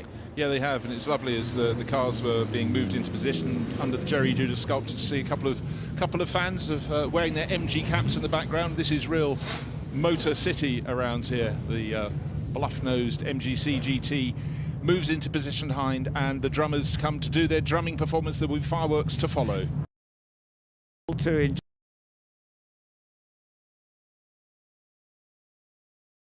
around you or near you, and always enjoyed seeing them. Well, this is an opportunity to really absorb the fun, and particularly that history. Freddie March, who put the first MG racing together, and hence the history and the fun that we are enjoying.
Well, that's lovely to listen into their Talamundo group. They've got groups all over the country, actually, and the Portsmouth group putting together a lovely show for joy and to celebrate the MGs, which we can see up there on the structure as well. And I can see there's plenty of fans who are down in that area just to make the most of this little celebration. That group of cars that we have down there, as the music continues, in fact, and the celebration continues a little further, and the fireworks start coming up as well. Always a part of Goodwood. Manufacturers that have created machinery over the years, and the history of MG, of course, is tremendous. And it just emphasises to me the dynamic nature of the motor industry, but most particularly the motorsport industry. Fans flock here from all around the world to enjoy all that they find here with a special celebration. The Festival of Speed really puts on an exquisite show. Today, the honour belongs to MG in its centenary, and can't wait to see what great cars come out of the mark in the years ahead. Absolutely right, and of course, competition has always been a part of MGs as well. I wonder if they're going to get re-engaged in motorsport again. We've seen them in touring cars, of course, many times over the years. The early 2000s, they sort of came back into touring cars again, didn't they? Yeah, and little bits racing in the World Endurance Championship or World Sports Car Championship with the MG Lola, but who knows what lies ahead, but the heritage is there. 100 years on the clock, and it's far from finished. Absolutely right. There's probably more time to come, and the technology that they're going forwards with, the electric side of things, really is a key part for MG now, and we will see how that develops. But it is fun to enjoy and celebrate. And manufacturer that had such history in this Goodwood area with those early races in the 1930s. Waiting for the crescendo, the red and white, the corporate colours of MG high in the sky, and then a flash of gold alongside to just crown this centenary celebration here at Goodwood House, the Festival of Speed, the 31st Festival of Speed, but 100th year of MG. Wonderful, really great. I'm getting a big round of applause from the crowd as well. And we'll no doubt see more MGs heading up the hill later on as we go through today, and of course tomorrow as well. We'll be seeing some more action from the MGs. Oh, a bit more drumming to come.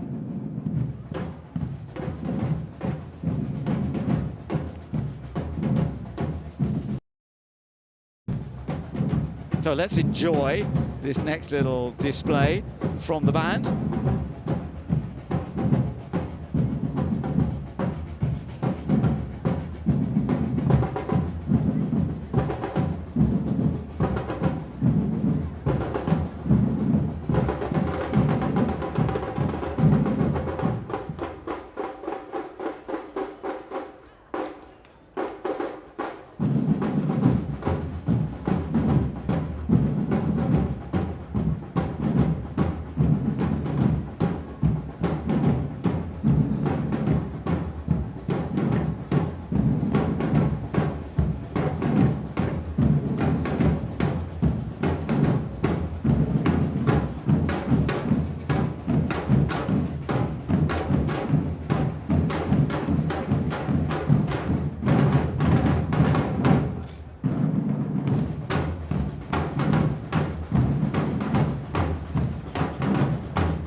And there we go, a wonderful display once again for the MGs here at Goodwood.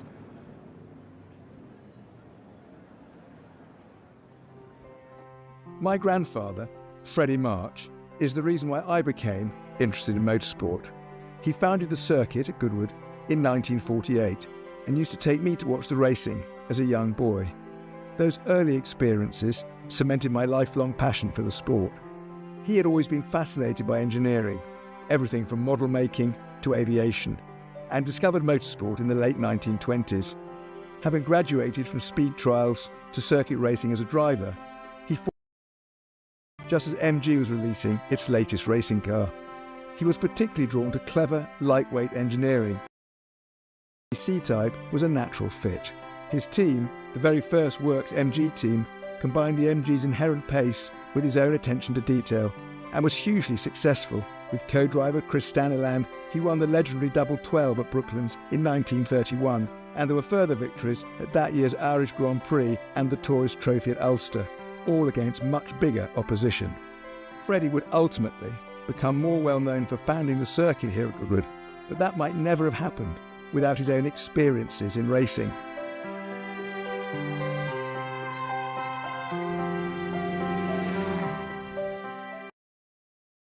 Returning to Goodwood to celebrate its centenary feels like a very fitting reunion.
dynamic air suspension, all-wheel steering,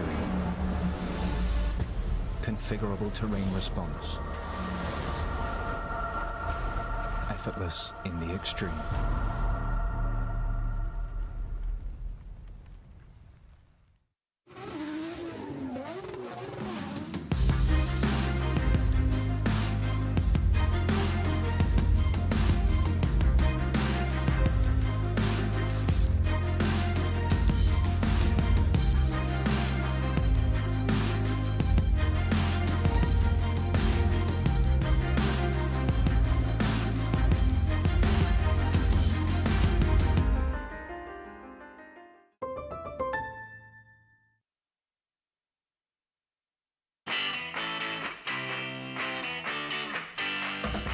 You're never too young to fall in love with classic cars. It's a passion that lasts a lifetime, and it's a passion we share. Backed by over 75 years of motoring experience, Goodwood Classic Solutions is a unique new way to ensure your pride and joy. Goodwood Classic Solutions. It's a passion we share.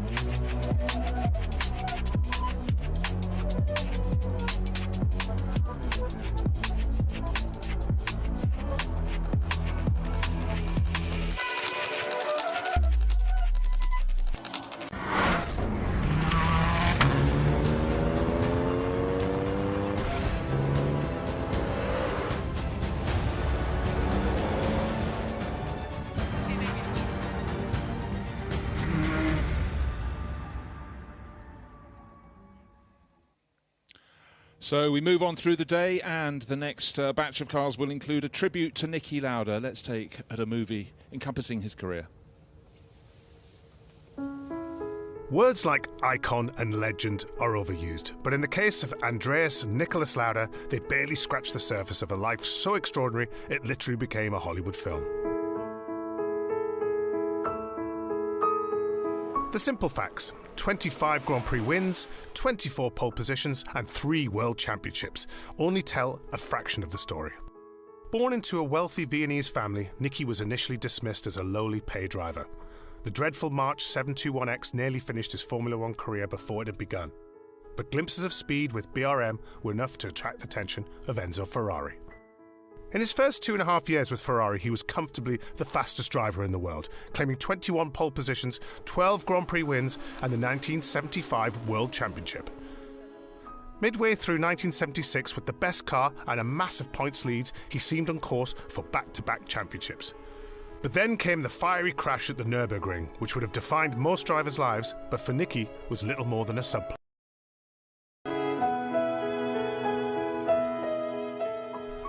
Returning to the cockpit just 6 weeks after receiving his last rites, he was a different driver. No longer reliant on outright speed, instead he applied his considerable intellect, well-honed development skills and astute racecraft to become the ultimate driver. It's a measure of this change of approach that he scored more race wins and championships after the accident than before. Despite sacrificing his championship chances in 1976 by parking in the rain of Fuji because, as he put it, "My life is more important," he duly took a second title in 1977 but walked away from Ferrari before the end of the season. He joined Bernie Ecclestone at Brabham, but during practice for the 1979 Canadian Grand Prix decided he was bored with driving around in circles and abruptly turned his back on the sport.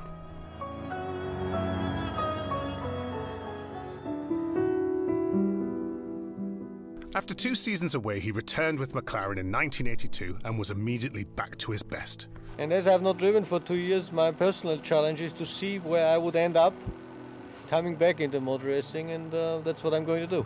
Having developed the new TAG Porsche turbo engine through 1983, he knew he would have a shot at the title in '84. Although new teammate Alain Prost was faster, Niki's greater consistency and superior racecraft won the day by a mere half point. Through his final season in 1985, despite poor reliability, still there were glimpses of speed. He led his home race in Austria until engine failure. Fairy tale victory in his last Grand Prix in Australia, only for a brake issue to pitch him into the wall. He beat Prost in a straight fight at Zandvoort, with new sensation Ayrton Senna third, proving that even aged 36, Nicky could still show the way to the younger generation. Following his retirement from racing, he had spells in team management before, in 2012, finding a new spiritual home at Mercedes. Nicky played an integral role in their period of unprecedented success, including their recruitment of Lewis Hamilton. Right to the end, he was straight-talking and always had the courage of his convictions. When he passed away in 2019, the sense of loss was palpable. He was a force of nature, not just a legend or an icon, but a colossus of motorsport.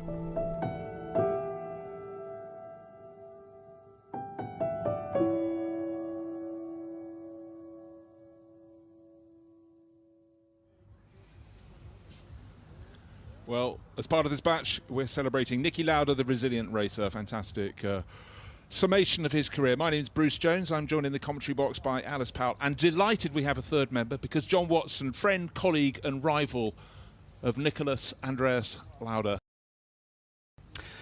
Well, what can you say? I think that pretty much summed up Nicky. Then also, never forget about his business, his airline business. And he retired from Formula One in '79 to develop that airline business. 2 years later, he had to come back to Formula One because the airline was struggling. Enormous adversity coming from the state airline in Austria forced him into that. There's the car that he came back in. This is the sort of the 1981 MP411. He drove this car at Donington Park, and he did about 25, 30 laps, and he was exhausted because he had been out of a Grand Prix car for 2 years. But he said, too much understeer, the car understeers. Well, I drove that, that was my happy with it. No, too much understeer, fix it, fix it. So, of course, the team jumped up and down through hoops. It was the beginning of a honeymoon period. And, of course, the car was developed very much around Nicky's preference for him. I had my own personal preferences. But he went on to win the third Grand Prix and has come back in Long Beach. He's back. We thought he was gone forever, but he's back. But again, that focus, that dedication, that determination to get what he wanted out of not just the car, but the team. He had a very clear understanding of what a car could do and a very clear understanding of what he needed to get the engineers to do to the car to make it work for him. And he had this sort of kind of blue sky thinking, which is something not every racing driver has. And he was exceptionally good at building a team around him as well. His character, his personality, his forthrightness, because he was German speaking, he was very economical with his language. I would use 1,000 words to try and explain what the problem was. Nicky would explain it in 10 words. I was over-egging the pudding. He was right on the money every time. Well, his record is truly phenomenal, and it seems extraordinary, and it must seem even more so for you, John, that it's been 5 years since he left this planet. I mean, I remember the day. But look, he packed so much into. Think back to how he started in motorsport, came in as it was pointed. Maybe some people did. The determination that Nicky had. Adult coming in.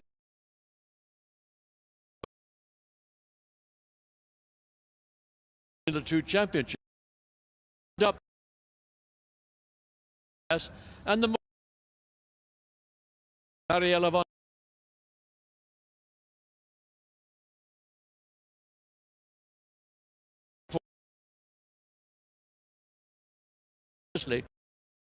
stake nation that Nicky had.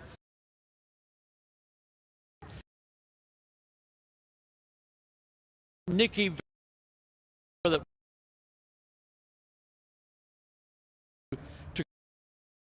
to up development. You've got plenty of about Nicky, but if you're able to share with us today. It's a family. We were on it.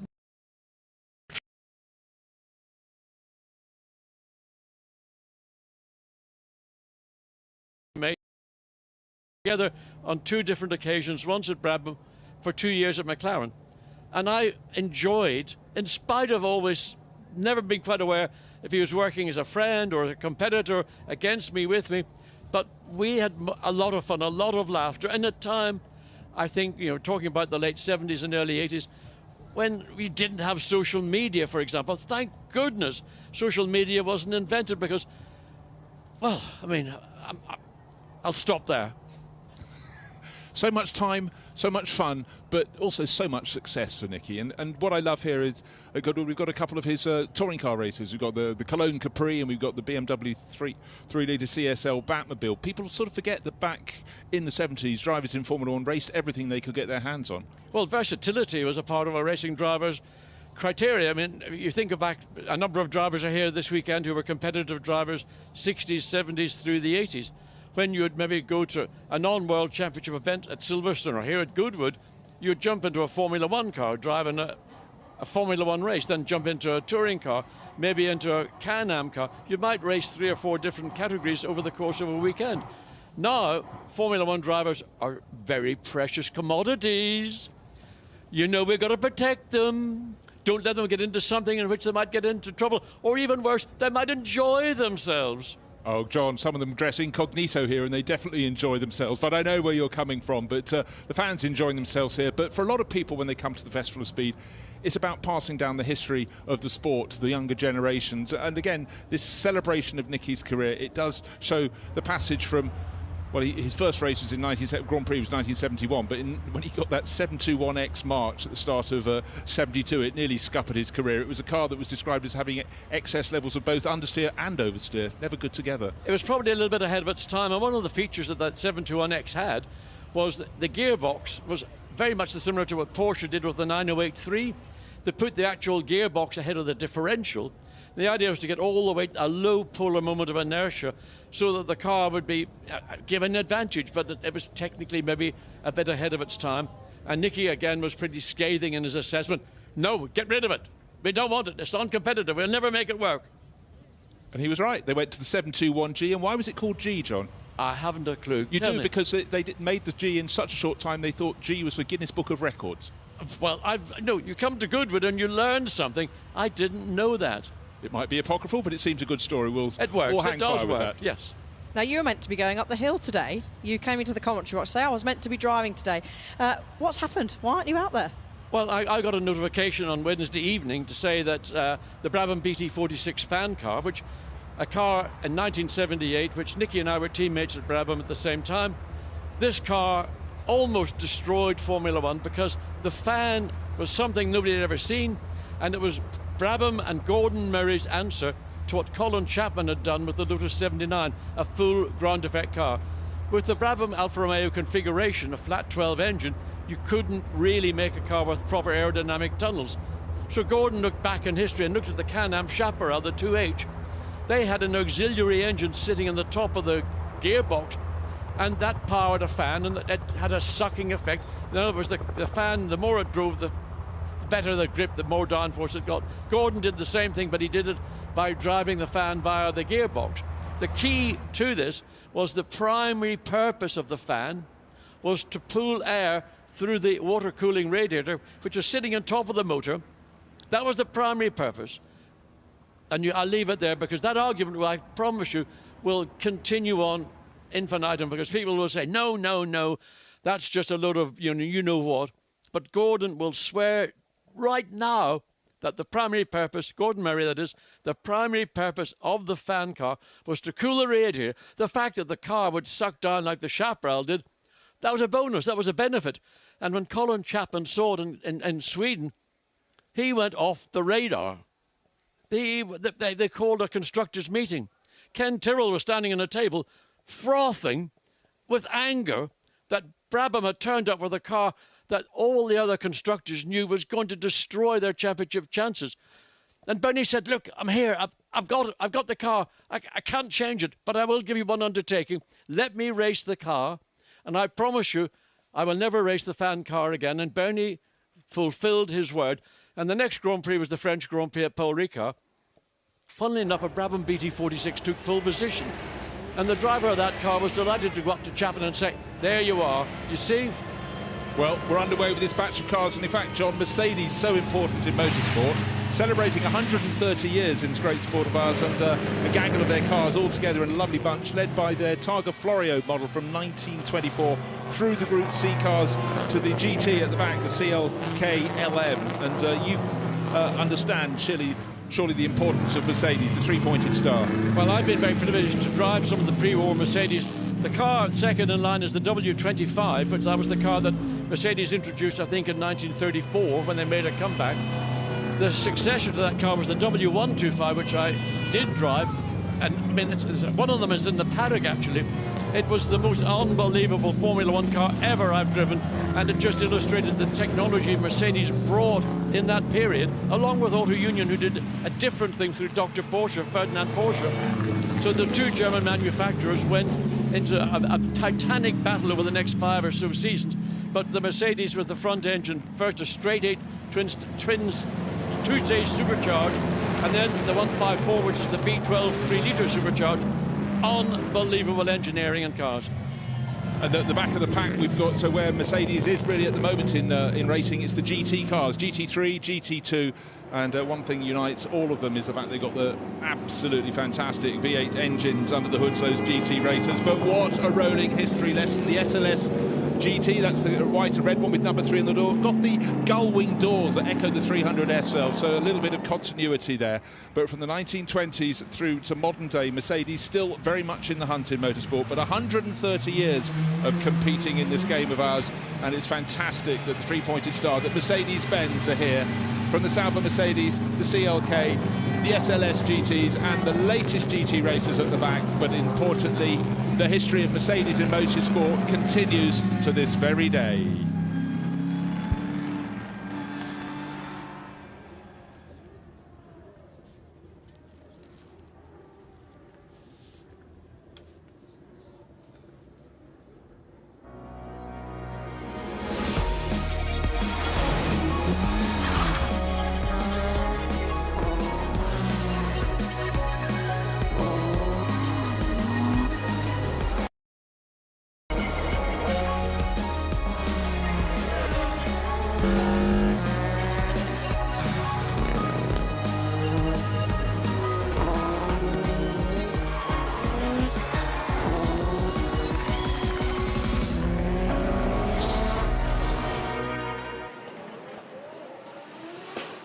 Well, welcome back and welcome to our viewers on Sky Sports. Karun and I have taken up a fantastic vantage point here at the Festival of Speed. We have a view of the track, we have a view of the paddock. And Karun, I think you may be the man having the most fun this weekend. I know I'm the man having the most fun this weekend. I've been lucky to drive 5 different cars, Formula One cars, Le Mans cars, Formula E cars, taking my kids to the ice cream stand in between. And you haven't taken me there yet. I haven't had an ice cream yet. You've been very busy actually doing the work while I'm having the fun. But no, listen, you know me, I love coming here, and it's just wonderful to be here again.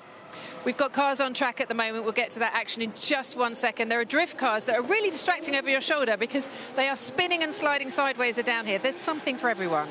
There really is, and you know, we saw Michael Dunlop here this weekend, Richard Petty, the king of NASCAR's here.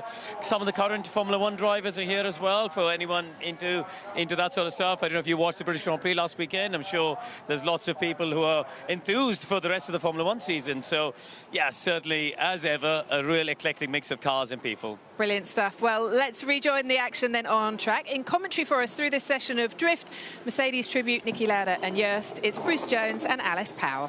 Bruce Jones and Alice Powell and John Watson as well. And Watty, I know you're a massive fan of drifting. Well,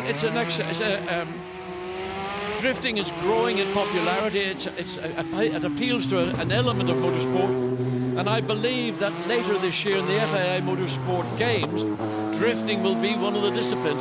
So it's being recognised by the governing body of motorsport, and its place is becoming more important. It's a big cultural thing, and you watch the skill level of some of these drift drivers. I mean, I've seen some of it on the internet, and I don't know how, under any circumstances, anybody can control a car as they're doing. Right, talking about control, Reinhold Jost had an incredibly successful career running cars, notably at Le Mans. He ran Porsches to victory, and we're looking at 962C from 1989. He ran various iterations. Then he had a dabble with Audi the Bentley Speed 8 victory in 2003, and then an incredible run to take him up to 16 victories as a team boss at Le Mans with the Audis, and those cars on the hill. But the 962, following on from the Porsche 956, Group C, it really was such a solid car for Porsche. Well, that period in early 80s to the late 80s was the hiatus of Group C racing, and Porsche, not only were they a factory team with the Rothmans back Porsche, but they provided cars to customers, and Reinhold Jost, as a customer team owner, beat the factory at Le Mans 85 when there were a set of particular regulations, and they managed to beat the might of Rothmans Porsche. I don't know how they did it, but again, the team that Reinhold Jost put together through that mid-80s period was one of the finest privately entered teams in the history of Group C motor racing. It certainly was. Now, Red Bull don't just think about Formula One, Alice. They're very, very big in drift racing and drift performing, and we've got the BMW M4, one of a pair here for them. We have, and we've got one of the brightest young stars of drifting, Conor Shanahan, the Irishman, who actually started drifting at just 9 years of age, would you believe? I bet he was very popular and cool in primary school. This is a BMW M4 3-litre straight six, drifting, creating as much smoke, tyre smoke, and leaving a lovely pair of 11s all the way round Morecambe Corner. And we've got the Toyota Stout up next. Bruce, we've got the 2.1 litre 4-cylinder turbocharged, which obviously, looking at this, is far removed from its humble origins. It's not a little underpowered 1966 pickup. Well, it is in its heart, but the heart's been replaced, and this is unbelievably quick. This has about 600 horsepower. Some of the top drifters have double that, but it's how you handle that power, and it's about keeping the car moving around. And John, when people are drifting, you think they're just being leery and hanging their tails out, but there's far more technique than that. Well, growing up in Belfast with the cobbled streets around the docks, I was doing similar things, but not at the level of this, because you could do that in the 1960s. But the development, the technology that's going into these drift vehicles, when just looking at the rear of the Toyota truck, you can see the rear suspension. Okay, this is not Formula One, but at the level that these, they are so sophisticated. I mean, it's entertainment. It's phenomenal entertainment, but what you see on the outside is not what you get always on the inside. We've got Chevrolet Corvette, but that has a Mazda rotary. We've had the Nissan Silver, that's got a Toyota engine, and they keep moving things around, and by the end of the match we may get to a McLaren that's going to be very special. But right now, Ryan Turk doing a phenomenal job going through Morecambe. Might have to slow it down a little bit to get past the flint wall and get some visibility, get that smoke out. Absolutely brilliant. And drifting only came back to Goodwood 10 years ago. So 2014 was the first time we properly got to see these drift cars. And that Toyota Stout back from 1966 and still going strong, still running beautifully up the hill, giving a great show for everyone that's here. But now this is what you call an iconic car, the Bentley that won all the way back in 2003 and won Le Mans. Well, obviously Le Mans had this Bentley purple patch or dark green patch, national racing colours, in the late 1920s, the Bentley boys, and it took a very, very long time for that period to be replicated. In 2003, 3.6 litre V8 turbocharged engine, and it's one of those really, really elegant cars. Bentley tried with the Speed 8 not once, not twice. It was the third time, but the Speed 8 had gone through so much evolution, and by 2003 they absolutely got it right, and Bentley went so well they took a 1-2 finish. You know, John, that the notion that if it looks good it probably is good, I always thought this Bentley was going to win at some point. Well, it's a sensational looking car, but it looks to me to be a really stealthy. I mean, look at the cockpit. I know that's a very, very tight cockpit. You feel some drivers felt very claustrophobic within the cockpit, and you can understand why the roofline is so low and there's so little space for the driver. You look around, there's just bodywork wherever you are. But it was performance related, and this car delivered for the Bentley brand and put it back at the very top. Thinking back to the days back in the mid and late 20s when they were winning. I mean, Bernardo, I can't remember his... Et al. Wolf Bernardo was the lead Bentley boy. Now, we know, as people who commentate on GT racing, the Audi R8 LMS, but it's been going on for a very long time through Evo versions. This, though, is one that really put it on the map. 2010, Christopher Mies, Mark Basseng and Darrell O'Young went down to the Bathurst 12 Hours, a race that just continues to grow, and they put it on the map, and it's kept on winning ever since. Well, I think this car has been a phenomenon in GT racing, because ever since I've been involved in broadcasting, either with Blown Power or with Thundertech GT through the SRO operation, Audis have been winning year in, year out, and it's such a good package. With that lovely, it sounds magnificent, the V10 engine, same engine that's actually in the Lamborghini, but in the Audi iteration, this car has won at Spa 24, it's won everywhere where there's a major GT round, especially in Europe, but also, as you mentioned, down at Bathurst. So, very well balanced, and these races normally 1 hour races have 2 drivers, and the bigger ones are 6 hours. In the 24 hours, you have 3, sometimes 4 drivers sharing these cars, and it's all about getting the right balance between your crew, getting them to work together. But so many years of experience for the setup of the R8 LMS means the teams really have quite a good handle on it. Yes, the other factor was the engineering was so good and the reliability was fantastic. And back to the drifters now. We've got Ahmed Daham behind the Lexus RCF. It's a 3-litre straight 6 turbocharged, 1,200 brake horsepower. An incredibly amount of power, so powerful, and you can see he is leaving plenty of dust, plenty of rubber down, and I'm expecting when he does come further down outside our commentary box window, he's going to swing it around and do a donut for everyone out here. But then we're back to the prototypes. Yeah, this is one of the later Audis, the Audi R18 TDI Ultra, and that means turbo diesel. Again, we're talking about the passage through time. We're celebrating the career of Reinhold Jost, but Benoit Trellier, so much success with Audi, and they made their turbo diesels just produce not just the power, but it's the torque of the turbo diesel that is such a useful tool when it comes to racing. This was a car from 2011. It still seems modern to my eye. Exactly, totally. That was took the words straight out of my mouth there, Bruce. It does still seem modern, even though it was built all the way back in 2011, which really is, I guess, it's not that long ago, considering some of the cars that we have here at Goodwood. The 3.7-litre V6 diesel turbocharged had its final outing at the 2012 Sebring 12 Hours, where it did finish second, but another one of the cars that Audi had so much success with. So that was a turbo diesel. They then moved on within a couple of years to racing hybrids, and hybrid technology has increased its way through the sport. But the cars that were not hybrid, but boy did they make good sound. John, great big Can-Am cars and this amazing Shadow collection. Yes, I mean the Shadow, they involved the Can-Am for many seasons, culminating with a championship win back, I think it was 1974, for Jackie Oliver. Jackie Oliver, better known as a Grand Prix driver, but then focused on UOP and the Shadow group, and they made this Can-Am car. And I mean, it's just got a brute of an engine. I think it's about 8.4 litres, some enormous amount of horsepower and torque that would pull Goodwood House down if you put a chain around it. Just an unbelievably powerful engine. It really was the very early Can-Am cars. We saw, in fact, that Lola T17 Spider that John Surtees raced in '66. They had 6 litres, and the power and the capacity just grew and grew. And also the aerodynamic addenda. We could see through the history of the Shadow cars, they were experimenting from the peculiar, very, very low-line prototype through to these enormous wings. And also put the radiators in. They had the radiators in the rear wing. It's just crazy, John. John, you talked of 1974, that final win for Shadow, but it was a win in every race bar one for Jackie Oliver en route to the title. And Jackie Oliver behind the wheel, and Jackie is now, I think, if I'm not incorrect, he's in his early 80s, still as fit as a flea. He probably weighs about the same as he weighed in period, and he's still as capable. He'll get in behind the wheel and perform as we run.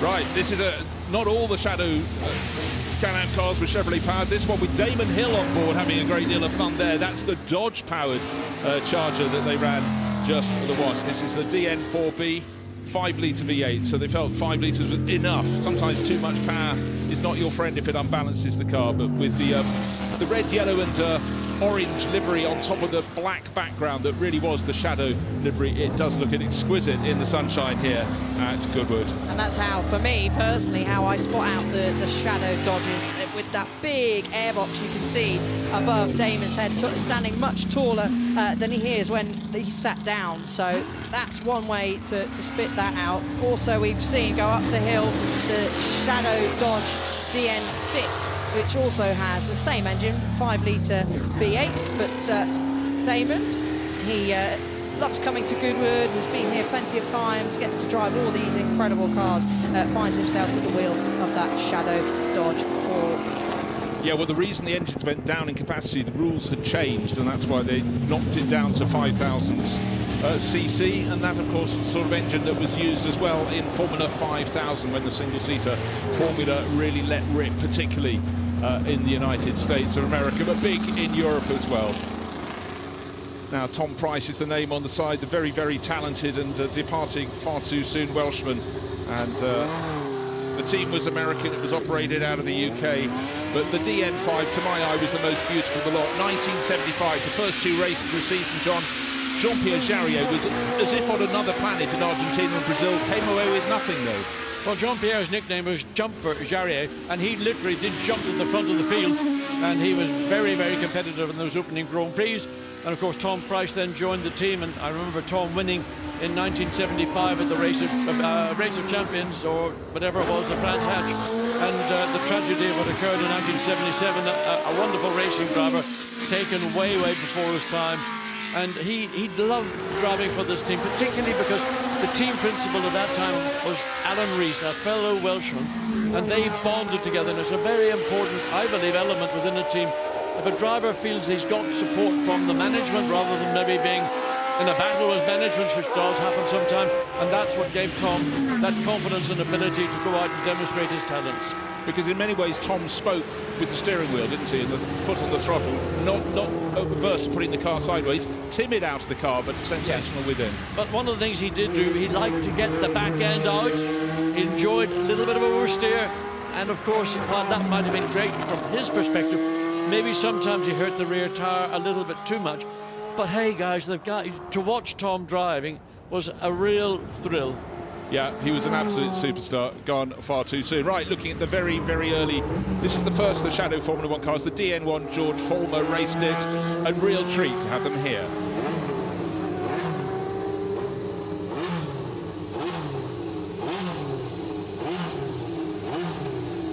Now, John, we talked earlier of the early March that Nicky got to drive, the 721X. It was complex and it was binned fairly quickly. Yes, and again, the skill that Nicky brought to March at that time was very, very clear thinking, understanding of what the problems might be. He wasn't an engineer per se, but he was able to guide the team because of the characteristics he was being confronted with. So of a very complex, if you like, package. You can see a very stubby nose, and the gearbox is an integral part of it. He decided, he felt, on his experience, and little experience in relative terms, that this was the wrong direction for the team to be going down, and to revert maybe, let's say, a conventional human gearbox, and let's develop the car around that kind of perspective. Adrian Newey always enjoys getting in a car, but he's having his second run here. Ferrari fun in the 312 B3. And what do you remember about this car? Well, first of all, it was the first Ferrari that Niki Lauda had a major influence in the engineering of the car. It was run by Luca de Montezemolo, so you had a great power base with Niki in the one hand driving, Luca Montezemolo, the team principal, and of course interacting with the Commendatore Ferrari. It just went from strength to strength in 74. Clay Regazzoni was his teammate through that season, and they won races. Niki nearly won the championship in 74, but he sealed that championship with the following, the T5, I think it was, with the transverse gearbox. And that was the car that Niki won many races in, and that was the car that really was down to him. Again, it gets lost over the years, but when you have that level of focus combined to that level of performance at the wheel, good things will come. But John, it only seems right we can throw this one to you. This is the car we saw on the start line early, the McLaren Cosworth MP41B, a car you know very well. Yes, this is a ground effect car we had in period. We had plastic skirts on the side of it. It was a wonderful car. John Barnard designed this car. First carbon fiber chassis Formula 1 car. Niki won his third Grand Prix. We won 4 Grand Prix in total that season. And both of us went to Las Vegas with an outside chance to win the championship. Regrettably, neither of us did. And Keke Rosberg for Williams took the 82 World Championship. Up through the hill, back into the light. As we said, just such a step forward in Formula 1 with that carbon fibre monocoque, the MP41, illustrious times for McLaren, and just great to have them here. And this is all part of the Niki Lauda celebration. 5 years since he departed, 50 years, sorry, let's try that, since he took that first win. Moving back to the world of drifting, I promised we'd have a McLaren coming in the mix. It doesn't seem the natural, obvious choice of a car for drifting, but this is rather special. Mad Mike Winnett, he has stuck with a Mazda rotary engine, but he has stuck it into a McLaren. This is a P1 GTR 650S. That's a potent combination. Wait, he'll get to the first corner. He's not going to be going round straight. Oh no, sir. Even before the first corner, he was not going round straight. 1,000 horsepower rotary engine, getting it the most sideways that we've seen a McLaren probably go around this Goodwood hill climb. That's going to be extra sticky piece of tarmac down there outside of the house.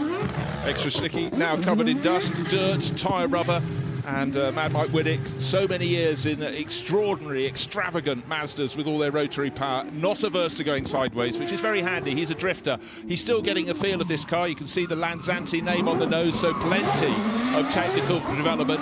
He's on a fly up the hill.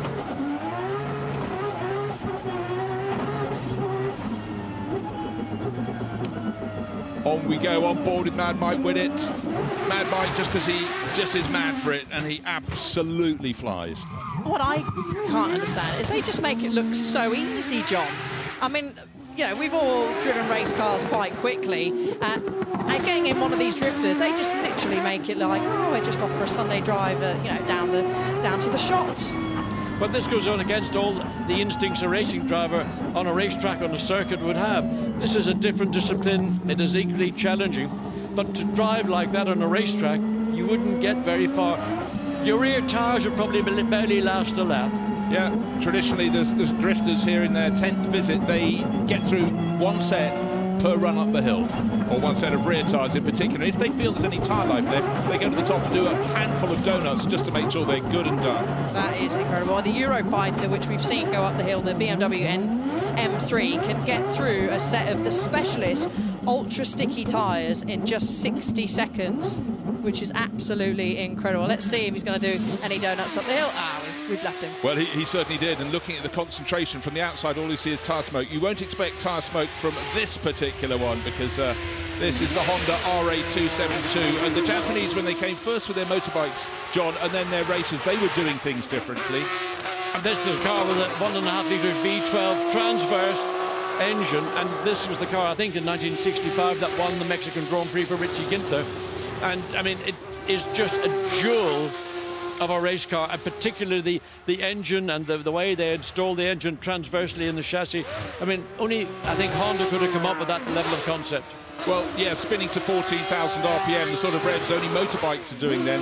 And over the years at the Festival of Speed, we've had some of their very, very finest motorbikes that really, they were small, they were nimble, and they revved and made incredible sounds. But this is a car we've seen quite a lot at the Festival of Speed. Every time it's a real treat. Because Alice, look at it, the packaging is so incredibly tight around all that's required. It is absolutely incredible. And you touched on there that they won the Mexican Grand Prix, and that was actually during the team's second ever season in Formula One, which is just absolutely outstanding. Well, they got some good people on board to propel them through. Certainly John Surtees got on with them in a couple of years later, and he really grabbed them by the scruff of the neck. Well, John brought a lot of different European technology to Honda, particularly on the chassis side, the Lola side, and be able to put the V12, particularly the 3-litre V12, into a Lola designed and manufactured chassis. But I remember only recently, Max Verstappen, as a celebration in Japan for Honda for his World Championship, drove that car. And I think he was not lost in it, probably bemused by it. Well, that's it. Traditionally at the Festival of Speed, you have drivers, contemporary Formula One drivers, getting into old cars, and some learn and others are just completely shocked. Well, let's take a look coming up at the highlights of that batch of cars with so many tributes, but most notably the one for Niki Lauda. The drifters kicked it off. Nissan Silvia doing what it wasn't supposed to do when it left the factory, but we're not complaining. It's entertaining. Sideways, rock it out. 900 horsepower right there, the 3-litre straight 6 turbo.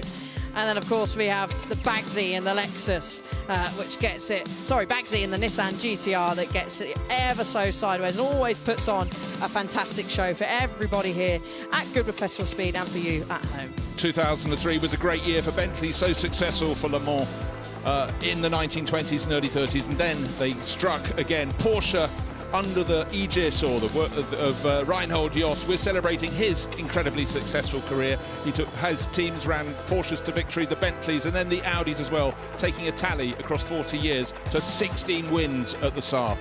Quite phenomenal in the race that just, some people say, decides who win it, but he certainly had a push and shove to make sure it was his car. Shadow were here at the members meeting with their fabulous Rorty Can-Am cars. They went better this time. They brought them and their Formula 1 cars as well, and a Formula 5000 car for the American mark as well. A real treat to see this historical assembly right up to the latest ones. Now the celebration is 130 years of Mercedes in motorsport. Yeah, and it's great to see all of the Mercedes that we are celebrating here, including the Eurofighter Transporter that we saw at the very start of the batch. Niki Lauda didn't just race Formula 1 cars, he also was very successful in touring cars. We saw the glorious Cologne Capri. And then Mad Mike Winnett is doing with a McLaren what no other person does. He's got one in the drifting environment. And the Ligier that was such a superstar at the start of 1979 when it mastered for 2 races at least the very tricky concept of undercar dynamics and took 2 wins to kick the season to start. Damon, all I could hear was no way, no way, no way. Well, it's a beast, I can tell you that. It's a drag. Basically, it's a dragster with a bit of downforce. Everyone who's driven these Shadows over the weekend who's not used to them just gets out and goes, oh my goodness, that was terrifying. Yeah, I can't imagine actually wrestling these cars around an open track, and doing lap times, racing each other. I mean, it must have been absolutely terrifying. The wheels seem a little bit small as well. Yeah, I think it's got so much downforce, it doesn't need big wheels, but you're right. I mean, I can't see the wheels, so I have no idea how big they are, but there's another one out there with even smaller wheels, the one with the orange car. Jake Hill was in that this morning, and he just got out and he said, I'm deeply terrified after that car. So they are awesome. They're awesome beasts. And in some ways, it's a sad thing they've gone, but they must have been very, very exciting to watch. And to be fair, they weren't really built for the hill climb here at Goodwood. No, I never got out of second gear, and I never gave it full throttle. It's a good-looking thing, though, and I think your helmet works quite well with it, the colour scheme. Yeah, I wasn't really concerned about that. I was more concerned about basically the crash strut of Kit Kat wrapper, I think. I think it's your feet, isn't it, as a crash structure? Yeah, I think so. So, I mean, and I don't know how much the engine weighs behind me, which is probably about half a ton, I think. But, so, yeah, it's very, very, it's beautifully turned out. It's terrific that the owner has brought them all here. And so it's a hell of a display of a particular genre and mark of car, and to celebrate the Shadows, it must have looked pretty magnificent out there up on the hill. Absolutely. To see all the cars together, I think it's a real crowd favourite. It's a really interesting to see them all here. Yeah, it is. So Jackie Oliver invited me, so I've got him to thank. So thanks, Jackie. Or him to blame. Yeah, no, I'm having a word later. Well, the good news is you made it. He wants to have a word. Who, Graham does? Damon, you've done it again.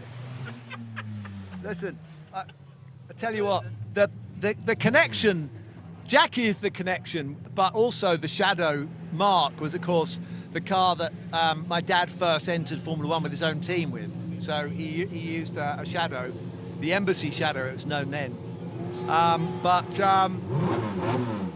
He then switched cars, but so that's the only connection I have to this, other than the fact that I've been an admirer of anyone that raced Can-Am cars, like Jackie did, so they were awesome things.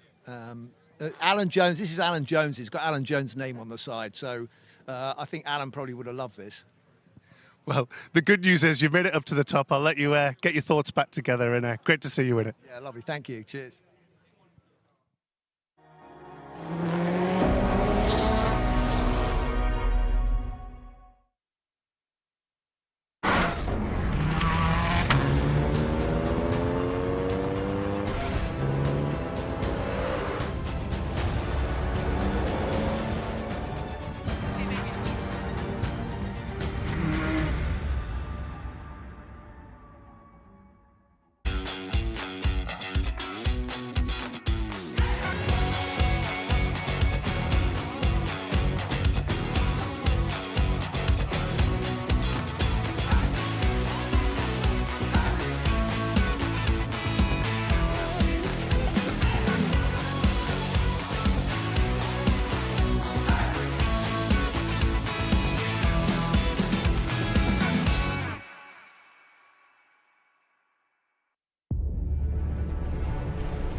dynamic air suspension, all-wheel steering, configurable terrain response, effortless in the extreme.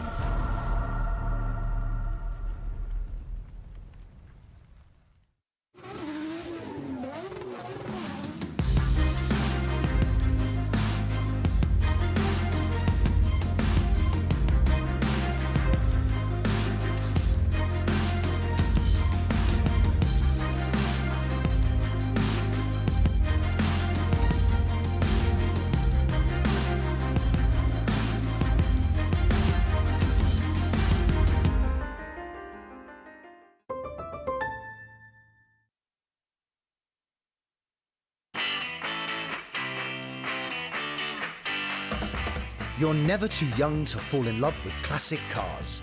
It's a passion that lasts a lifetime, and it's a passion we share. Backed by over motoring experience, Goodwood Classic Solutions is a unique new way to ensure your pride and joy. Goodwood Classic Solutions. It's a passion we share.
Well, welcome back. I'm up here on the Sky balcony.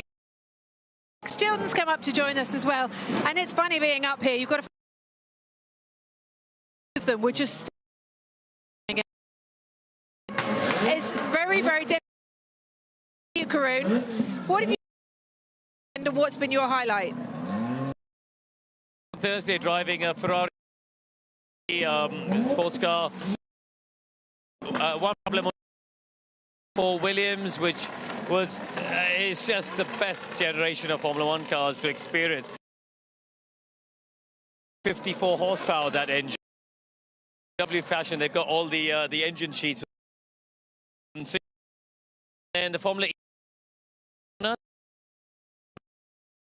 driver Group C Jaguar before and tomorrow. So yeah, lots going on. Audi Le Mans winner? Yeah, no, I've never. You know, Max and I both raced a magical race, and it's, you know, you see these cars that we saw growing up winning these races, and you always thought to yourself, wonder what it this weekend. Around here, you have the record, 30 seconds up the hill. You're back to defend. Unfortunately not. We achieved the record. I mean, I've been coming here since I was 4 years of age. The record, I think it was 21 or 22 years later and break it, was amazing. But this year, runs, we're going nearly just as fast, but we're invited back into the hill climb and we can do it. It's got to be done on that Sunday afternoon for it to be the record. Well, we can have a look actually at that record from a couple of years ago. It's in the McMurtry. Can you explain what's special about this car? So this car Unique in the way it's got two fans which suck itself to the floor, generating nearly 2,000 kilos of downforce. It only weighs just over 900 kilos, so it generally can hang upside down on a roof, going 0 miles an hour. As you can see me flying along the straight here, I'm doing 150 miles an hour. It can go quicker, but I was just on we set that as the safe limit. And through the corners, it just has so much downforce generated by this fan system that it gives you so much grip. It's got over 1,000 horsepower, and the traction control just doesn't even need or the suction on the car. So it's a totally unique thing to drive. Achievement by the engineers to come up with such a, you know, it was an old banned Formula One technology. It was just put on the shelf. I thought first century. Just briefly, you're driving a new version. Okay. Absolutely. So the car that I'm driving is the Spearling Pure, which is the next generation. The third generation will be the client car, looking very similar to the car that I'm driving. The difference between the record car, which Summers that's driving it here this weekend, I'm in the new car, which has got Michelin LMP2 tyres, or bigger tyres. That's 50% more mechanical grip. It's got a bigger, heavier battery and has a high... Wow, it sounds fascinating. We are looking forward to seeing you going up in that again the rest of this weekend.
Where 47% of UK... Yet they only make up 5% of esports pros. This needs to change. To tournament, UK's first of its kind, with pro contracts and Skyfall fibre on the line. We're on the lookout for women on their path to pro. In races, Look at E-Series. All leading to secure a place at the Women's Esports Final. It's built to power the pros.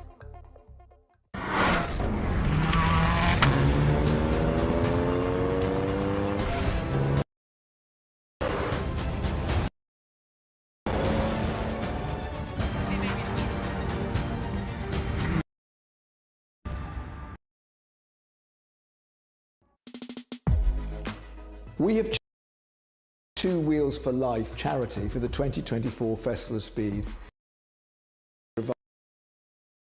and much needed support for people in remote areas, but also because they use motorcycles to reach their... I've always so enjoyed my motorcycles, and I'm delighted that we can help this charity who are desperate summer will want to help such good deals. I do hope you will help us support an important cause.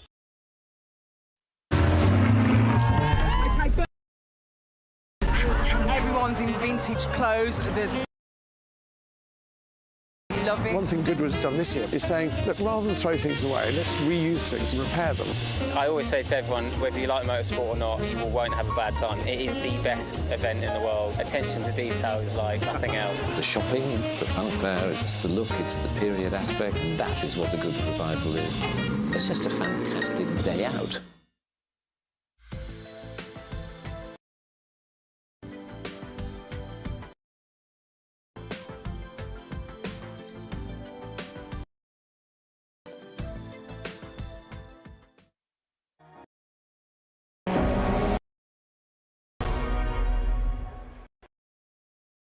Well, it's not just the past and the present we're looking at here at this weekend. We're also looking into the future.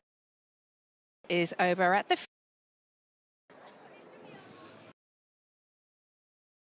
Future Lab, where you'll find Tony, who is a professor at the University of... Have to be honest, to the display was because miniature creatures have been scurrying around. You guys are trying to promote positive impact that robotics can have. Yeah, good morning. We're trying to show a different side of... People are thinking of robot arms, maybe driverless cars, you know, robots. So Yeah. Animal-like robot that we've created in the UK. So it's a homegrown robot. It's a robot pet. Yeah, yeah. I mean, it definitely made me come over and act with it, and I quite a positive festival of adults and children who are coming to robots. Yeah, people just naturally respond to it Yeah. as if it's an animal, Yeah. which it clearly isn't, but it's clearly animal-like. So you want to touch it and pat it and that. Yeah. And we're looking at education. We had a lot of pets in the schools do that now, but there's the possibility of a robot classroom pet. You can learn about the world effect if you're upset. Yeah. So is that all part of the STEM projects that Sheffield Robotics are involved with? Yeah, we've actually been working with this robot to try and encourage kids into computing and to learn about STEM generally. And we find that because some of them don't realize that this robot is Yeah. and when you explain that, they think, I could do robotics. So, you know, it's a really good way of getting about the physical sciences. Yeah. So does this animal have a name? Is there anything that I can do to interact with it? Well, the robot's called Miro, the model. They've all got different... You got a name. But we with it, it's got touch sensors on it. And the tail wags, as you can. It's not going to bite me, is it? It's got any teeth. Oh, its tail. Making little noises. I don't know if we can hear. It's very real. Speaking to one of your colleagues, there's several of these around, and he was sort of saying, "Oh, this one's a bit than that one," and I quite liked that he sort of associated person. Well, in principle, the same. Once it's been built and put out there, you know, like they all have their own life history, have personality, particular ones. Yeah, yeah, I really like. What I could stay here for a while, just stroking the pet. But thank you for speaking to it. Very much, Grace. Now I've got Max Chilton with me still, and Max, so what is young drivers who weekend? And they talk about how much they enjoy it and how much they want to come back again. Just tell us what it's like as a driver here on the Festival of Speed weekend. To be driving amazing cars, because, you know, ordinary cars don't come to this event to drive things.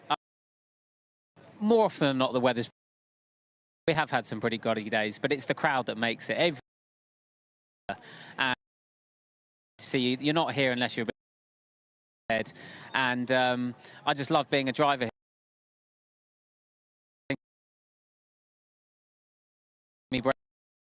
Before in 2021, I was just here as a fan walking around, turned and head of McMurtry's F1 pits and said, "Look at our car," and he started telling me the stats, a load of lies,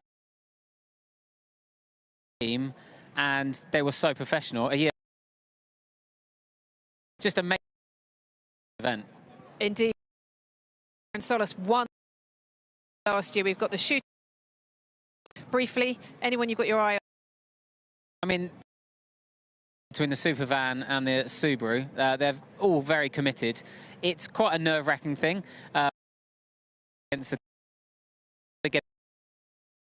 You can break a record semi on a not official until you do it on the Sunday afternoon. So, look, I couldn't actually clinch it. I mean, it's fascinating. Scott Speed was telling us, I mean, they've built that car to race here to try and beat the record to win the is. Yeah, absolutely. I mean, it's an amazing accolade to have. And, you know, when you win 2 years ago, you get, you know, taken down the car around the house. The crowds build and you get trophies, champagne, interviews. Cool days. I raced, luckily, for 20 years. Or not someone's, the Sussex. Watching that moment as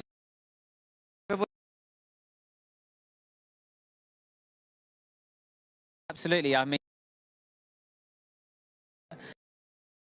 I remember the noise, and fast forward 22 years later, I was one at that time to be able to break it. I don't know who's going to break it next. I think our car's, you know, got a pretty nice advantage with it, but we won't probably until someone beats it. So let's hope someone probably does beat it, and we can then go again. Well, let's just relive that moment with you, because we've got the footage from, which was sensational. This is the record being broken by Max in 2020.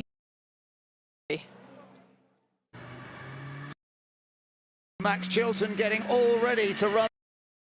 Hill, can he beat the record? Listen, picking up. And away goes Max Chilton. The McMurtry, you're looking on board. This flying machine, it does the first 100 metres in just 3.51 seconds. It is flying as we expected, but Will very close to the grass, but he makes it through. Up to the first sector, he's done 17.3. We're seeing the weekend, maybe the fastest ever from Max Chilton in the McMurtry. 2,000 kilos of downforce, 1,000 horsepower, and it's all working well. Just coming into the final section. Can he do it? Max Chilton heading for the line. He's just about to come across the line. Oh, yes, it's a fantastic time. 39.08. He has set a new record here at the Festival of Speed. And just look at the congratulations he gets from the crowd. A superb performance. He's done it. A whole new record. The incredible pace.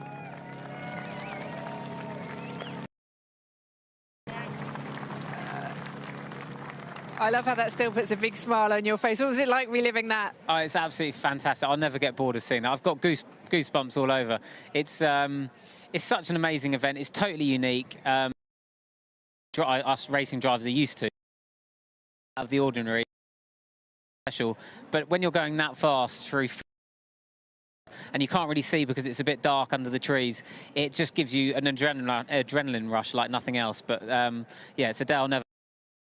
Family for giving me the opportunity. Well, there are plenty of others are getting that opportunity this weekend. A little bit later on. For now, though, it's the next batch. It's the F1 cars. It's the Isle of Man TT, the dirt bikes, Ben Edwards and James.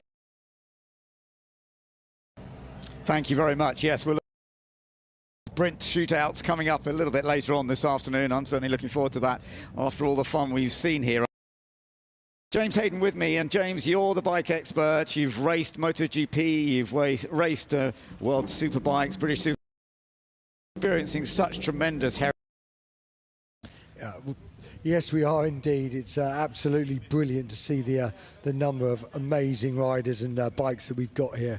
You can see there we've got John McGuinness. Behind him is the one and only Australian Mick Doohan, the 5-time world champion. There's Peter Hickman there as well. And then, we've also got Robert Dunlop, who have obviously had that welcoming earlier to become the most successful. And it is, by the looks of things, going to be Robert Dunlop second straight away. Here is celebrating 75 years of Grand Prix. Going right from the back. Tremendous history, great riders, as well as some superb bikes, of course. Yeah, absolutely. And at the moment, we're with the TT. You've got John McGuinness number 1 on the left, Michael Dunlop's number 6, and you've got Peter Hickman. Those guys are the most successful TT that still with us. We've got Michael on 29, John McGuinness on 23, Peter Hickman on 14, outright lap record holder and an average speed of over 136 miles an hour. So they're really good to see there. Peter's on the BMW 1000, the other two on the Fireblade 1000s, the Honda 1000s, and lovely to see these quality. Pulling some wheelies, waving to the crowd. The weather's perfect. It's ideal. It's lovely that the new king of the mountain, Michael Dunlop, got that lovely celebration earlier here today at Goodwood. Really celebrating the fact that he's had more wins at the Isle of Man TT than anyone else, including his own family. A remarkable family history. Yeah, it was indeed, and just a wonderful reception and a very, very special moment. I'm sure one that will stay with him forever. So absolutely brilliant to see. I've also just seen Jacques come past on his MV, so he's on the hill somewhere as well. So great to see him sort of coming up as we watch the TT boys celebrate. Why do bike riders always love? Are you always doing that as well? Yeah, I mean, it's what you do, isn't it? It's part of the one there. We've got Kenny Roberts Jr., the world champion. Behind him we've got Steve Parrish riding Kevin Schwantz's Suzuki. So again, two RGVs of different eras, the early 90s and then the 2000 bike, the one that he obviously won the world championship on. And there he is. It's part of the fun riding a motorbike, doing a wheelie. It's what you do, especially with the crowd all coming out and everyone here today. We saw this beautiful pictures earlier as well as him coming up with his father. We're now looking at Todd Ellis and Emmanuel Clement. These are the current world champions. They were the world champions of 22 and 23. And behind them you've also got Tom Wilkes and Tim is there as well. And we've got and I think Maria Costello there, she's there as well with Alice Smith. So we've got Tim Reeves as well in the middle on the yellow outfit. So these guys, it's great to see these. And you're seeing the top of the sport. Tim's won 8 world championships, and the number of people we're looking there, Todd Ellis and Emmanuel Clement, they've won the last 2. We really enjoyed seeing the sidecars competing in the members' meeting earlier on this year, and the way that the passenger has to throw themselves around on any kind of surface is always amazing to me. They did a fantastic job at Goodwood. They had their own competition, and it's lovely that they get a chance to wave to the fans heading up the hill today. Yeah, it is. It's brilliant. It's so epic. Now we're seeing Stefan Brauer.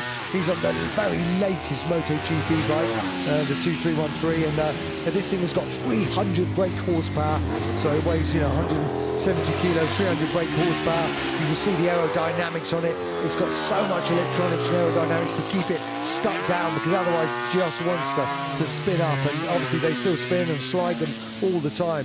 Stefan is Honda's test rider, development rider and fill-in rider, so it's really good to see him out. Great to see him out there. Now we're looking at some of the flat trackers as well. These are the guys who come over from America, and what a job these guys do. They race the big dirt ovals, and you have to remember in America as well, some of the best names to come to the world of racing: Kenny Roberts, Randy Mamola, Eddie Lawson. They all grow up flat tracking, so doing these dirt ovals, moving their body, getting used to grip, getting used to sliding. That's the Honda with the Transalp engine, and it taught them, and that's why when Kenny Roberts came over, he adapted this new style of sliding riding the rear. He was the first guy to get his knee down. You know, they revolutionised the style of road racing. It's amazing. It's a bit like seeing drift drivers become Formula One drivers. Maybe that will happen in the future, but you're saying that's the sort of style on bikes that they had that then worked extremely well when they got onto tarmac. 100%. That's it. That's exactly what happened. And you know, we're looking at Morgan Michelin there. He got a really nice selection.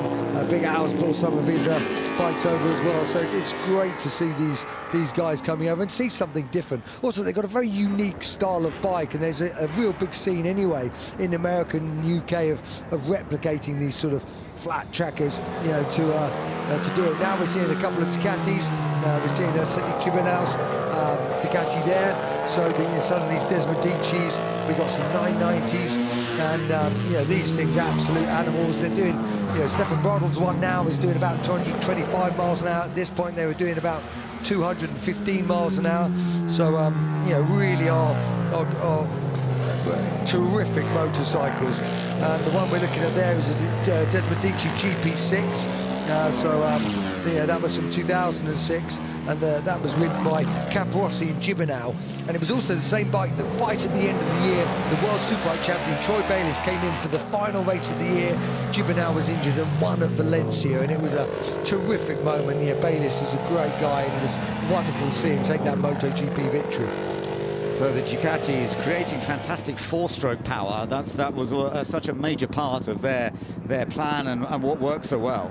Yeah, well, they didn't come in till 2000, you know, with the new rules came in 2003. That was when they re-entered MotoGP with the four strokes, and yeah, they came in, and it was just great to see them come back and start winning. They won in their 6th race. That's Kenny Roberts' you know, factory Yamaha, the bike that he won the 1980 World Championship on. So, you know, again, it's just full of classic motorcycles. It's lovely to see. We have a tremendous collection celebrating Grand Prix bikes, off-road bikes, and the Isle of Man TT as well.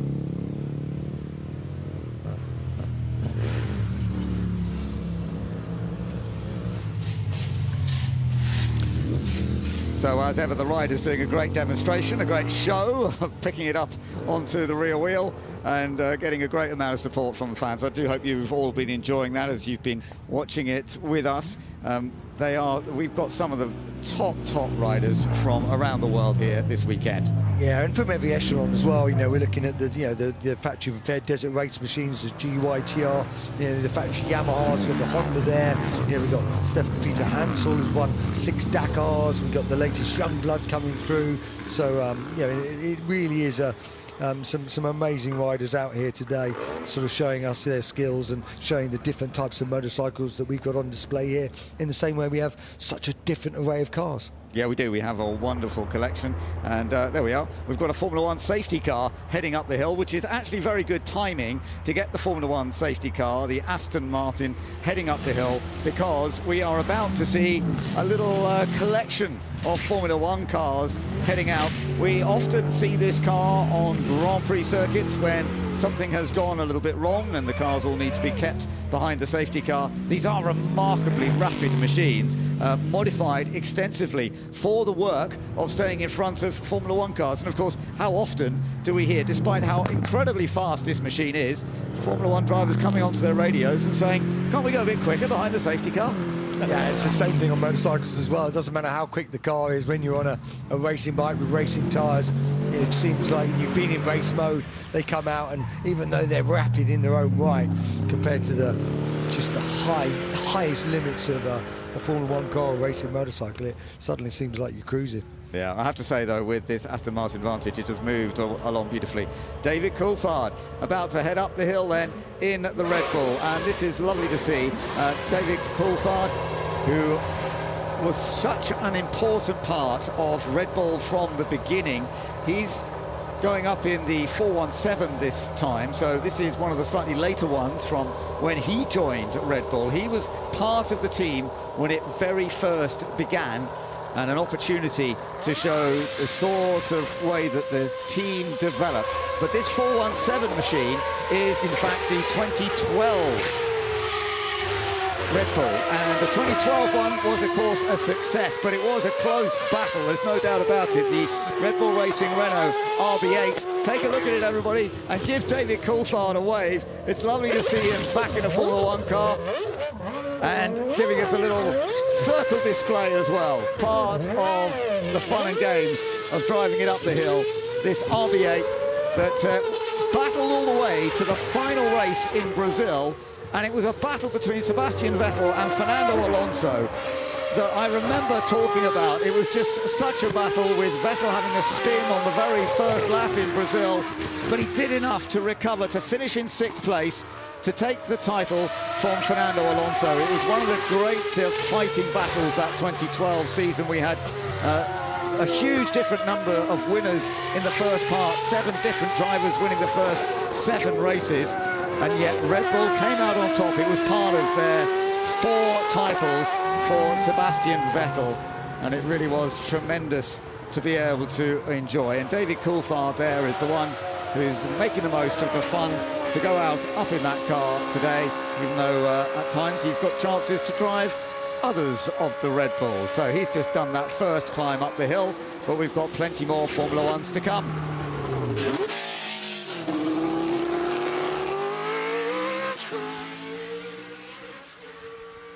Formula One cars heading up the hill for this little display of Formula One teams, and also celebrating 20 years of Red Bull. But we're looking at the Williams Cosworth FW802 right now, the car that was the dominant force for Rosberg in that period, and it really is a crucial stage for Williams, because taking the title in 1982, Rosberg only had the one single event victory, one Grand Prix, the Swiss Grand Prix, but it was that sort of consistency and the fact that there were problems for other teams that allowed Keke Rosberg to take the title. Of course, the man who took the title and then saw his son Nico Rosberg take the title somewhat later on in a different car. Now, coming up onto the stand, this is a lovely chance to see Bruno Senna in the McLaren once again as he comes over to start of the run up the hill. This is the McLaren Honda MP46, and Bruno Senna, of course, nephew of Ayrton Senna, who had so much success with McLaren in the late 80s and early 90s. This one was the one with the Honda V12, when Honda created the 1.5-litre turbo V12 engine, and it was absolutely fantastic, fully operational, 725 brake horsepower, wonderful machine. Yeah, and still that's one of the most purest sort of shapes, and I think it's one of the most gorgeous Formula One cars of all time. Ayrton Senna went on to take the title by 24 points over Nigel Mansell. He had 7 wins in this car in that season, and it's lovely to see Bruno Senna having his opportunity to have a play with it and take it up the hill at high speed. Yeah, unbelievable. Now this is Juan Pablo Montoya in the Williams BMW FW26, a car that he competed in 2004, and it's lovely to see Juan Pablo Montoya back out. He was a challenger for race wins and for the championship, and always very, very competitive. Unfortunately, in 2004, it didn't prove to be quite as competitive as Williams had hoped, despite the fact that its V10 engine produced more than 950 horsepower, and Juan Pablo did take a victory at the end of the season, but it just took them a little while to get the car working quite as effectively as they had hoped. He did win the last race in Brazil, and Juan Pablo Montoya, of course, a fantastic racer who raced with Williams, went on to McLaren, then moved to the USA, raced in NASCAR, went back into IndyCar. My goodness, he's had such a career. It's lovely to see him back in Williams. Now, this is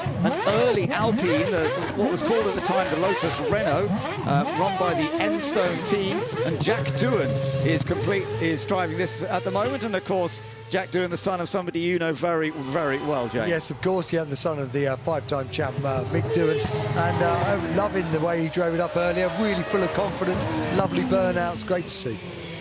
Yeah, very, very good. Oliver Behrman is back out in the Ferrari SF71. Lovely to see Oliver Behrman here, the youngster from Chelmsford, who is going to become a Formula One regular next year. He's already done a Formula One race this year, standing in for Carlos Sainz in the early part of the season, and that was a fantastic effort at the Saudi Grand Prix, and he's now having a bit more of a play. He was quite cautious, I noticed, when he did his initial run earlier on today, but Oliver is already getting a bit more confident. Yeah, and that's great to see. I mean, you can see why, though. You wouldn't want to do anything too embarrassing, and so just a little run on the grass there. But yeah, these guys having fun. They want to put on a show, but you don't want to embarrass yourself or damage anything. Oliver going to be driving for Haas full-time next year. He's going to have a whole 4 full season, which is going to be wonderful to see. He's in the Ferrari SF71 at the moment, a machine from the late 20-teens, as it were, 2017, 2018, a time when actually Ferrari were in good competitive form. Certainly in 2017, they were challenging for the title. Didn't quite work out, of course, because Mercedes had been the dominant force from the beginning of this hybrid era until Red Bull came along and they had the huge battle in 2021. We've got Frederic Vesti in the Mercedes-AMG W12, which is good to see out on the track right now. This is, of course, part of the Mercedes history and so much success in Formula One. And Frederic Vesti is currently another driver trying to head up the ranks into full-time Formula One. Lovely to see him a second in the FIA F2 Championship last year. Tremendous talent. And the Mercedes-AMG F1 always showing us the pace. Of course, last time out, a Formula One race, we saw Mercedes win. They've had 2 wins in a row, Mercedes, in the last 2 Grand Prix. George Russell winning in Austria, and then that remarkable victory for Lewis Hamilton last time out at Silverstone at the British Grand Prix. It was just amazing. Yeah, what a race that was, and just wonderful to see.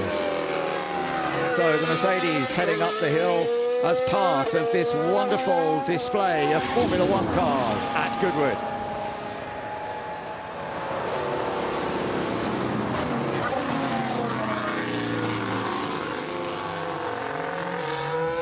So just making it down towards the end of the hill climb section before they get the chance to bring them back once again.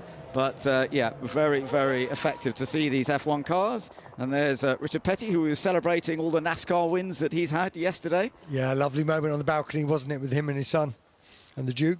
Yeah, really, really impressive. He is the king of NASCAR, and he's been here a few times at Goodwood. But I love the fact what a dude. Yeah, you can see he just loves being here. He loves absorbing the atmosphere, just like so many of us do. Doesn't sort of matter what your background is. It's just fun to be here, isn't it? And just see things that you just would never see anywhere else. And that's what we've been seeing once again here with the bike starting off this last run. Yeah, we did. There's Michael Dunlop, you know, after that wonderful celebration earlier. Then we saw the sidecar world champions, Todd Ellis, Emmanuel Clement. And then we saw Tim Reeves, Mike Wilkes as well. And then behind them, Maria Costello. Then we saw some of the best of the flat trackers from America coming out and just showing their sort of stuff. Wheelie, we saw some lovely little turns as well, so really good to see these boys out. And some of the Paris-Dakar lads, you know, some of the World Rally Screen, we saw the Hondas, we saw the Yamahas, Gas, and you know, all the guys just putting on a show. This one of the old Sheen factory RG500s, 2-strokes, and seeing the old Grand Prix bikes coming through from everything. We got them from the 30s to the very latest, and then we went back to the wonderful show of 20 years of Red Bull Formula One cars.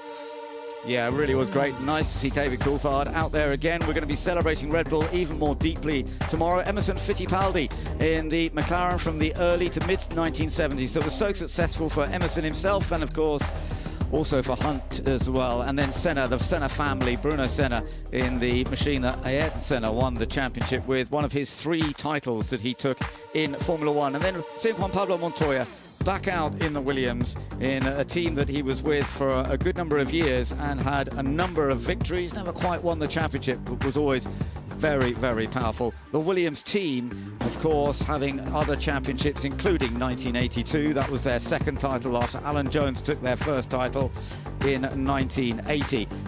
But wonderful to see all of the fun and games of the Ferraris, the Alpines, and later on the Mercedes. Good stuff.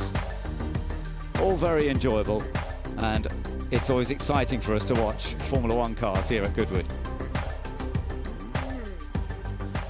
So everybody just enjoying the atmosphere, the sound and the smell of seeing these remarkable vehicles, whether they're 2 or 4 wheels, whether they're humble operations from early years when motor racing first began. As we know now, we've been learning as we've gone over the course of the weekend that 1894 was a key year when motor racing began, and here we are in 2024 with a very different style of machinery, but just as exciting in different ways, of course. And we're looking to some more action taking place on the hill climb shortly, particularly when we get into the timed shootout. That will be coming up in a little while when we are going for outright pace up the hill in different categories, and each of the different categories, whether it's for the older vehicles, the pre-war machinery, or GT cars or other categories, we will have a winner in each of those and celebrate them. Tomorrow we will be going into the fastest time of all, so that's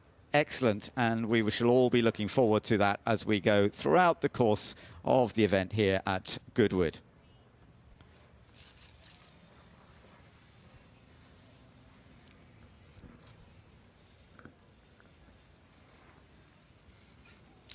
Welcome back to our coverage here at Goodwood, and we're looking at Goodwood House, and often there are many celebrations that take place here at Goodwood for some of the achievements that so many people have made over the years. In bike riding and the Isle of Man TT, new records have just been set, and celebrating just a little bit earlier was that opportunity to see Michael Dunlop celebrating a new record of victories at the TT.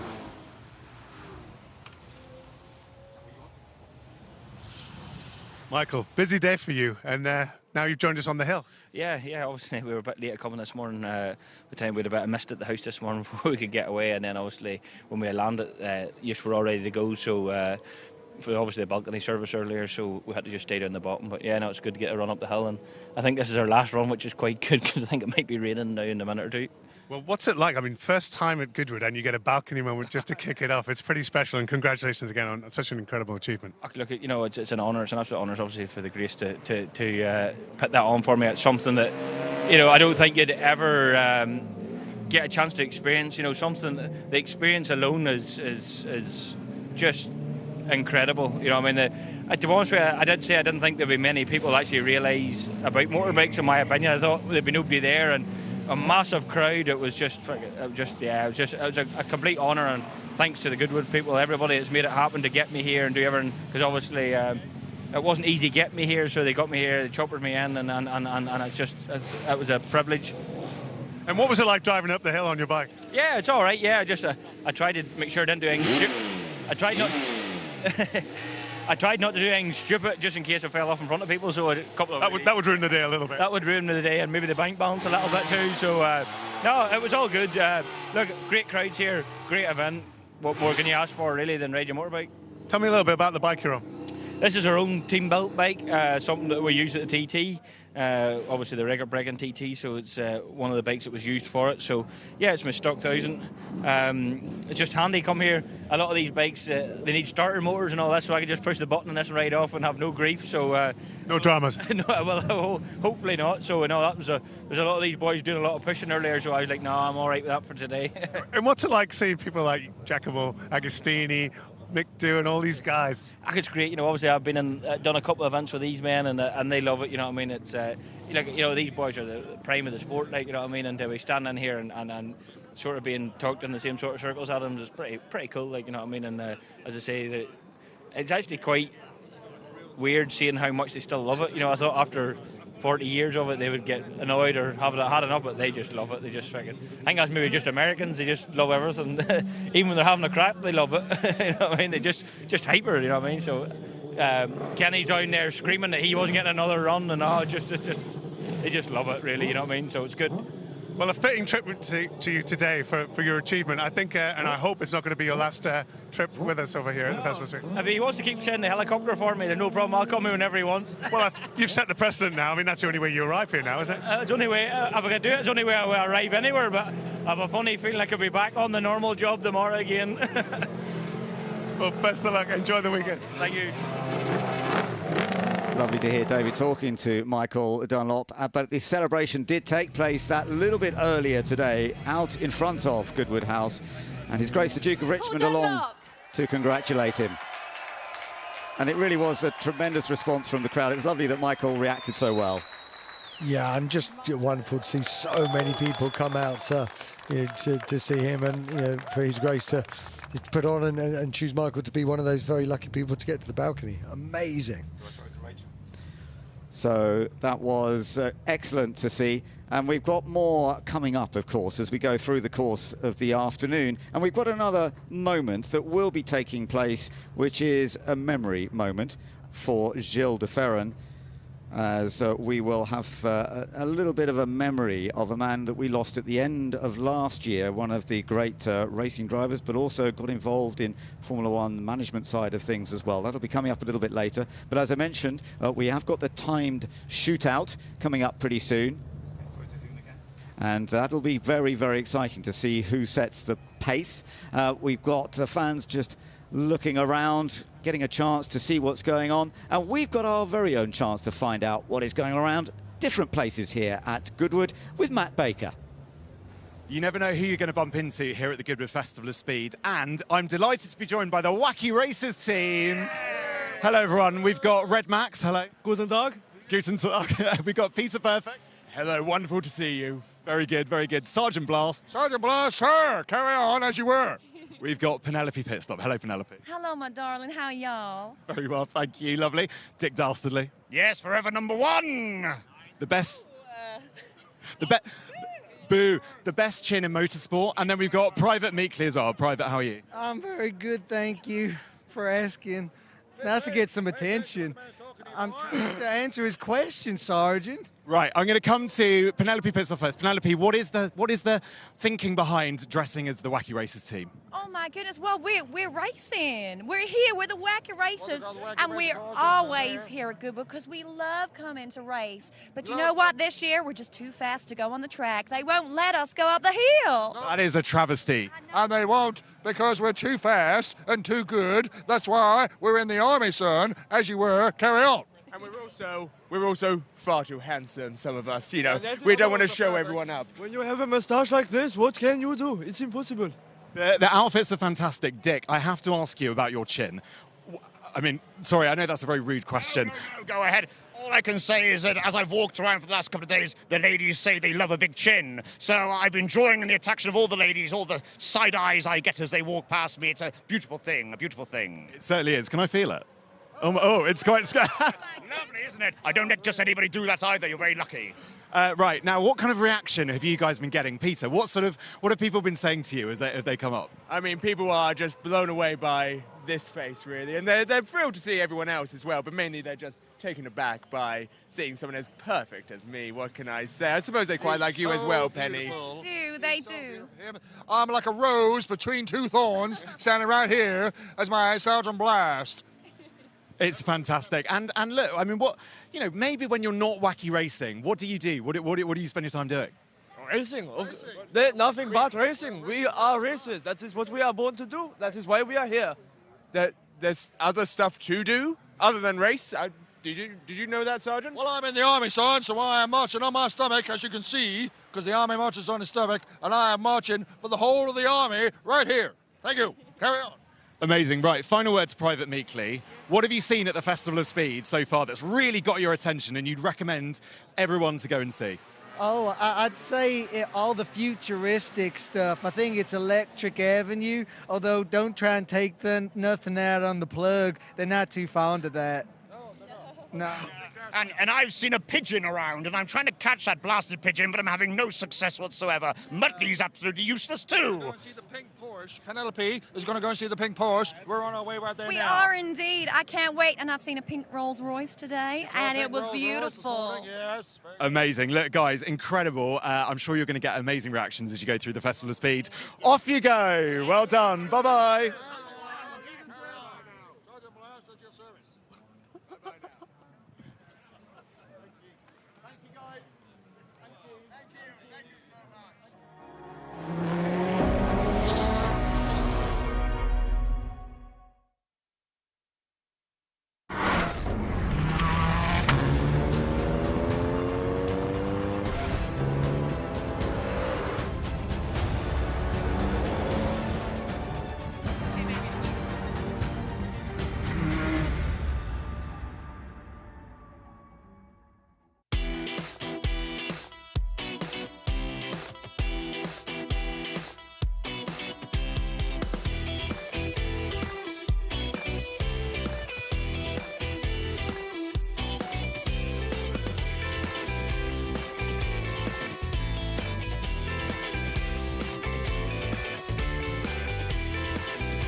How do you start an iconic movement?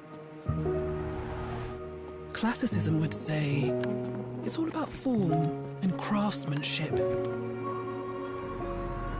while surrealism would find all of this quite, well, surprising. After all, it's about creating the icon of a new movement. Welcome to Forwardism, the all-electric BMW i7. Presenting the new Pirelli P0e tires for electric cars. They're on a sustainable journey, just like you, thanks to more than 55% bio-based and recycled materials. They let you move with outstanding quality for everyday life, thanks to AAA class in rolling resistance, wet braking, and noise reduction. They let you keep driving even after a puncture, thanks to run-forward technology with a self-supporting tire structure. We call them contemporary performance tires. You can simply call them tires for contemporary humans. It was an icon of its era, a ruler on the racetrack. It was every stuntman's stunt car of choice, a legend of its time. But you know what they say. Legends never die.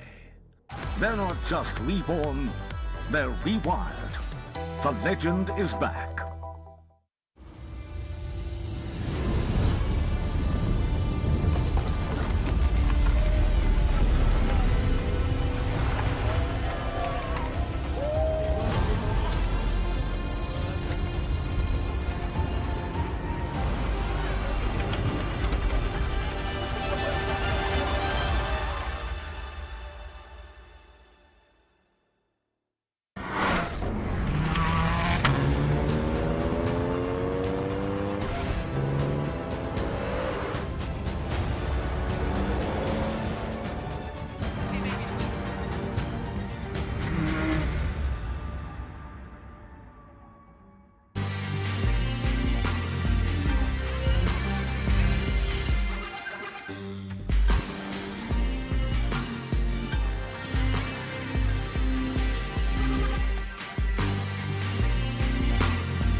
Well, Max and I have relocated, and we've just been watching everything go past. We've just seen Fred Vesti do some wheel spin in the Mercedes. But I wanted to ask you, Max, if you could take any vehicle up the hill, what would it be?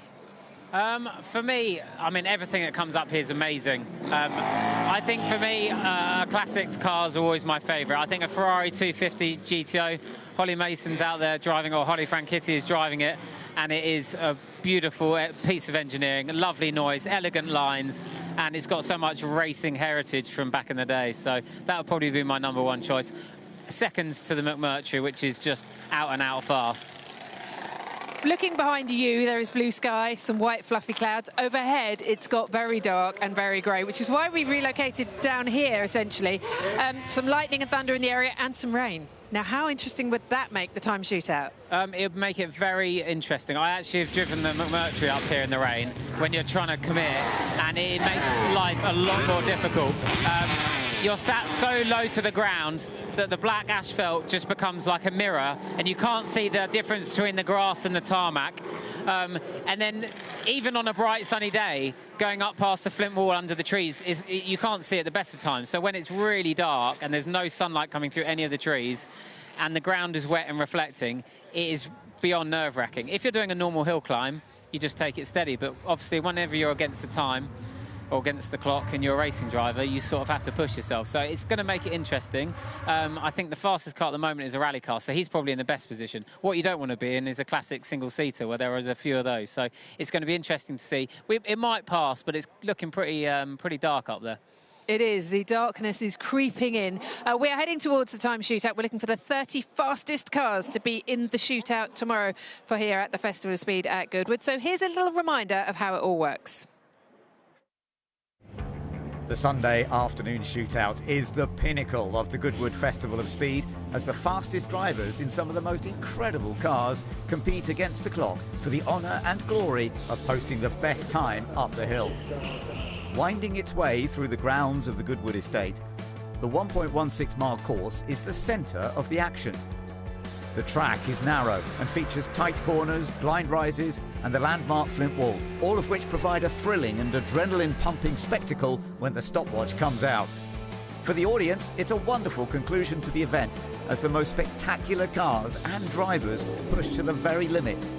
In 1999, Nick Heidfeld held the outright record of 41.60 seconds in Mika Häkkinen's championship-winning McLaren MP413, a record that stood for over 2 decades. But that was finally topped in 2022, when the outrageous McMurtry-Spearling electric fan car, at the hands of Max Chilton, broke the record in an astonishing 39.08 seconds. The format for the timed shootout has changed somewhat for 2024. All timed competitors will now run in their relevant themed class in the morning, Thursday to Sunday, and this is split into 7 classes of vehicles. Pre-war races, single-seaters, tin-tops, sports races, modified and all-wheel drive, production GT races, and production cars. Saturday afternoon's qualifying shootout will now determine each timed class winner, as well as the top 30 who will progress to Sunday's shootout final. It's all to play for across the weekend, and come Sunday, will Goodwood see a new record up the famous hill?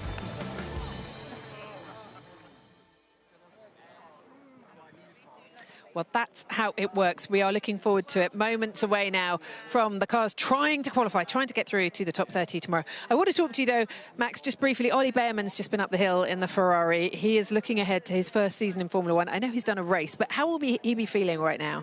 I think he'll be excited. As you just said, he's already done a race, which just settles the nerves a little bit. You know, he's done the whole process of a weekend. He's done the qualifying.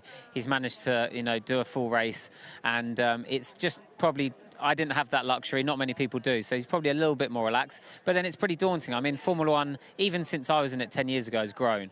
I mean, you just have to look at the amount of viewership you get now in Formula One. It's even F2 is a huge amount of views. Everyone loves watching that kind of sport now, and he's a very well-known driver. He's British. He's doing a great job. I think he'll love it. He'll do a good job, and they're not exactly young drivers and not experienced anymore. They've done thousands and thousands of laps, multiple race years and different championships. So he's more than ready, and I'm sure he'll do a great job. What would be a good season for him to have in Haas next year? What would be a good result for him if he looks back on the 12 months? I mean, you are a little bit reliant on how the car gets on, but the main thing is always to try and do have the upper hand on your teammate. But I think he's got that raw speed in there. Consistency is key. You don't want to be crashing a lot. It's very quickly you get a reputation for crashing. I won't mention any names, but there are some people that have been in Formula One and left that were known for crashing. So try and keep your nose clean and finish and get that experience. And I think he's got the professionalism and the skill to have a career in the sport for a long time. Is it tricky, the fact that when he did step in, he drove a Ferrari, but now he's going into the Haas? I mean, it's definitely the backwards way of doing it, but you just take any opportunity to get in, and he did a great job. I think he just missed out on points, didn't he? Or I remember it was a great race. He got in the points. He did get in the points. Yeah. Yeah, he's quite high up in the drivers, considering he's only done one race. Yes, yeah. I mean, so he did an amazing job.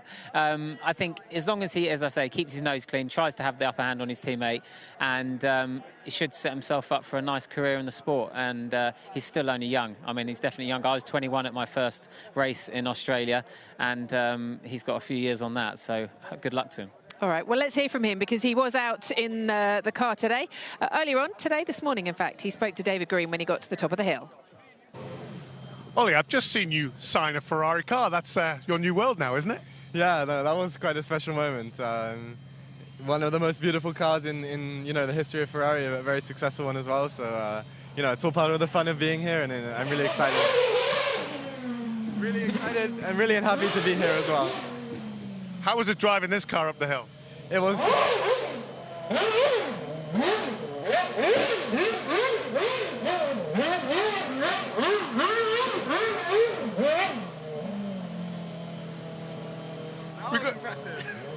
Will you do that next time up? Well, I got some work to do. That takes a lot of confidence. Wow. That was quite a tight circle. Yeah.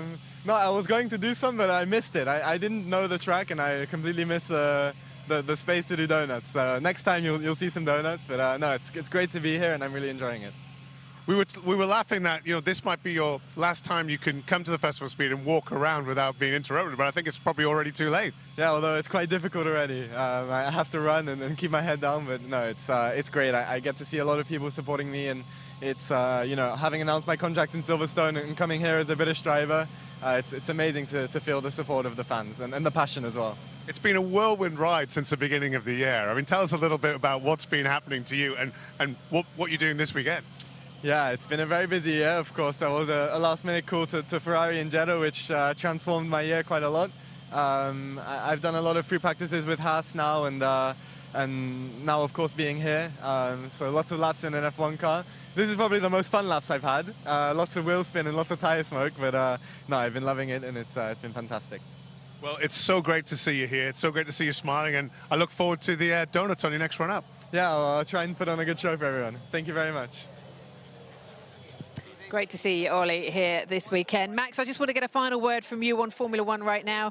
We had a Lewis win. We've had 5 different winners in the last 6 races or whatever the statistic is. It's looking good right now, isn't it? It's competitive. It's absolutely, Formula One is always been great to watch, but some years gone by, it's very predictable. You'd know who to put your money on. Actually, the last few races, it's really been, especially this year, it's been more up in the air, and it's just great for the sport. It makes it less predictable, more exciting. I think the last race at Silverstone was absolutely mind-blowingly exciting, and what an amazing result for Lewis. 9 home victories, that's just an amazing thing. He was desperate to get that win for the last couple of years, so that was great. Wet race at Silverstone, that's become an iconic race. And then we've had other race winners this year as well, and I think it doesn't look like that's going to change. I think it's going to be up in the air for the next at least 5 or 6 races, which is great to see. I mean, Formula One, when we had the Schumacher and the Vettel years and the Hamilton years, sometimes becomes a bit predictable, but I don't think we're at that stage at all now. It's really switched quite rapidly recently, and I'm really enjoying it. British drivers going well. Ollie joining that grid as well for next season. Motorsport in this country is on a bit of a high right now. Yeah, we're very proud to be British, aren't we? We've got so many drivers. I think next year we've got 4 or 5 on the grid, which is the... Oh, you can tell me. Is it? Well, I was going to say, I mean, Alex Albon is a Brit-born tie, so if you can include Alex as well, yeah. We have Alex, Lewis, George, Lando, and Ollie. Right, so we're up to Have I forgotten anyone? No, I think you've done well there. But I think I was the last year in 2014 when there was 4 of us, me, Jensen, Lewis and Paul di Resta. So it is great. I mean, we are very lucky with Formula One that it has so much British heritage. So many of the teams are based here. We've now got more probably nationality drivers on the grid than anyone else, and it doesn't look like that's going to slow down. And obviously Oliver Behrman is linked with Ferrari. How cool is that? It's not just the British teams taking the British drivers. So I think we're in a great place, and let's hope it continues. Thanks for your company. No Really problem. good to chat to you today. The current record holder here, of course. Will that be broken? We're moments away from the time shootout. First, though, how do you master this hill? Karun can tell us more. The hill here at Goodwood is one of those iconic bits of motor racing these days. And here I am in the 1962 World Championship winning car. Off I go. Graham Hill won the 1962 World Championship in this wonderful BRM. Through the boulevard of trees, coming up to the first couple of right-handers now. It's a fantastic sight as you come through this bit of the track with the house on the left, this beautiful sculpture at the corner of your eye, but you're firmly focusing on the track, the lines of hay bales with the sea of people behind it. Up into Moulcombe, a tricky left-hander. And as you start to climb up, this amazing view of the Flint Wall looms ahead. Round the Flint Wall, give it a wide berth. Be nice and safe. This car comes from the Collier collection in America. It is exactly how Graham Hill drove it back in the 60s. To be honest, it's the first Formula One car driven with no seatbelts, which is quite extraordinary. I'm bracing myself up against the side of the car to come through the final corner and through the finish line. a fantastic bit of Formula One history to drive here at Goodwood, up the hill, and showing all of you at home a little bit of just what we see from the cockpit.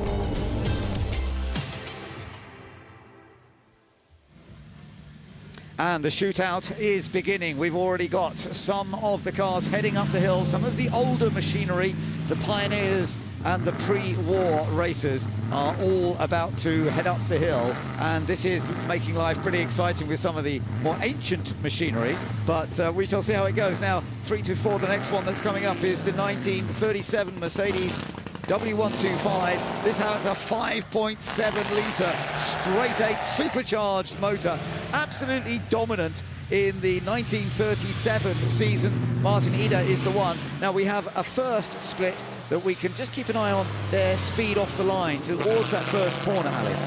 Yeah, so that's crucial. I mean, it's like any start, really, at the start of the race. You want to get that good launch off the line. So not only do they have to get that good launch off the line, they have to navigate their way. And we saw through Corinne's video there that it's so narrow, especially going up through that flint wall. And we've seen already, going through Moulcombe Corner now is the Mercedes. We've seen already today Moulcombe Corner catch a few drivers out, some few near misses of the hay bales there. So this, I would say, going up the flint wall, the start and Moulcombe Corner are the three tricky areas to this hill climb. I totally agree with you there. We're watching one of the classics and we've got these different classes, so it's about trying to win each of your classes up against your rivals in that class. Martin Eder not pushing so hard, and I'm not surprised, in a car that must be worth absolutely millions. This one with the Maserat Grand Prix in 1937, Rudolf Caracciola took victories with it in its history. Across the line, so 75.34 seconds is the time done, and that is actually the fastest we've seen of the older cars so far. But as we go, we've got more action to come, and we've got, heading up the hill now, Vincent Kolb in the Ferrari 166 FL. So this was a machine that saw Fangio win his Grand Prix, his first Grand Prix. Juan Manuel Fangio at Monza in 1948 in this particular car, and of course this is in that early stint of group of cars from the pre-war. I think this is part of the pre-war, even though this is just after the war. It was effectively before the World Championship began. Yes, it was 2-litre V12 supercharged, bolted on the front of that. It's Vincent navigates quite nicely up through Moulcombe Corner. You must feel, I've never driven one of these historically before, but you must feel quite vulnerable there sat out. We see these often out at the Goodwood members meeting, and if you've been to Goodwood Revival, we also see them out there as well. So just having a little look at the times, the 129, not a bad initial launch there, Ben, actually slightly quicker than Archie and Ben, and a couple of those in front. Yeah, so that was actually a pretty good effort on 106.4, but I can tell you Pat Blakeney-Edwards is going a little quicker in something a bit later. There it is, the 1975 BMW 3-litre CSL Batmobile, as it's known. And Pat Blakeney-Edwards always very rapid, and I would imagine, yeah, look at the time that Pat's done there, Alice. Look at it. 1 minute exactly. Perfect. That is precision at its finest right there. So remember, these are all in different classes. We will try and run you through the classes as best as we can. But yes, the Batmobile at the moment, the top of the class with a 1 minute dead. Yeah, well, we're watching Johnny Cicotto, another very experienced racer. This was the sort of machine he raced in the mid to late 1990s, the BMW 318 IS. And Johnny, former bike racer as well, turned into car racing and has done very effectively. Very good first sector, good mid-sector, yeah, 55.34 seconds. So that is the fastest time so far.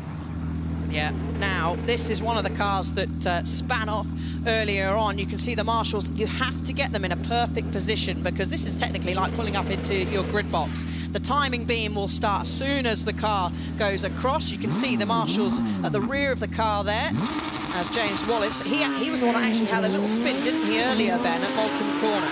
But I think he is potentially one of the fastest here. So keep an eye on the Porsche, the 911 GT3 Cup car that is heading up the hill. James Wallace Porsche Carrera Cup Junior driver who's been right out to the grass there, but it was an excellent getaway. He's done that in 5 seconds flat, so that's the fastest sector that we have seen so far off the line. Yeah, and you're right, he did have a spin up here, but he's kept it clean, hasn't he? He has. He used a lot less inside grass, not curve, inside grass there than he did earlier on. And did you see how close he got to the inside hay bales there? He brushes up. Did he?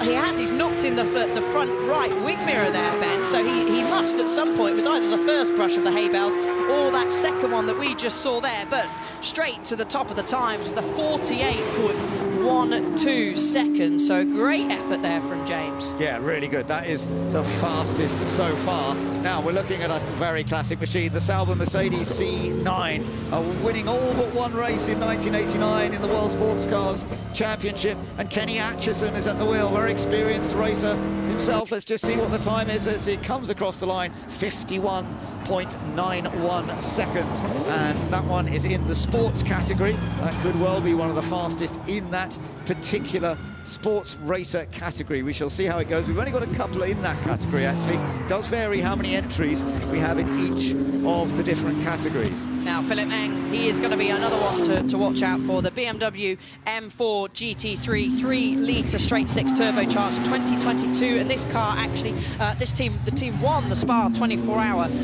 with these drivers, with Philip Eng, Marco Wittmann and Nick Yaloli. Nick is here. We've seen him out in the BMW hypercar, but this is going to be a super fast time. It's going to be close between him and the Porsche. 51.24 seconds. So slots up into second place, just behind the James's Porsche. So now we're looking at Andrew Morrow in the 231 Ferrari 296 Challenge, and Ferrari Challenge, of course, is a major part of competition in that group, and Andrew has done a pretty good stint so far, hasn't he? He's the fastest first sector of anyone that we've seen so far, and same with the middle sector. It is super close, though, so close between him and James. We'll have a look. This could be going up to the top of the times. No, 49.6, just lost a little bit in that final sector. Fantastic, really good attempt. Now this is going to be a fun one. Michael Lyons, who is always very, very quick in historic classic racing, particularly with fast single-seaters. This is a Formula 5000 5-litre V8 powered Journey Eagle, and let's see how the times are looking here. Pretty promising, aren't they?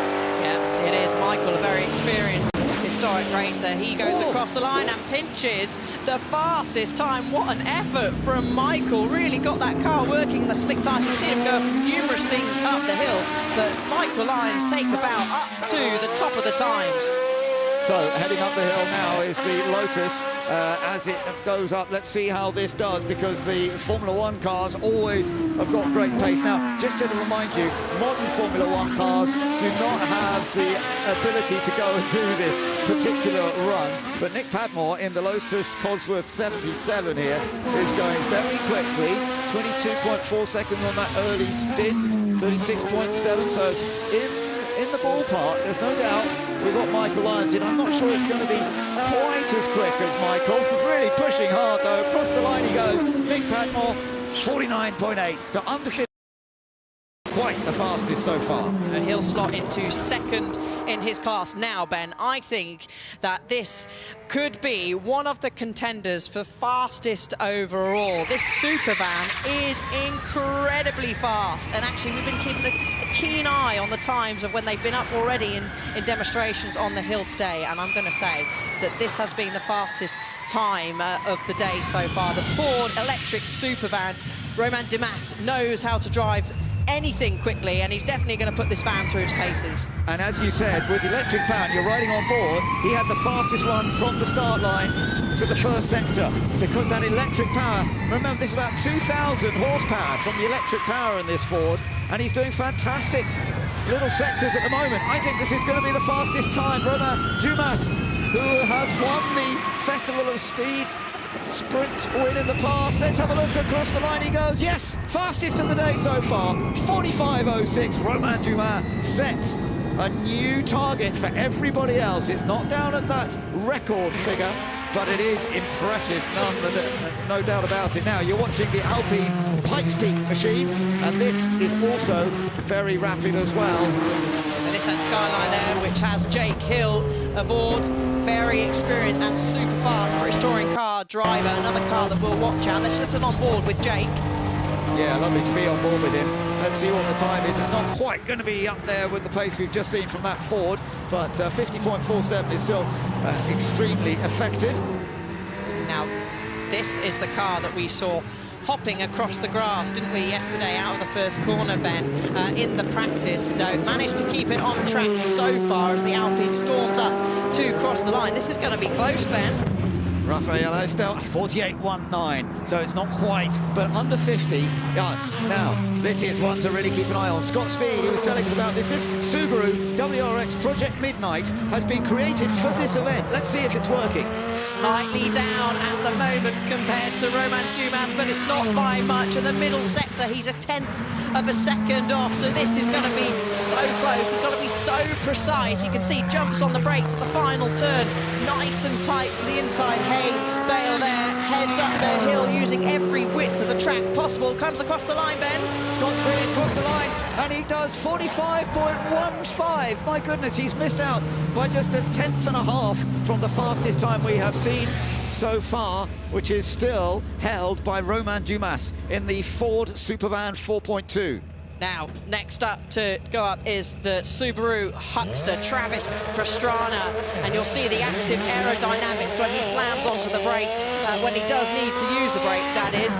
There you go, a good example of the Subaru there, but this will be another one that's going to contest. Oh, he gets out of shape at turn 1, Ben. Fantastic, just look at the angle he goes to. He really throws himself. He's been twice runner-up at the Festival of Speed in the shootout, and he's really pushing on hard. But how are the sector times going? Well, he's certainly in the mix. That was a very good first sector time. He's in the mix, not quite as rapid on the second sector. Keep an eye on it. Let's see. Stay off that thin wall. He does so, but he is pushing hard, and let's just see how it goes right up to the top. Eases off just a touch. The flaps come up when he brakes. Give him a little bit more slowing. And into the final sector now. Across the line he comes. And Travis Pastrana, the time is 47.5. Yeah, so just missing out, slightly losing out there. We've now got, here are our road cars that are going out. So this is the new Genesis, eating as much as you possibly can on the inside of the turn 1 there. We have, this is the new concept, Magma concept that was launched earlier on this weekend. Jackie Ickx was at the wheel, went on Thursday, and in its own class, of course, but this is again what's so special about Goodwood Festival of Speed, as we get to see so many dynamic debuts, and this has been one of them this weekend. Absolutely, as you say, being launched for the first time here. It's got the high-performance dual electric motor, and we're getting some rain as well, so that's going to make it a bit difficult to set a fast time, isn't it? We are getting a little bit of rain. 53.52 is actually over 50 seconds, but that is a pretty impressive time for this machine, the Magna Concept. Now, this is going to be fun, particularly if it's raining a bit out there. This is Mark Walker on the 1906 Darracq 200 horsepower, a land speed record machine from that early period, and it's always quick, but you can see the umbrellas are going up. That's just to make life even more tricky. That is the good sign. So this is the oldest car in the category. Out of all of the shootout, this is the oldest one. Mark Walker, you can see getting it sideways, and look, you can see on the pictures, and for those stood outside, the rain is coming down, but how incredible. And this is what makes Goodwood so special, to see these historics charging up the hill. And Mark, certainly, he's not taking his time, is he? He's certainly putting the 25.4 litre V8, should I say, sorry, through its paces. He slides all the way through Moulcombe Corner. Imagine being the passenger on a machine like this while he's giving it such a push to try and get in as quick a run as possible. Mark Walker's doing the work, but the man alongside him is also helping out. I'd be holding on for an absolute dear life if that was me. It would be pretty scary, wouldn't it? But yeah, doing a good job, heading up the hill.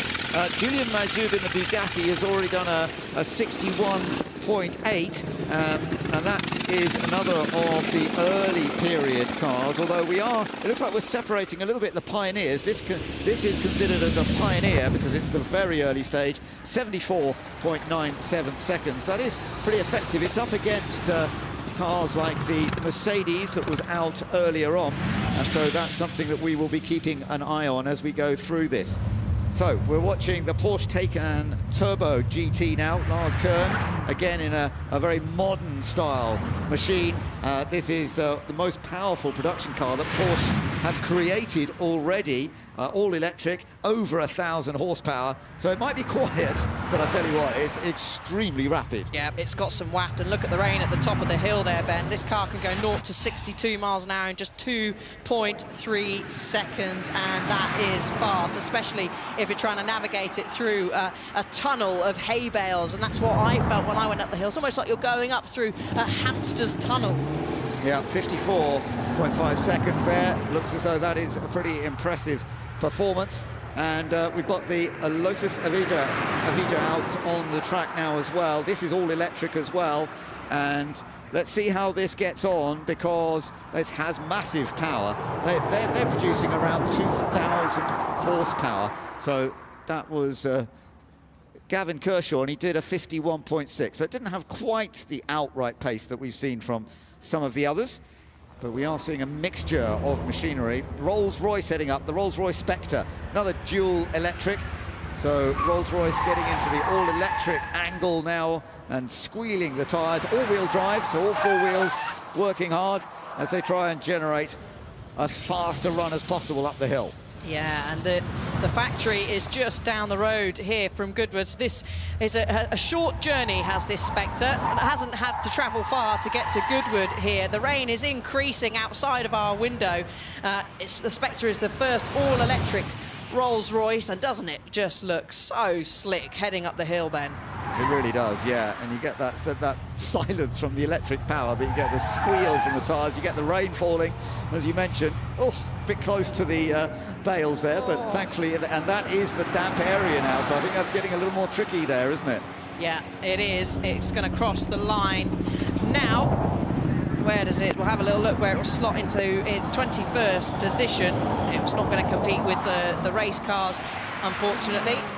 And there's no doubt that for those that oh my goodness, you can see the slide there. This is the Ginga that was very rapid yesterday, but I don't think it's going to have quite the same chance. Yeah, it's going to be kicking themselves that they weren't able to get or luck in to get further up the order. So this is the 21C in the rattlesnake green exposed carbon fiber, built in California, and it's an American hypercar, 1,350 horsepower strong hybrid. And as poor Chris gets to the top of the hill, that rain absolutely increases, but he's certainly put in a very good effort, and this car, actually, if I remember rightly, was running up in the top 5 yesterday overall, so Chris will be slightly disappointed that he's caught the weather unlucky. But I tell you what, this is a bit tricky for people, because you've got to be in the top 30 to get through to Sunday, and it feels a bit difficult for those who are going out now, because it's going to be much harder for them to be in the top 30 with the conditions changing. I wonder if this will be reanalyzed. I have no idea at this stage. Who knows, but you can't control the weather. But I wouldn't want to be in that beast of Turin now. I hope they've got their leathers on, because the rain is absolutely coming down. The 28.4 litre cylinder engine, and you can see the famous flames spitting out the top there as it heads up. Duncan Pittaway at the wheel, and actually I must say, the rain looks worse, and I feel sorry for the passenger there. They've got an open face helmet, so if I was them, I'd be looking down. Absolutely. It is all a bit tricky at this stage, but it's wonderful to see the beast of Turin heading back up the hill once again. It's always fun, and it always provides plenty of entertainment. Over the line it goes, and Duncan across the line at 84.42, 1 minute 24.4. Quite a bit slower than some of the others, obviously, that we had earlier with those wet conditions. That does make life a little tricky. Well, the fastest, there is absolutely no doubt about the fastest. It was the Ford Supervan. Romain Dumas setting the outright pace at 45.06 seconds, fastest in that group, obviously. We had another machine fast in a group as well, and that was the number 150 of Michael Lyons, the Gurney Eagle Chevy. That's been top of their particular group. Let's just take a little look back at some of the highlights. It's so wonderful seeing these historic racing cars really going for it when we get into some shootout events like this as well, whether they're cars from pre-war or just post-war, but from the great names like Mercedes and Ferrari. And of course, as we went through it, we then move on to much more modern machinery. This was into the 1970s with the BMW, a car that was competed with Niki Lauda, and then the more modern BMW moving up into the 1990s, all in different categories, all trying to get the fastest time in each and every category. But then, Alice, we started to see some really rapid times coming in while it was still dry. The rain was coming a bit later. Yeah, it's a shame for those that were trying to post a faster time than yesterday, and we're at the end of the queue. But it is at the moment the Ford Supervan that is fastest, and there was James Wallace in the Porsche that will certainly be in contention tomorrow. A couple of seconds he needs to find to try and compete for the fastest time overall. Yeah, fantastic stuff then. Some good driving, and I have to say, very easy. Would have been very easy to see somebody making a mistake and not just touch the bales. We did see a little touch, but we didn't see anybody actually make a big spin, and particularly when you've got conditions like that, I'm very impressed that nobody actually fell off towards the end. Very impressed with Scott's speed in this brand new Subaru. I think that's one we're going to be keeping an eye on. Back wheel just lifting a touch there, so they're still working out how it works too. They haven't run it very much. First time we've seen it out. There's the machine that was so rapid. That has set the outright pace, and wonderful effort by Romain Dumas, no surprise with all his experience in the Ford Supervan. So let's take a look at those times then. As I mentioned, the Ford Supervan setting the pace, 45.061, but it was very close with Scott Speed in that new Subaru, right behind, just a tenth of a second slower. Michael Lyons in the lovely single-seater Formula 5000 Gurney Eagle Chevrolet, he was third. Travis Pastrana, always a great one to watch in the Subaru Huckster. James Wallace in the Porsche 911, he was pushing hard in 5th place. Rafael Astia in the Alpine, then Andrew Morrow, Gregoire Munster, Nicholas Padmore was very quick in the ex-F1 Lotus Cosworth, and Jake Hill taking the top 10 spot in his beautiful Nissan Skyline. So that was all good fun, and the fastest pace set by Romain Dumas. Let's hear from him. Roman, that looked either fun or terrifying. Well, I don't know exactly. Yeah, it was not easy. This morning was a little bit better, actually, and I'm not able to really say why. I think the weather changed suddenly, a little bit less grip. And in our car, it's such a big car, as soon as you have a little bit less grip, it's not as agile, and you are a little bit more scary, so you are losing time. The rain just started to come down towards the end of the run. Could you see it on the windscreen? Yes, I saw on the last straight, so I was lucky, I have to say. I think it was not the same for the other guys, the cars after me, but for me it was okay. P1, you got to be happy with that? Yeah, quite surprising. We are much faster than 2 years ago. We didn't expect such a time, but let's continue and see tomorrow. Absolutely. Best of luck. Thank you. It's the biggest garden party in the world. It's in the summer in the UK, so of course it's raining. Thank you for being my umbrella holder, by the way. You're so welcome. They don't bring me out for anything else, really. So I forgot my high vis, though. So that's the second time I've made that joke today, so I'll stop now. But at least people know where I am when we're walking around. I don't get lost. Your dark clothing in this weather now. Yeah, that's true. But if you get caught in the rain, surely you'll get all the wet patches on your shoulders. Nope. Well, there's only one way to find out, isn't it? So, anyway, listen, what did you make of that? We looked at that Ford Supervan. We were thinking that has come with a purpose this week. I mean, built for this, built for hill climbs, really. So much horsepower, so much power within that electric Supervan as well. Even just when you walk past it in the stand, it's a stop and stare. You do have to have a second glance at it. My only point would be I went and had a closer look at it, and you're not getting much in the back of that van, and that's why you buy a van. Yeah, but I mean, it's a super van, though, isn't it? It's not your traditional van, but maybe it's not one for the parcel delivery service. Now, Scott Speed wasn't the quickest up there today. No. Some work to do if they want to win this tomorrow. Yeah, but we spoke to them right at the start of the day, didn't we? And he seemed really confident, and that Project Midnight has been, again, designed specifically for this. But you know what, the more they get to grips with the hill climb, because some of them are starting this and not having a clue which way it goes. So the more they do it, the more they're going to build up the speed and speed. However, if the weather continues like this, then there could be a bit of trouble. I've seen the forecast for tomorrow. The forecast at the moment looks okay. However, when we arrived here this morning, the forecast for today looked okay, and we weren't really expecting rain, certainly not at this time of day. So a one-word answer from you. Are we going to have rain tomorrow for the shootout? One word answer. No. Okay, great. Harry says it's not going to rain for the shootout. We're looking forward to a dry shootout here at the Festival of Speed. But who is going to come out on top of the timesheets? We can't wait to find out. So make sure you join us for that. Thanks for watching here on Sky.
You're built different.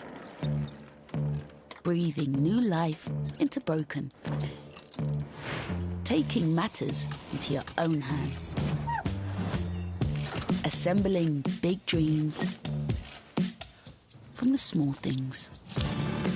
Never stopping until you find the right part at the right price. That's the eBay way.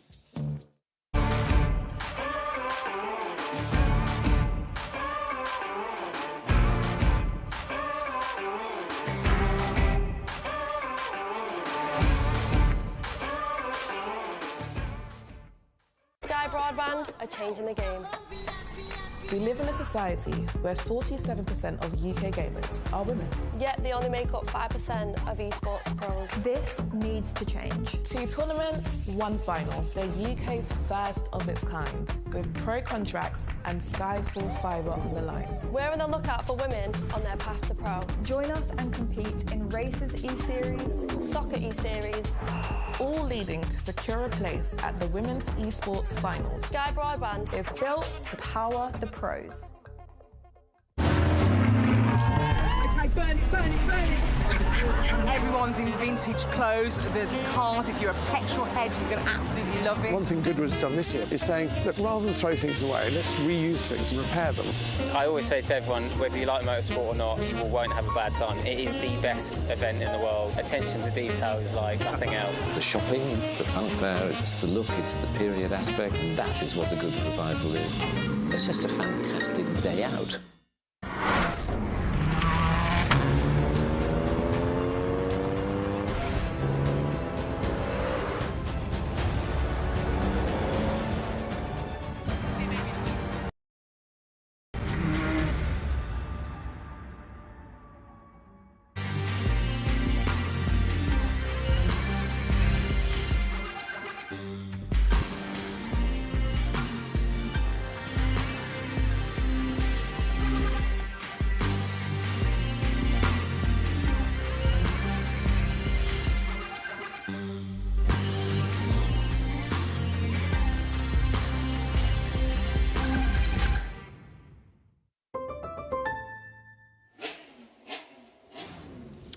Well, the rain is definitely falling here at Goodwood in this latter part of the day.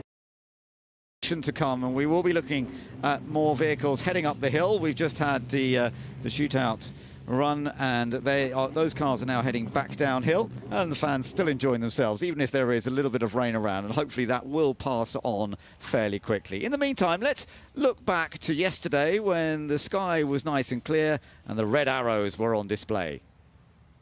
Goodwood Festival of Speed, it's the Red Arrows! It's great to be here at Goodwood Festival of Speed as we arrive in our world-famous Diamond 9 formation, trailing our famous red, white and blue.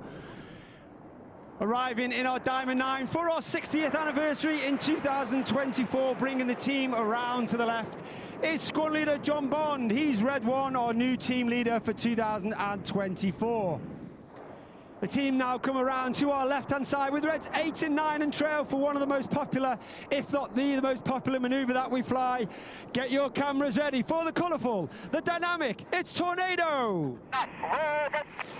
Reds 8 and 9 roll around the rest of the formation, watching for the colour change as Red 1 brings the team down the line.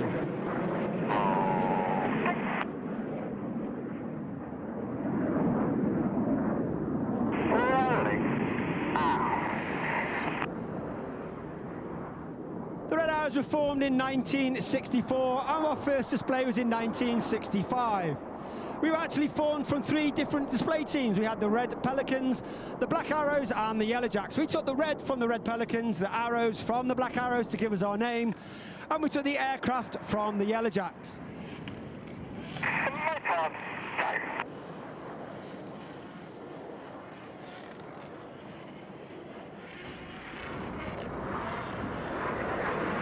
The team flew the Gnat right the way up until 1980 when we took control of the Hawk T-Mark 1. That's the aircraft that we still fly today. The Hawk itself is actually 50 years old this year. And a lot of the pilots that have flown it in the past over those 50 years attribute to her to a very small, agile sports car, an extremely fun aircraft to fly and perfect for the job of the Red Arrows. Look directly to your front, over the bridges and over the trees. You've got Hannah running in, Reds 8 and 9 rolling red and blue for the Hannah break.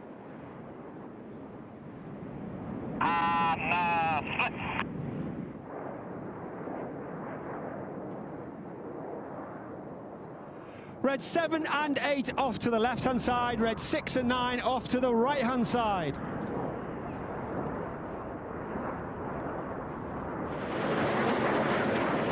Coming in from the left-hand side at over 450 miles per hour is Red 9, Flight Lieutenant Patrick Kershaw, known as Paddy. Paddy is in his 3rd and final year on the team. He's a former Tornado GR4 pilot, a former Typhoon pilot, as he lines up with Enid in the distance for the Goose.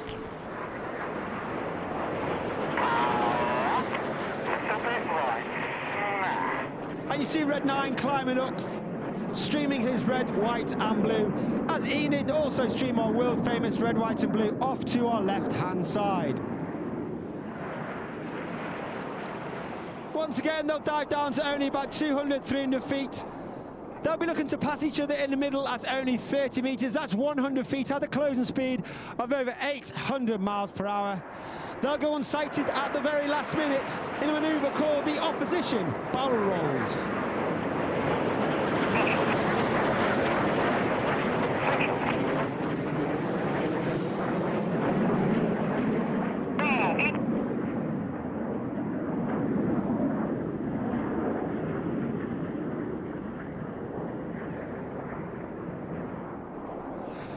As the synchro pair leave, look to your right-hand side on the 45, you see Enid running back in with a white smoke in trail.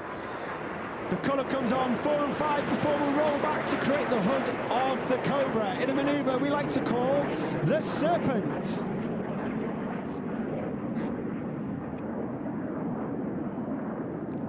Once again, Enid trailing our famous red, white and blue. That red, white and blue is only capable due to the smoke pod, which is the small tank under the belly of the aeroplane. As I said earlier, 2024 marks the 60th anniversary, our 60th display season, our own Diamond Jubilee celebration, which we're celebrating all year. And in tribute to our 60th season, look for Reds 8 and 9, Red 8 smoking blue, Red 9 smoking red. And for those at Show Centre, you'll be able to see us drawing something wonderful in the sky for our 60th anniversary break.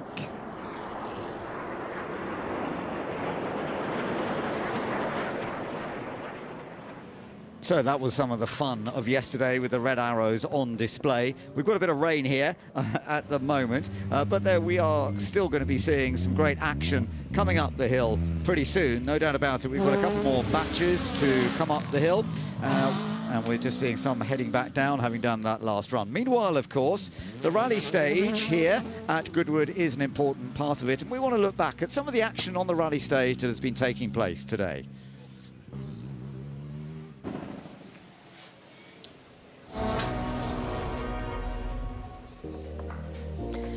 Here we go then. This afternoon kicked off with the Audi Dakar Coupe, which has been a firm fan favourite, as has the Lancia 037. Very much back in action out there today. Yeah, after the gearbox problems, Dave Kedwood, they went back to get spare parts from Cheltenham from their other 037s and Lancias, and the A2 Quattro, this ex-John Bosch car, was wagging its tail around the stage, and in spectacular style. Look at that. Wow, that was really, really spectacular earlier on. Yeah, we've seen some great moments out there this afternoon. The Porsche, definitely off the line, one of the loudest cars we have here. But a little bit of a mistake, and we've seen a few mistakes, certainly on Salmon Roll, which has caught out a number of the drivers throughout the weekend, and today it's bitten back yet again. That was Mikkola coming into Kielder, and then the comparison between the Subaru hitting the Bales and the Porsche and the time lost, going around the barrel at Delta. Martin Orvington in the MG Metro 6R4. And then another Audi, the Audi Quattro Brigade. The four-wheel drive Ferguson Brigade are all here. And this is one of the two Audi coupes, the Dakar coupes, and James Williams, star of the show, fastest so far in the shootouts. The young Welshman doing extremely well, who won the Manx Rally earlier this year. A big, big win for that young man. Ross Whittock sitting alongside him, Warren Phyllis Kirk in the Metro 6R4. Very experienced rally driver, over 40 years of experience, showing us how it was done.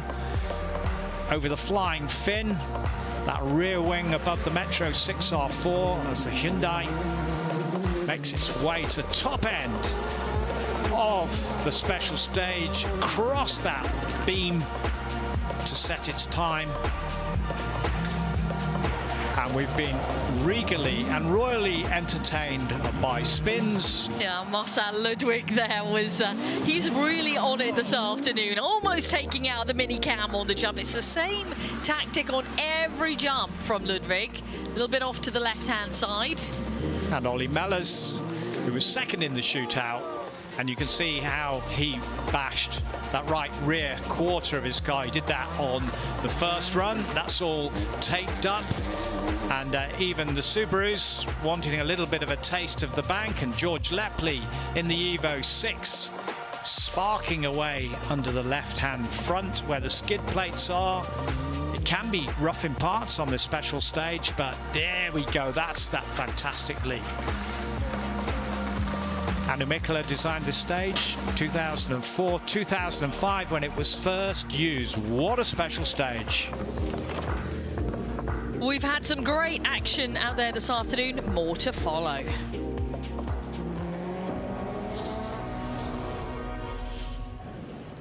Let's take a look at the all-important times then from this afternoon. The practice times out there. James Williams was fastest with a 2:28.3. Just behind was Ollie Mellors with a 2:29. Then Sarah Rameau, 2:31.8. You can see how close this shootout is going to be. Mark Higgins with the fourth fastest time there with a 2:33.4. Then it was Duckworth, Lepley, Raftery, Gary Lecourdeau, Callum McLeod and Ben Mellors to the top 10. Well, we might have some rain out there at the moment, but I'm glad to say that we've actually got some cars heading up the hill. Bruce Jones is with me right now, and Bruce, it's a bit more challenging for the drivers. Oh, and you can see straight away, terribly easy to end up on the grass when you've got a wet surface like this. Yeah, well, we're looking at a Jaguar XJR 12. 12 is the key in that. It's a V12, 7 litres, and maybe there's an embarrassment of power in these slightly slippery conditions, but as long as nobody has told the drivers, Ben, it's all will be fine. No one needs to tell Karun. So, yeah, Karun will know how to go up the hill nice and safely, I'm sure, but he'll always put on a bit of a show. So it's fun to see him heading up the hill in this very, very beautiful Jaguar. And of course, Jaguar at this time in the early 90s were the dominant force, weren't they? Yeah, it really was a purple patch, mainly because of the livery, but actually because of the success. And this car took victory at the Moor in 1990. Martin Brundle, John Nielsen and Price Cobb. But oh my gosh, it's so much more slick, the track up at the top of the hill. In fact, Karun at this point will be going, I could handle it at the bottom part of the course, but here's the finish line. Thank you, cup of tea coming up. Yeah, got it through nice and cleanly without any too much drama, so that's well done by Karun Chandhok. Now here's the lovely BMW V12 LMR, the 6-litre V12, but it is open top, I'm afraid. So that does mean that Franciscus van Meel, who is currently driving it, will be getting a little damp, but crash helmet on, so all okay. But you know what, at this point, he would be loving this car so much, he'll be focusing, because he knows this is not the natural environment of these cars. It's thin, it's narrow, it's slippery. He's going to focus on the controls, and the Dutch racer having fun. Now, there's a car that won't even notice it's raining because it's got so much downforce. How timely. The Mercury Spearling is on the start line. I'm going to be fascinated to see this because Alex Summers, who drives this, is a very experienced hill climb winner, and he'll have done it in dry, wet and all sorts of conditions. I'm really interested to watch this, actually. Yeah, and I'd suggest the clerk of the course of going, good timing. We want the hill dried out a little bit, and with a massive fan under this, 2 tons of downforce while standing still when the fan is whirring away, 1,000 horsepower just to get it underway up the slope, and this is going to be mighty. But I tell you what, I'm massively relieved. These conditions are very, very tricky, and the fact they get worse, Ben, as they get to the top of the hill, you need someone who just has that exquisite potential of a hill climb driver. Here we go. Detail. Here we go. This is it for Alex Summers. Let's see how he deals with the damp conditions, with the downforce, super downforce from this electric-powered Mercury Spearling, the machine that took the record here a couple of years ago, and it's still impressively fast. I know it's not the sort of pace we saw it in the dry, but look at the way it kicks out the spray with the fans from the back. Quite extraordinary. One car could almost create a dry line on a very, very wet track. Of course, further rain will dampen it. But into Moulcombe he goes, through Moulcombe. Actually, the sort of speed that I could interpret with my eyes. And when it's at full chat, no way. Yeah, great to see. I'm always a bit unsure, and of course, Alex knows this very well, this car. When you've got downforce created by fans, if you do get a bit sideways, do you suddenly lose all the grip? Because, you know, you need to keep it pretty straight line, don't you? Yeah, that's a very, very good concept, in fact. I wondered, do you suddenly get any 80% grip by going a couple of degrees out of line? Yeah, that could be a massive factor because the car and the driver are totally committed to the line. You can't drive it like a drift car, not when it's in that condition, but he's done a very nice run up the hill there, no doubt about it. We're not timing at this stage, so I know we were all giving you the times as they went over the line earlier on, but that's not happening now because we're into a demonstration session. We're not into a speed session at this stage. Gwyndaf Evans, it's lovely to see Gwyndaf Evans back out. He's in the Seat Ibiza kit car. The family with so much rallying history. Elvin Evans is also here this weekend. And this is a more basic kind of rally car, but in fact, in these conditions, it's probably perfect. No, I think so, because it's always reckoned that if you had a very wet race in Formula 1 when some cars were turbocharged and some were without, they had less power than normally aspirated cars, and that was their only chance to keep up. But for a car that has so much downforce in its own right, but also the nimble performance, the i20 Coupe, the World Rally Championship, Hyundai, well, and Danny Sordo, I forgot to mention the driver as well, because clearly that's a massive factor. Yeah, Danny is an extremely rapid rally driver, and actually competing on a wet surface like this for Danny Sordo in the Hyundai. This is probably the best vehicle and one of the best drivers for this display right now, because rain, no, I don't care, I've got all the grip and I can sort it out. But it is actually properly wet down here. At first it was wet at the top of the hill and just a little bit damp down here. Oh, little 2 stabs at Moulcombe. Front grip, there. No, not quite there. Right, turn, adjust the steering, settles it down all over again. And here's another vehicle that's certainly used to going on to very more difficult surfaces. The Audi RSQ e-tron. Emil Bergqvist is driving it, all electric. You can hear that electric power, and still going to do a lovely little display. That was beautiful timing, actually. Got that absolutely perfect, because I noticed when we get drifters and others who come into that little circle to do the spin, you've got to get the timing absolutely right on the brakes. That was really impressive. It was. No one told them it was dry, it was wet. That's the answer. But with so much suspension movement, in fact, that probably softens the whole experience. But this is a car not made for driving on tarmac, not made for driving on anything that's smooth. It needs jumps. It's actually passing the bowler off-track, off-road arena, and that's probably the most suitable place for it to be going.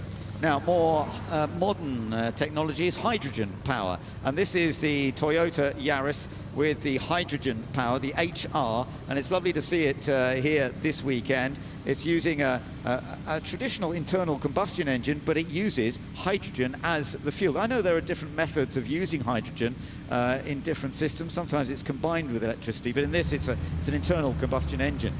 Yes, and in fact, we've had various drivers performing in this all weekend, and they come back raving about it because everyone is excited. Any form of sustainable fuel or a way of doing things differently to keep the environment as cleansed as it can be is embraced. But also, this is incredibly dynamic. Everyone's thoroughly enjoyed it. Now, we've still got the vehicle ahead of it going up the hill doing donuts. Let's hope that keeps moving because going through the first corner to the second corner, windscreen wipers on, it's all good. The previous vehicles kept on moving up the slope now. The Toyota Yaris HR, pushy-footing at the moment, I'd say, but that's quite sensible. It is, absolutely, but the Toyota Yaris, the hydrogen-powered version, with James Ogden driving it at the moment. That's taking a good run up the hill.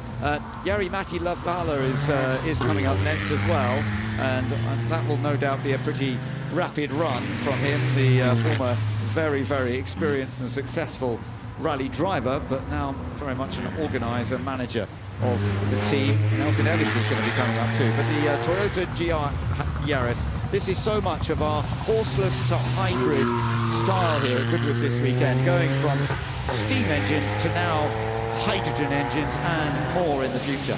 Just as a thought, I wonder if the steam car going up the top of the hill in this sort of rain, and the rain at the top is very, very serious now, how much of the performance, as the temperature drops on that steam engine and Salvus and wagonette, how much of your performance you lose? Yeah, I wonder too.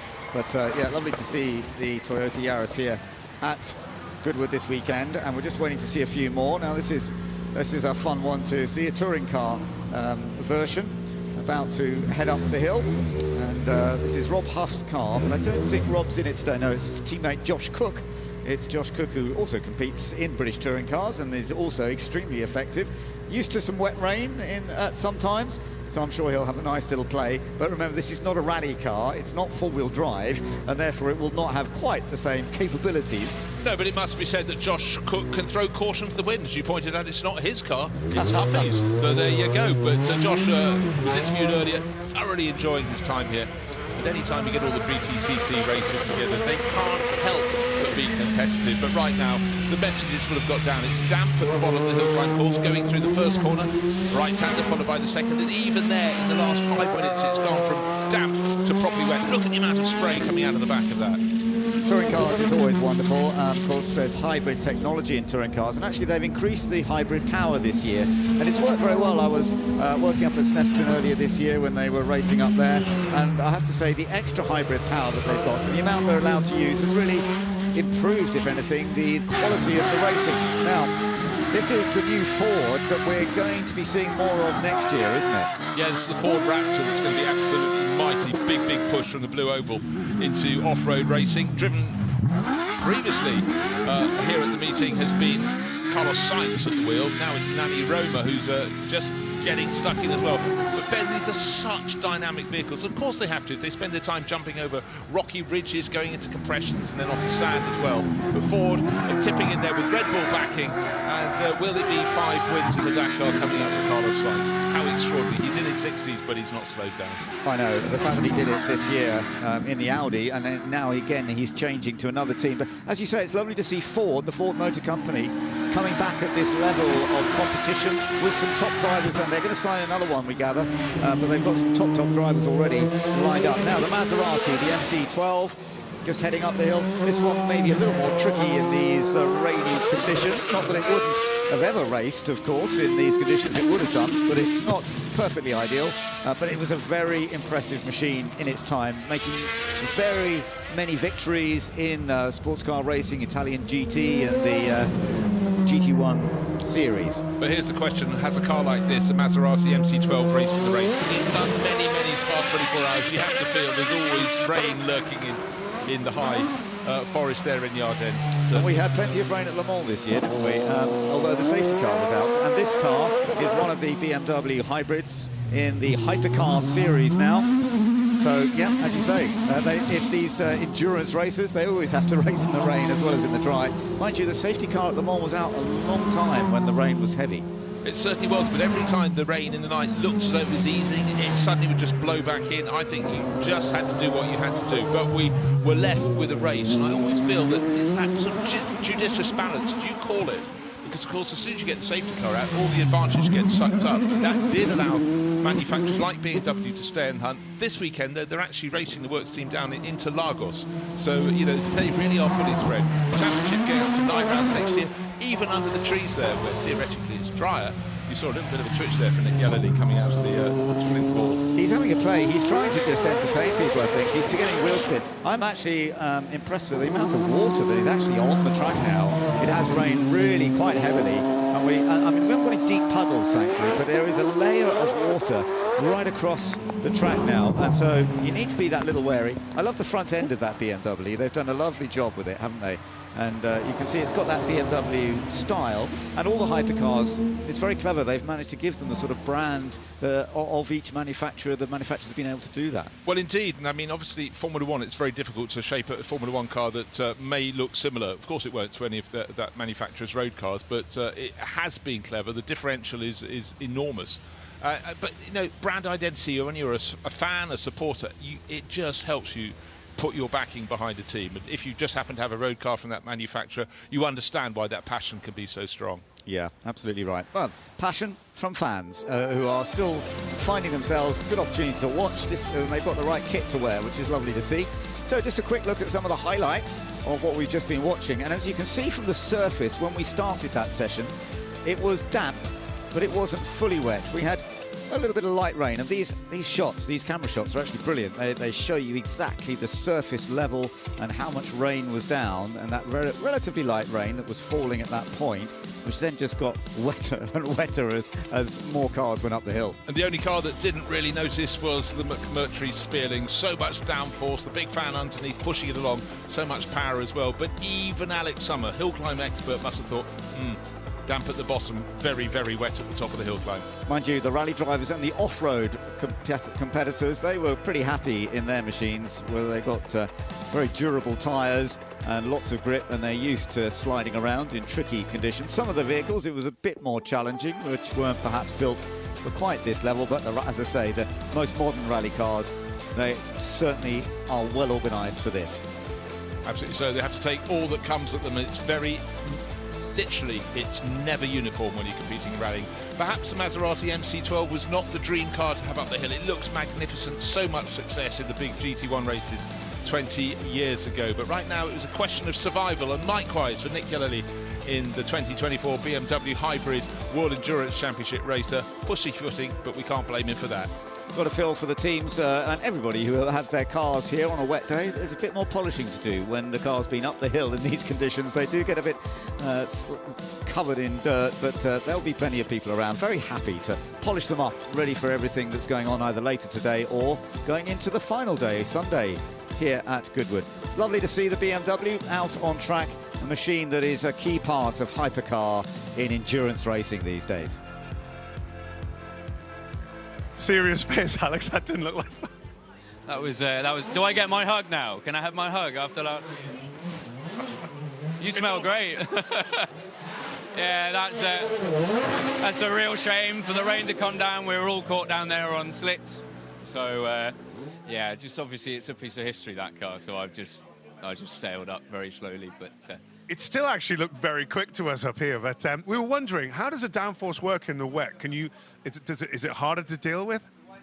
No, it's wonderful. It's great. If you're on the right tyre, it's fine. Obviously, a slick can't displace the volume of water. So you on slicks? Yeah, we got caught short. I mean, my engineer, Jem, was absolutely right. He said foot wets on, but such is life, eh? But yeah, if you've got a cut tyre, it will displace the water. With a slick, you just can't take the risk. But that makes a lot more sense how you're on slicks as well. That must have been lively. Yeah, but in the wet normally with a proper tyre, it's great. It's fabulous, you know. You were creating almost a dry line behind you for the cars behind with that fan. It's the service we provide. What can I say? Yeah. It works the same. You know, it's very conventional. It's got filters and bypasses and so on, so it doesn't lose any downforce in the wet.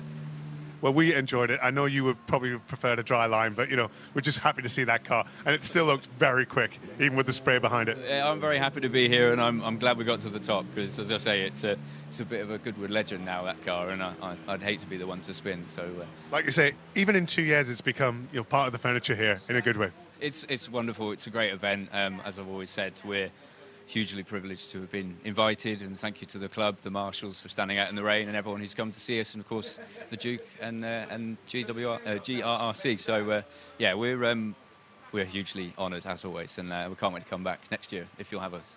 Well said, and we'll see you again tomorrow in the sunshine. Thank you very much. Cheers.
Dynamic air suspension, all-wheel steering,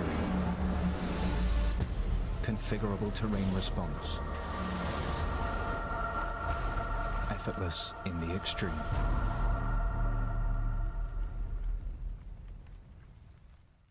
Sky Broadband are changing the game.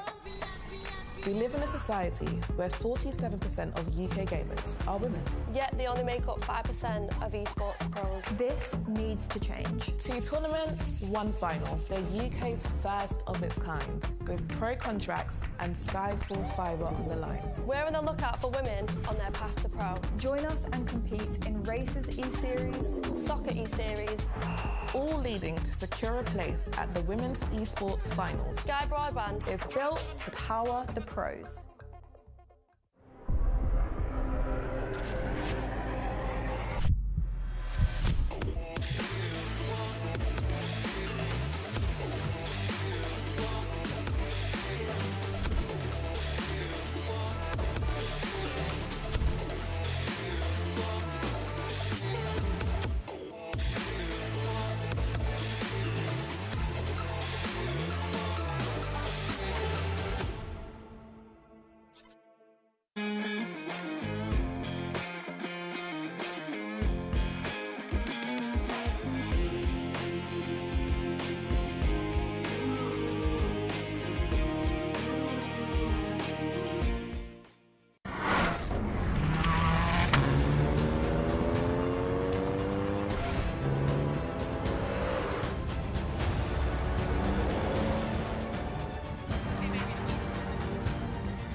So one thing we are doing today is making a tribute to Gilles de Ferran, who so sadly passed away at the end of last season. Ben Edwards and Bruce Jones with you, and both of us knew him well, Bruce. I competed against him in my very early competitive days when he came to the UK, was racing Formula Ford, Formula Vauxhall Lotus, and then I commentated on him, his great success in America. We're seeing some of those pictures. You knew him well too. Funny, personable, and incredibly rapid. He is enormously missed. There will only ever be one Gilles de Ferran. Yeah, wonderful to see those images. And also we can find out more about him because Harry Benjamin caught up with one of his friends, colleagues, rivals, Dario Franchitti, just a little bit earlier. Well, I found a person who knows a thing or two about IndyCar and Indy 500. Dario Fanchiti joining me in the assembly area. This, the Indy 500 winning car from 2003 that Gilles piloted to victory. You're about to go up in it as well. How special is that to honour Gilles? Well, as long as it doesn't rain, we're going to go up, because this car is as it finished the Indianapolis 500 in 2003. You know, Team Penske keep their cars in such great condition. So if it rains, what does it say? If it participates, we will not be participating, I guess, is the thing. But to be here to honour Gilles is really, really special. He was my teammate, competitor for a long time, and a friend. And yeah, it's a really special thing. DC drove the car. My brother Marino drove the car. And we'd much rather he was here. We had so much fun at this event. But yeah, to pay tribute to him here with this car, it's very, very special. He was the most incredible driver, but also person and just technical brain as well. I mean, the difference he was making at McLaren was and Andrea Stella was talking about it earlier. Tells you a little bit about the guy. Yeah, his loss is monumental and felt across motorsport. And just the amount of tributes that have been laid out to him is incredible. But this is, I suppose, a brilliant tribute that Goodwood can put on with this car. Have you actually driven it before? No, I raced against it a couple of times. I wasn't actually in that race. I broke my back on a motorbike, and it's a G-Force. I raced at the Lara. This is a much different car. The cockpit is really tight. It's quite claustrophobic, actually, and I think Gilles found it that way as well when he only used it, I think, for that one race. And when he won the 500, he had a broken back too, because he'd crashed at Phoenix earlier in the year. And if you watch sort of repeats of that race, you'll see him get out, and you can just see the pain in his face. So to win the 500's special. To win it with a broken back, I think, tells you a little bit about the guy's fortitude, I would say. Well, absolutely. And we know Gilles has been here at Goodwood many times before, so the fact Goodwood are putting on this celebration, that must mean a lot. Yeah, you can only do this kind of stuff at Goodwood, can't you? And it is so special. He spent so much time in his formative years in the UK, obviously went to race in America like myself, but, you know, family half British with Angela and Anna and Luke. So it's special. It's special that the Duke would do this and have this tribute. And yeah, as I say, you can only do this type of thing at Goodwood, and it's what a great man to honour. Brilliant. Well, let's hope the weather holds off. Dario, thank you so much for joining me.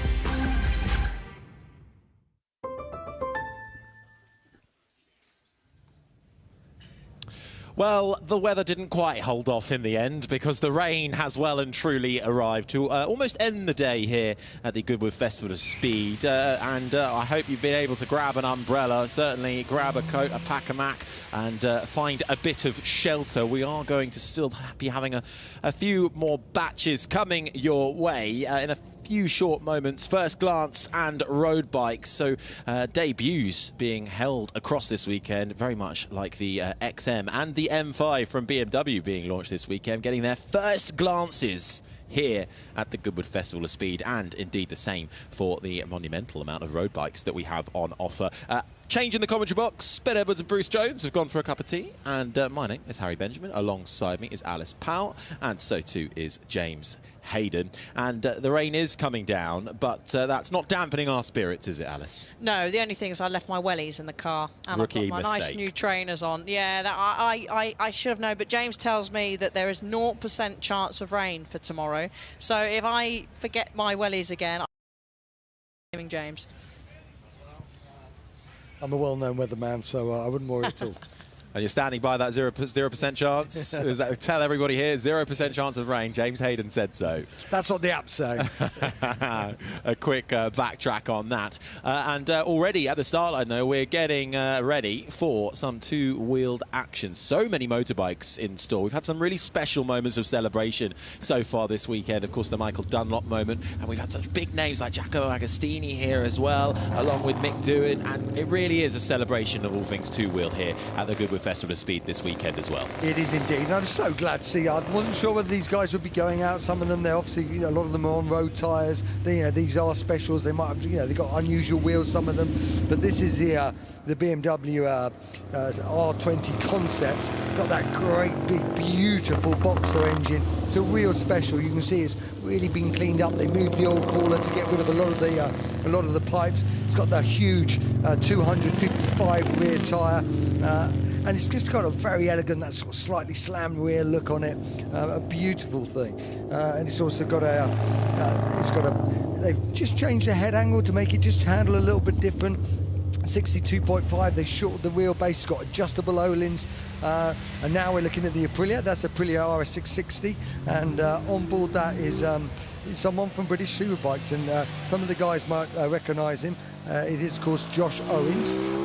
Josh is a real handy peddler, and he's been doing super well in super stocks. He's raced British Superbikes as well, so he's come in to ride that today. So it's great to see him on the bike. Obviously, it's not on proper wet tyres; it's on road tyres. So the guy's got to be a little bit careful. But it's as he comes past us, he's going about as fast as you dare, getting on a bike you've never ridden before, maybe on the hill climb that you haven't ridden before. And now we're looking at this is an interesting bike. This is the Norton V4S 1 of 1, and this is being created by Norton to launch their sort of customization initiative. So you really, you can have it any color, any style, and this, the paint job there, any of the TT aficionados will be thinking that and saying, hold on, I recognise that paint job, and it is in the number 19, and it is, of course, it's a homage to Steve Hislop's 1992 winning Norton, for many it was the best TT race ever, when him and Carl Fogarty slogged it out till the very end, with Hislop just winning, grabbing his 9th TT win, and this bike is a replica of that. It's got 185 brake horsepower, it's got a 1200cc V4 with about 190 brake horsepower, revs through to 12,000 and just over, a little bit over. It's a really, really nice thing, and that it's based on the V4S anyway, but just have a look at it. It's beautiful. It's got O-lins, Brembo calipers, and it really is a beautiful, beautiful thing. Now we're going back to the Royal Enfield. This is another special, and this is done in partnership with the Top Gear editor, Rowan Horncastle, who's actually riding it. And it's based on a stock GT 650 Royal Enfield, but it's been done in-house by the Royal Enfield's very own team, their custom team, and they've transformed it into this sort of 70s custom endurance racer, cafe racer endurance bike, and the paint job on it as well is a retro racer livery inspired by Alexandra Calder's 1975 BMW 3-litre CSL Le Mans car. So that's where that comes from, and you can see Horncastle is not hanging about. He's giving it some beans. So they designed that together, and as I say, everything about that bike is custom built by the Royal Enfield in-house factory team. Yeah, I mean, the variety on offer and on display heading up the hill, but you can really tell the difference from earlier. The rain is really starting to pour down, so that is just affecting how quickly they head up the hill. And of course, they've got to be careful, because how different is it riding? Well, the conditions are obviously very different, but how do you have to adapt your style to this? Yeah, well, I mean, you haven't got the grip, so you just do things smooth and neat. You've got to apply everything smooth and neat. Now, this is interesting. This is Easy's ride, and it's basically from the Netflix top 10 film, The Kitchen. And they built this, again, it was Royal Enfield's in-house custom team built this, and it kind of looks all futuristic. If you look closely, it's got sort of pipes on it and electronic diodes and stuff, and to make it really look like the futuristic bike for the film. It is in fact based on a 2024 stock Royal Enfield. But now we're back to the cars.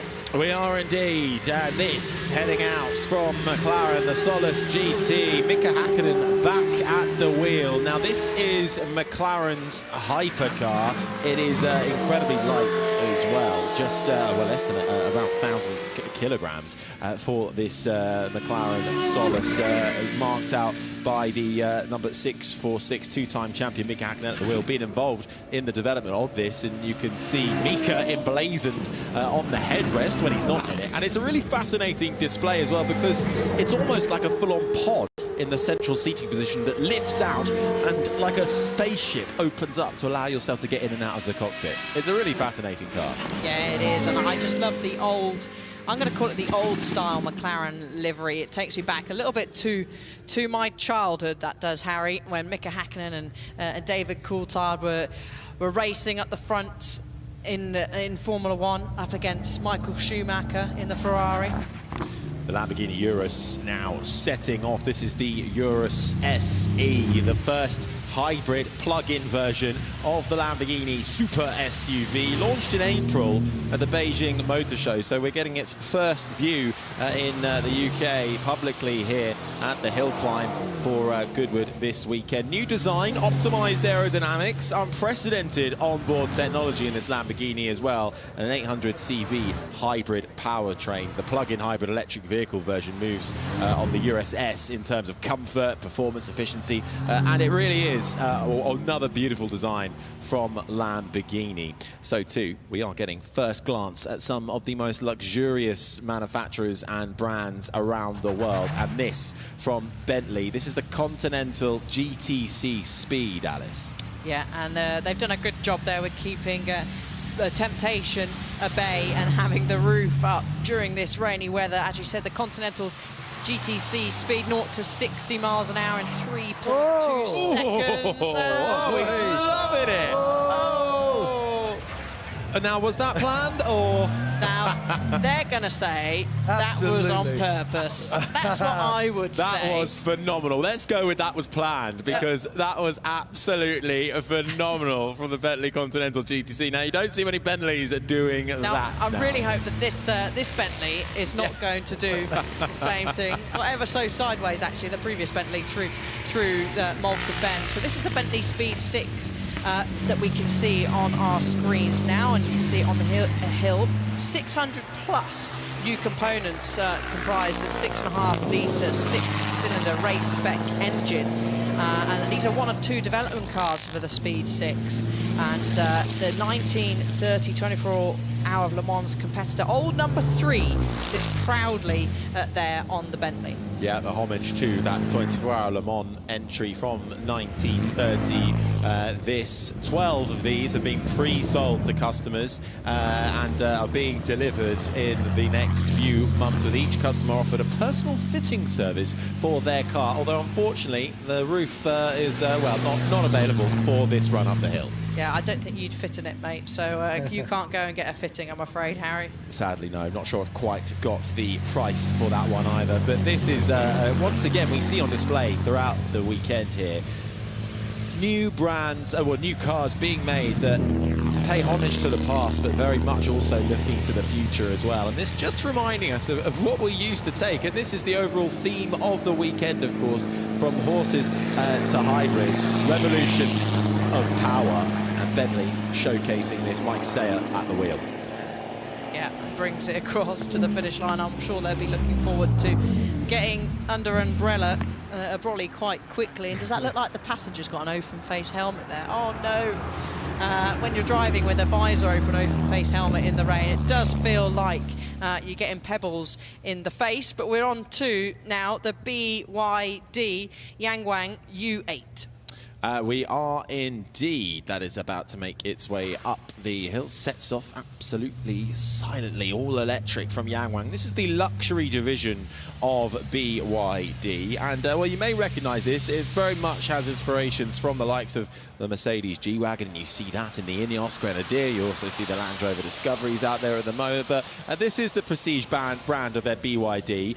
No plans to sell this in Europe yet. This does do a full 360-degree tank turn. That's because it's got electric motors on all 4 of the wheels that enable it to do that. This brand only launched a year ago in China, and it really is coming thick and fast. And if you can get an up-close look at this, it really is something to behold. It's not a full EV, but it does have a lot of hybrid technology in there.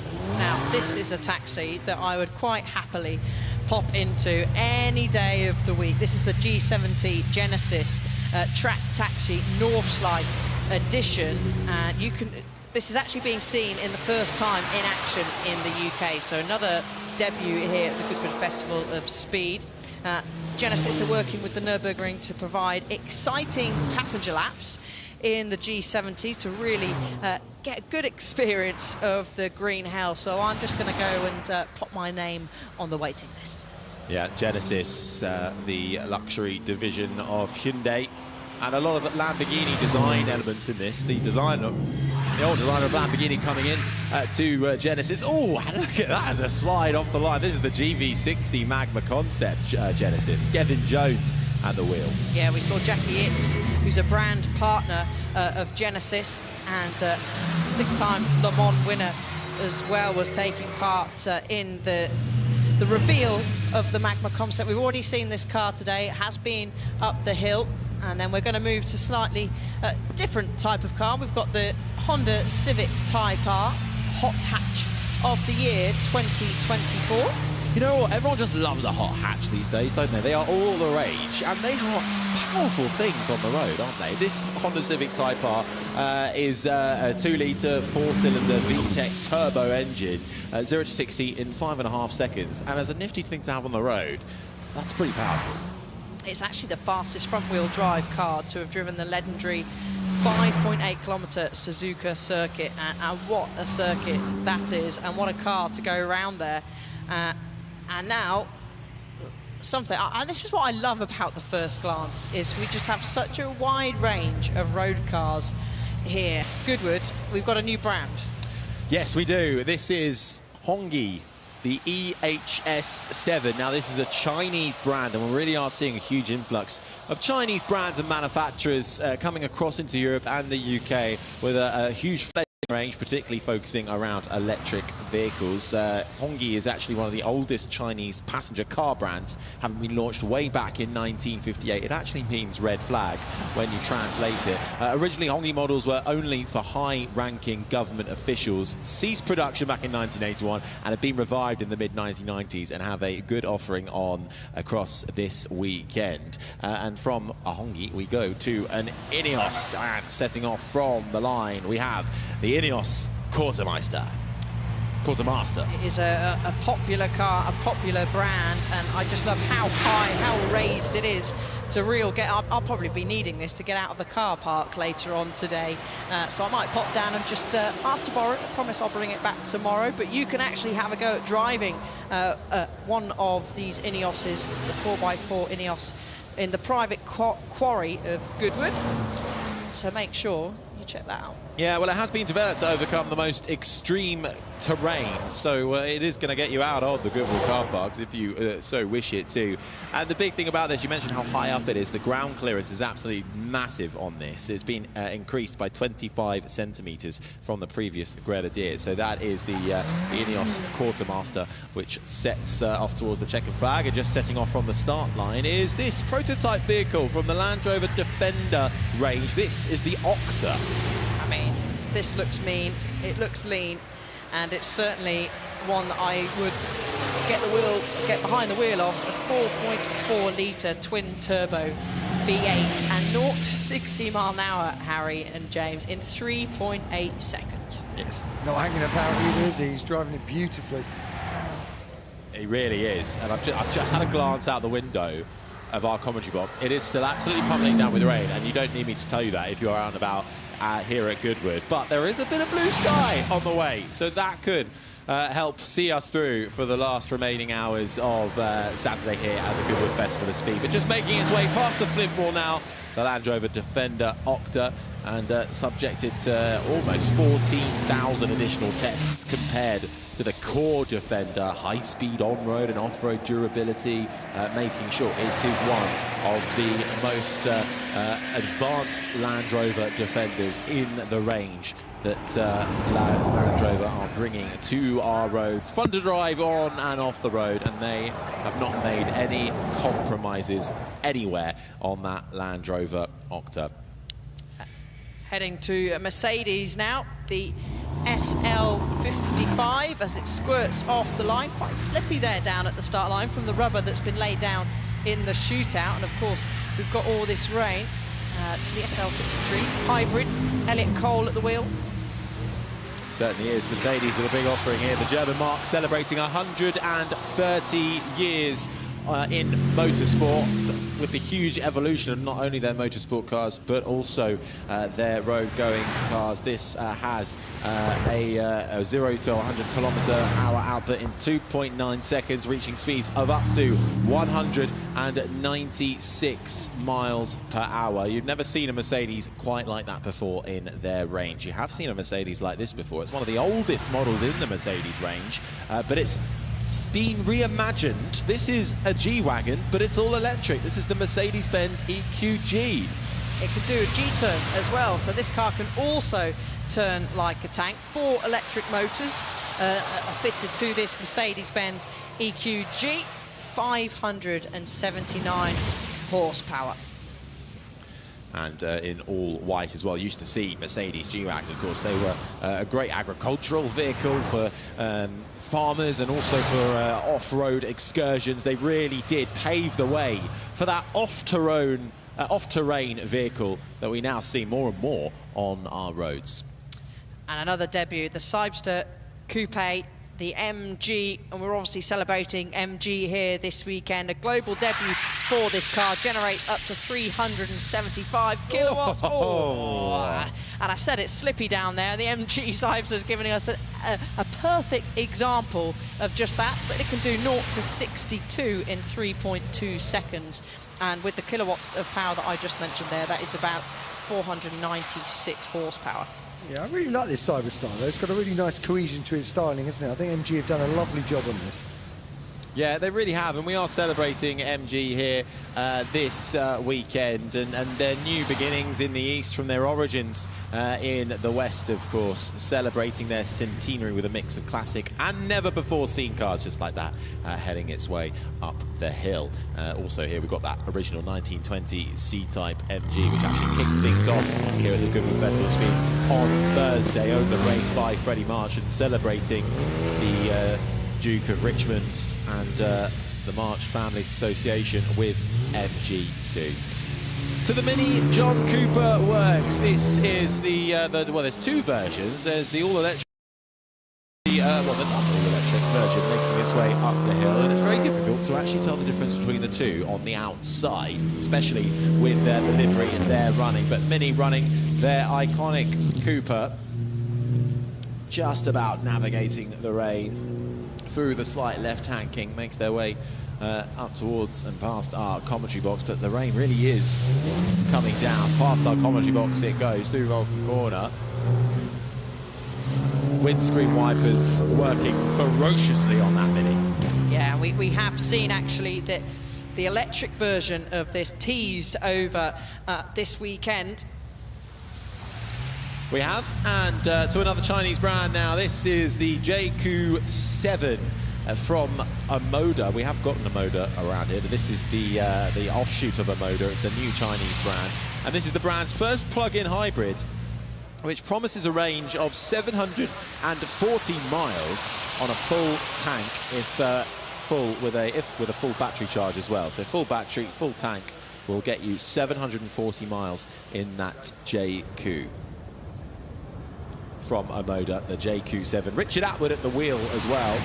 A very well-known, prolific driver, as it whispers past our commentary box. And we really are seeing the rise of electric, but is that the future? And is that the way we're going? Well, Polestar very much believe it is, as the next car to set up from the line is the Polestar 4.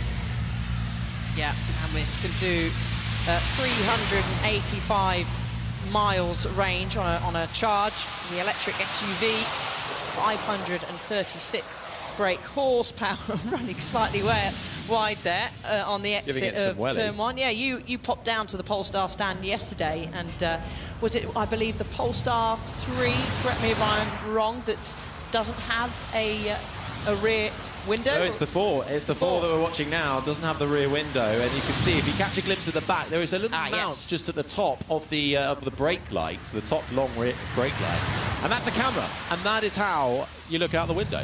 You don't need a window. Now more and more cameras are being fitted to cars. How much do you rely now on a window when you're actually reversing, when you have such brilliant 360-degree angles on a camera? freeing up the window, or getting rid of it, has freed up so much more headroom in the rear seats of that car. And it just allows the Polestar 4 to give it that extra bit of luxury, that extra bit of comfort that it is trying to contribute to their brand. So Polestar, plenty going on with them, and having only had one car for so many years now, with a full fleet in their range. It's very exciting times for Polestar, very exciting times for Alpine. This is the Alpine A110R version. They're all pushing around that first corner. The Alpine getting a little bit out of shape here. 296 brake horsepower, 0 to 62 in 3.9 seconds. Newest, really, one of the newest of the Alpine range. Oh, it just gets, me and James are almost falling back in our seats at the Alpine going through Moulcombe Corner there, James. But I love the ethos of this, you know, lightweight, fun sports car, you know, really is a lovely, lovely thing. And yeah, he's pushing on, he did get it quite sideways, but it's a lovely little jewel of a car. I think, no, there is a passenger in the car as well, so getting a full experience of the Goodwood hill climb. And yes, signaling a slight departure for Alpine and their road-going vehicles, really going down that fun, lightweight sports car dynamic. Of course, Alpine, the high performance, the sports car brand of Renault. A lot of carryover and technologies learned from the Formula One team, also now in the World Endurance Championship in the hypercar category too. So it's a very exciting time for the French brand, and it has long been exciting, the GR Yaris, ever since it debuted onto our streets. It is, if not a hot hatch, the hottest of hatches, the ultimate hot hatch. This, the new GR Yaris, available and was available exclusively through a ballot. So if you weren't on it, I'm afraid you're going to be waiting a rather long time to get one of these. Oh dear, we best have to pop down to the stand and trying to convince them there, Harry and James. But we've seen quite a few new additions to sort of, you could say, the Yaris and Toyota brand we saw earlier on today. We might be seeing it again go up the hill, the special edition of the Toyota Yaris, the Calais Rovanpera, the rally star, and Seb Ogier as well, another rally star. We've seen some special editions of the Toyota too. And GR, that Gazoo Racing, have done so much for Toyota, haven't they, in changing the way those cars work and just bringing them into a taller, more sporty area, like the M division of, you know, for example, like the M division of BMW.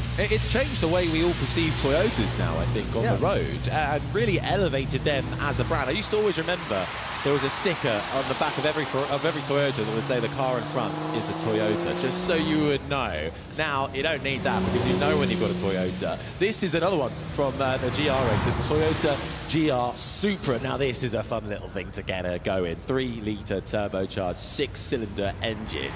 And it looks good. The sleekness of the design, the way the headlights are integrated to the lines flowing through the bonnet. It's a very nice car, that 382 horsepower packed into that rear-wheel drive Toyota GR Supra. Now, another one from China.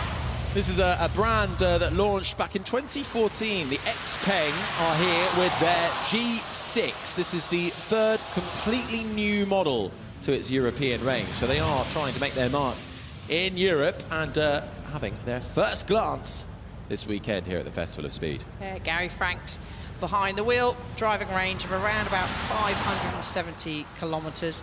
I'm not quite good enough at maths to convert that into miles, so if anyone else alongside me does, then 380. Yeah, we'll go with that. Oh, look at that, though. This is a car. This is also, I mean, you know, obviously a brand new version of the 037, supercharged and turbocharged, just like the original. And some cars don't, you know, when this Camaro, you know, you could have done a version, but it just looks so right, doesn't it? It sounds incredible, looks incredible, and wow, what a history this car's got as well, the original. I just love seeing this version. And Luca giving it some absolute beans as well. A 2.1-litre four-cylinder engine, nearly 500 brake horsepower, and nearly 500 brake horsepower was getting out of shape there, but I'm sure Luca will say, no, I've got it, I'm fully in control. The classic rally headlights, the iconic Martini livery, this from Chimera. the reimagined Lancia 037. There is also the Evo 038 based on that Evo 37, but that has an all-wheel drive and about 100 more horsepower if you wanted that. But this one, the Evo 37 heading up the hill. As we try and catch a breath from that one. You enjoy it? That got you excited, that one, didn't it, James? Yeah, well, I love it. It's even at that almost Group B, popping and banging. It just, you know, it's just such a lovely thing. And to see that reimagined in such a beautiful way, yes, I'm a big fan of it. It's one of my favourite cars.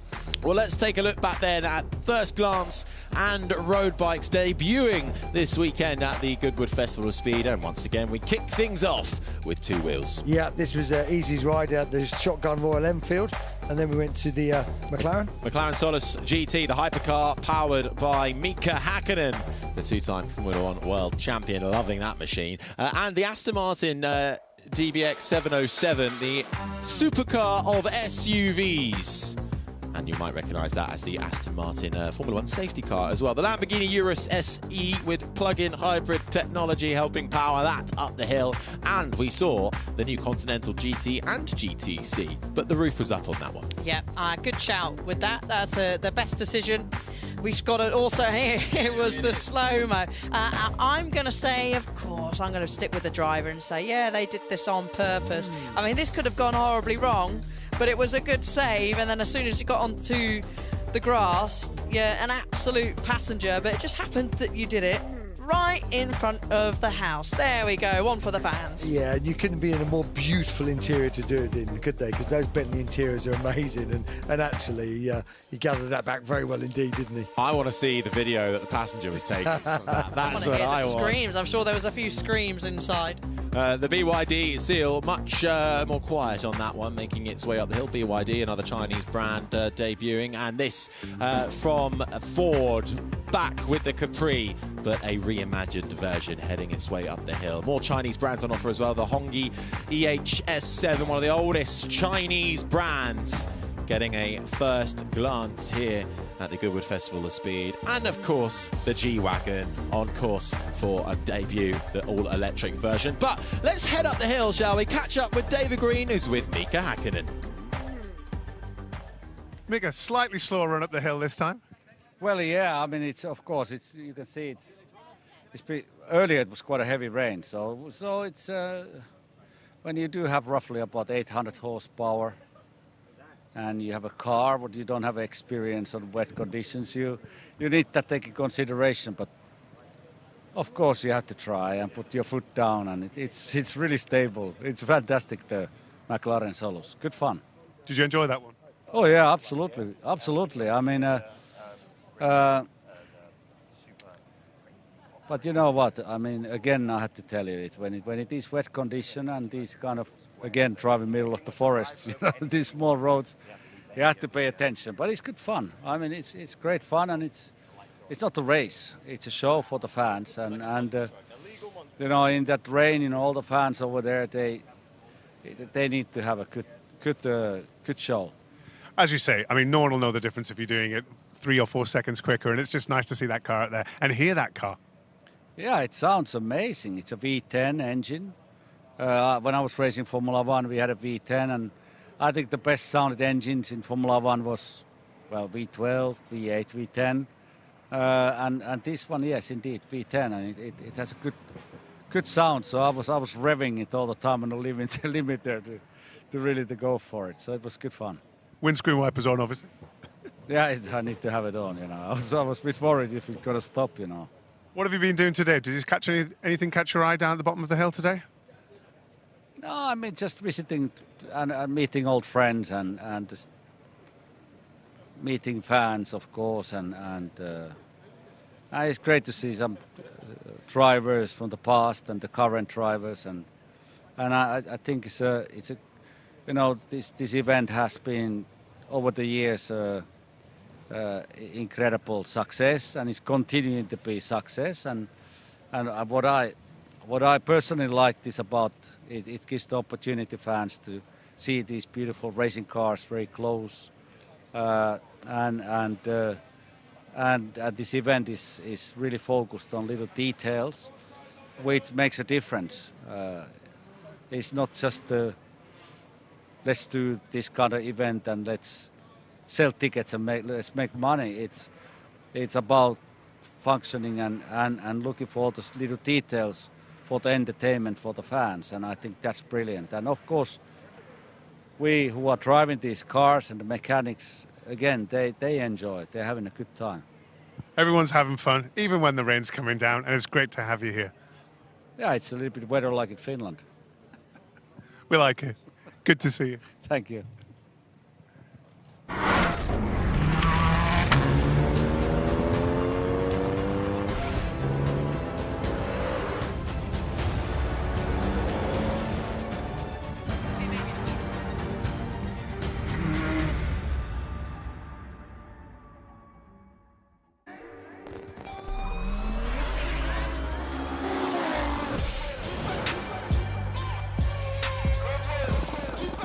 To hear them start and then every form of motorsport here, from classic side all the way through to the most modern cars. You know, I see Goodwood just increasing and getting better each year. Lots of ideas spreading around, a lot of familiar faces. It's a fun fair, but with cars.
Now, you might think it's hard to stand out here at Goodwood with so many incredible cars on display, but one car that's been catching the attention of everyone here, including all the press and myself included, is Red Bull's new hypercar, the RB17. And Adrian Newey, Red Bull's Chief Technical Officer, joins me now to take me through it. We're going to go for a little tour in a second, but before we do, Adrian, tell us about how this car came to be. Well, it really started, been thinking about it for a while, and then over the Christmas period of 2020 into 21, then I did that drawing there, which was the first drawing of the car. And that kind of, we just kept developing or researching through 21, trying different configurations, engine configurations where we put the electric motor, etc. So 21 was all about fundamental research. And then we started getting into more detail in 22, and then into 23. So I could say first sort of evolution of the car was 22. Second evolution was 323, which is this car here, and now we've carried on developing, and so actually we're now, I would say, the third evolution, which is quite another step on from this car. So it's lovely, that it's fantastic that everybody thinks this is such a great car. I look at it and think, well, I know actually it's going to be better than that. It's almost a bit out of date, isn't it? It is a bit out of date. Yeah, exactly, yeah. And look, obviously you've been working in Formula One. You're the most successful Formula One designer of all time. However, this is kind of, is it fair to say this is you unleashed? This is you without the restrictions, without the parameters that Formula One dictate, and this is just you going wild. Yes, it is. I mean, we of course put limitations on ourselves. Wanted it to be comfortable for two people, so that you could have your coach, if you want a coach, or your friend or your partner in the passenger seat.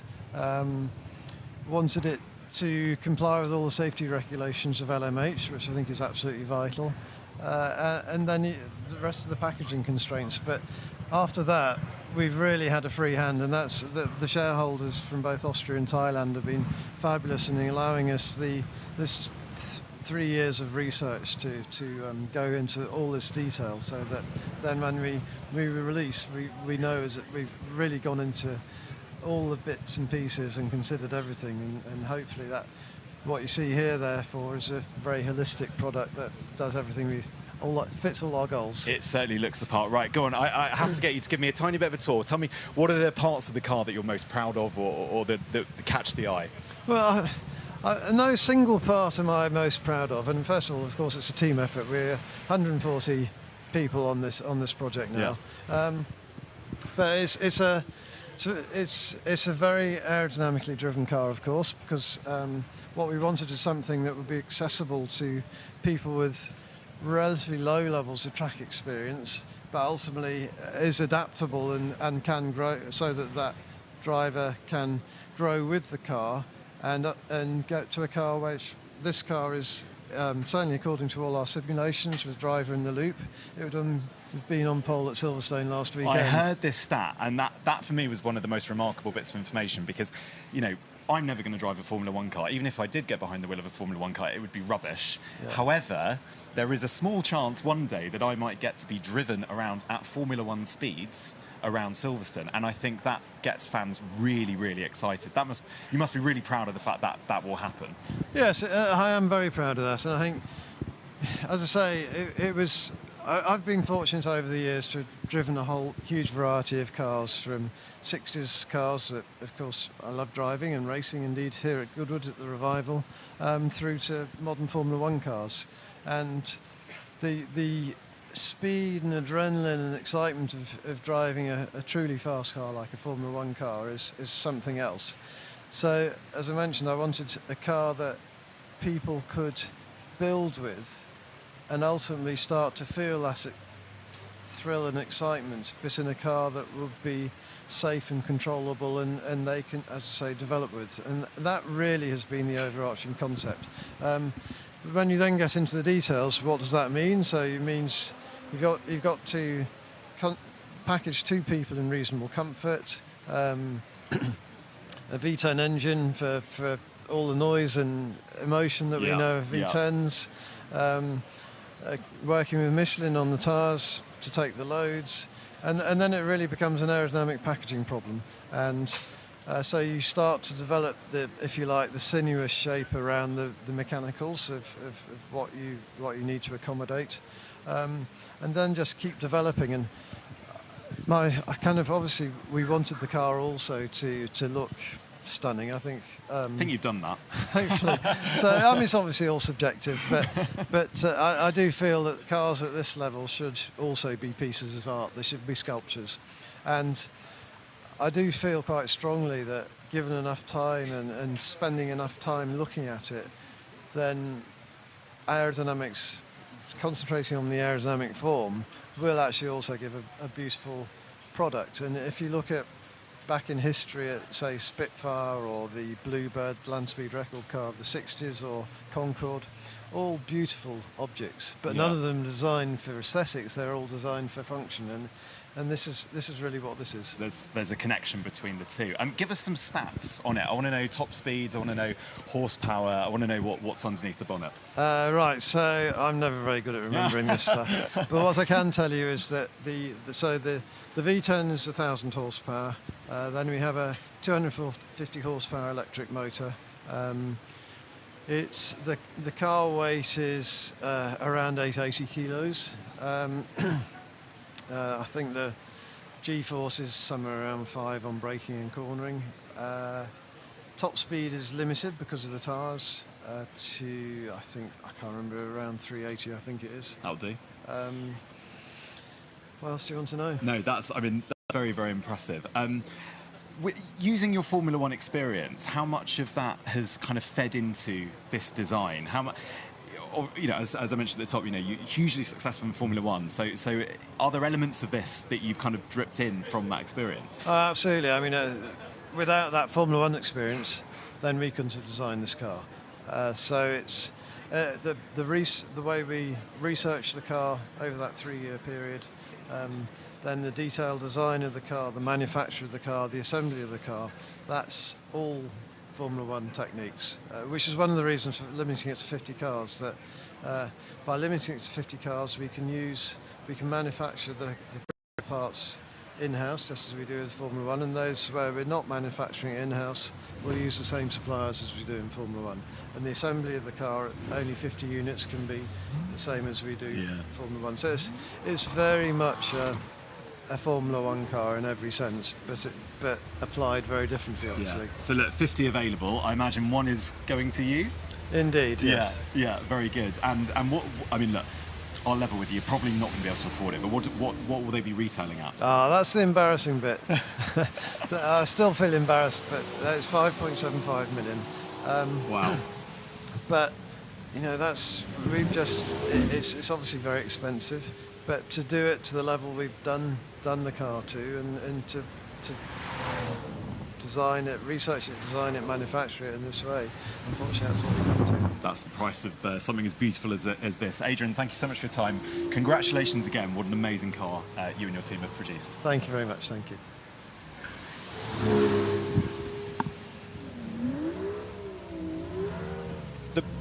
The brand new hypercar there from Red Bull. Adrian Newey designed, Matt Baker doing the talking there as well. Make sure you go and have a look at that from hypercar to supercars. And we are well and truly into it. We just saw the Aston Martin Velour head up, and now we have the Aston Martin Valiant. Now this is the ultimate company car for Fernando Alonso. We have one. Yeah, well, have you got the cash for it? I think he's taking the first offering of it. This is the most extreme front-engine car ever. It is road legal, 5.2 litre twin-turbo V12, and this is essentially everything Fernando Alonso wants out of a racing car put onto a road car, and it is an absolute beast. In fact, he drove up the hill yesterday and loved every single minute of it.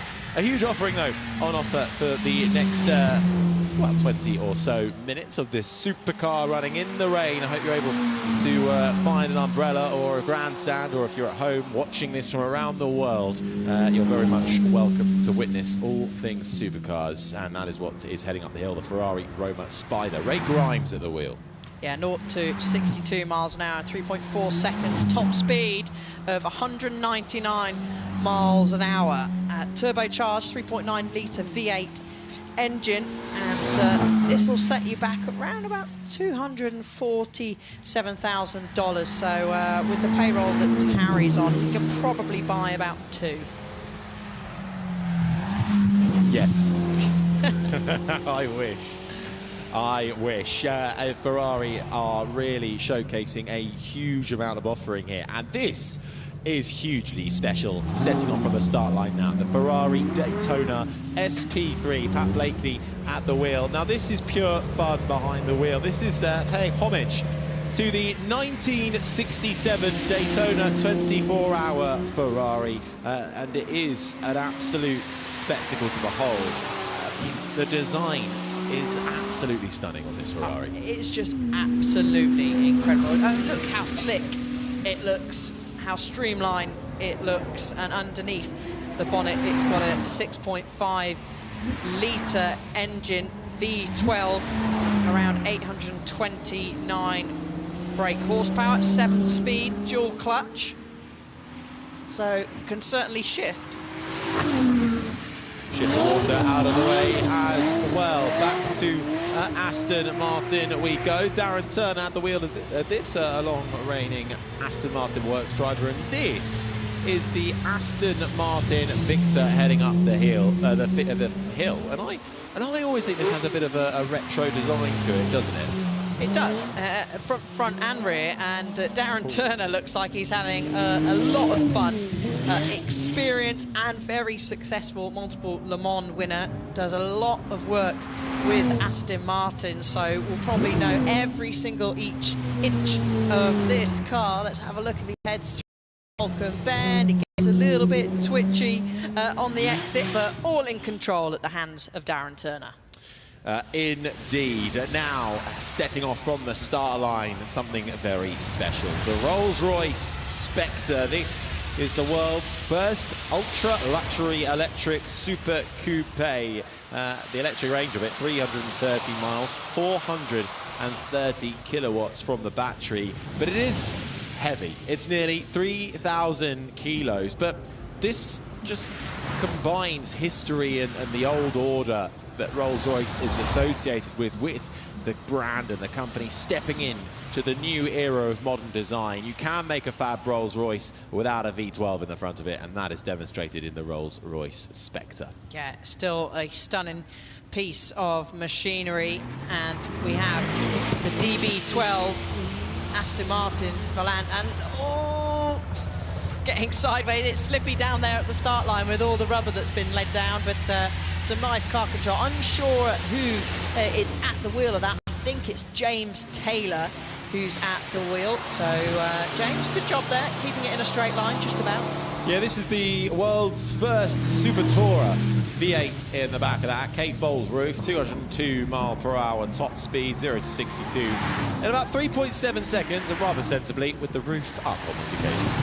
Yeah, I think that's the idea. Having a look, quite a bit of mud down at Malcolm Bend at the moment, but the Aston Martin DB12 navigates it quite nicely, continues to make its way up the hill, past the flint wall there. As you look at it on the right-hand side, driver's left. Speeding into, I think there's a little bit of sunshine peeking out from behind the clouds, the blue sky being reflected in the rather fetching baby blue of that Aston Martin DB12 Volant, which is making its way up the Goodwood Hill climb as we are in batch 6. So supercars everywhere you look, speeding across the finish line.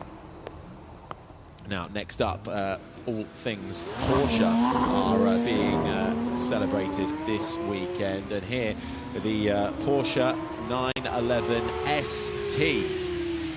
I mean, this is absolutely incredible. What an iconic car, and you can still see how slippy it is. Porsche bringing a whole host of cars along this weekend, including the one that you can see on screen now, the Taycan as well, another 911, the Carrera GTS, which has been or will be driven at some point this weekend by Mark Webber. Actually, I think it might even be on track now, so keep your eyes peeled for that.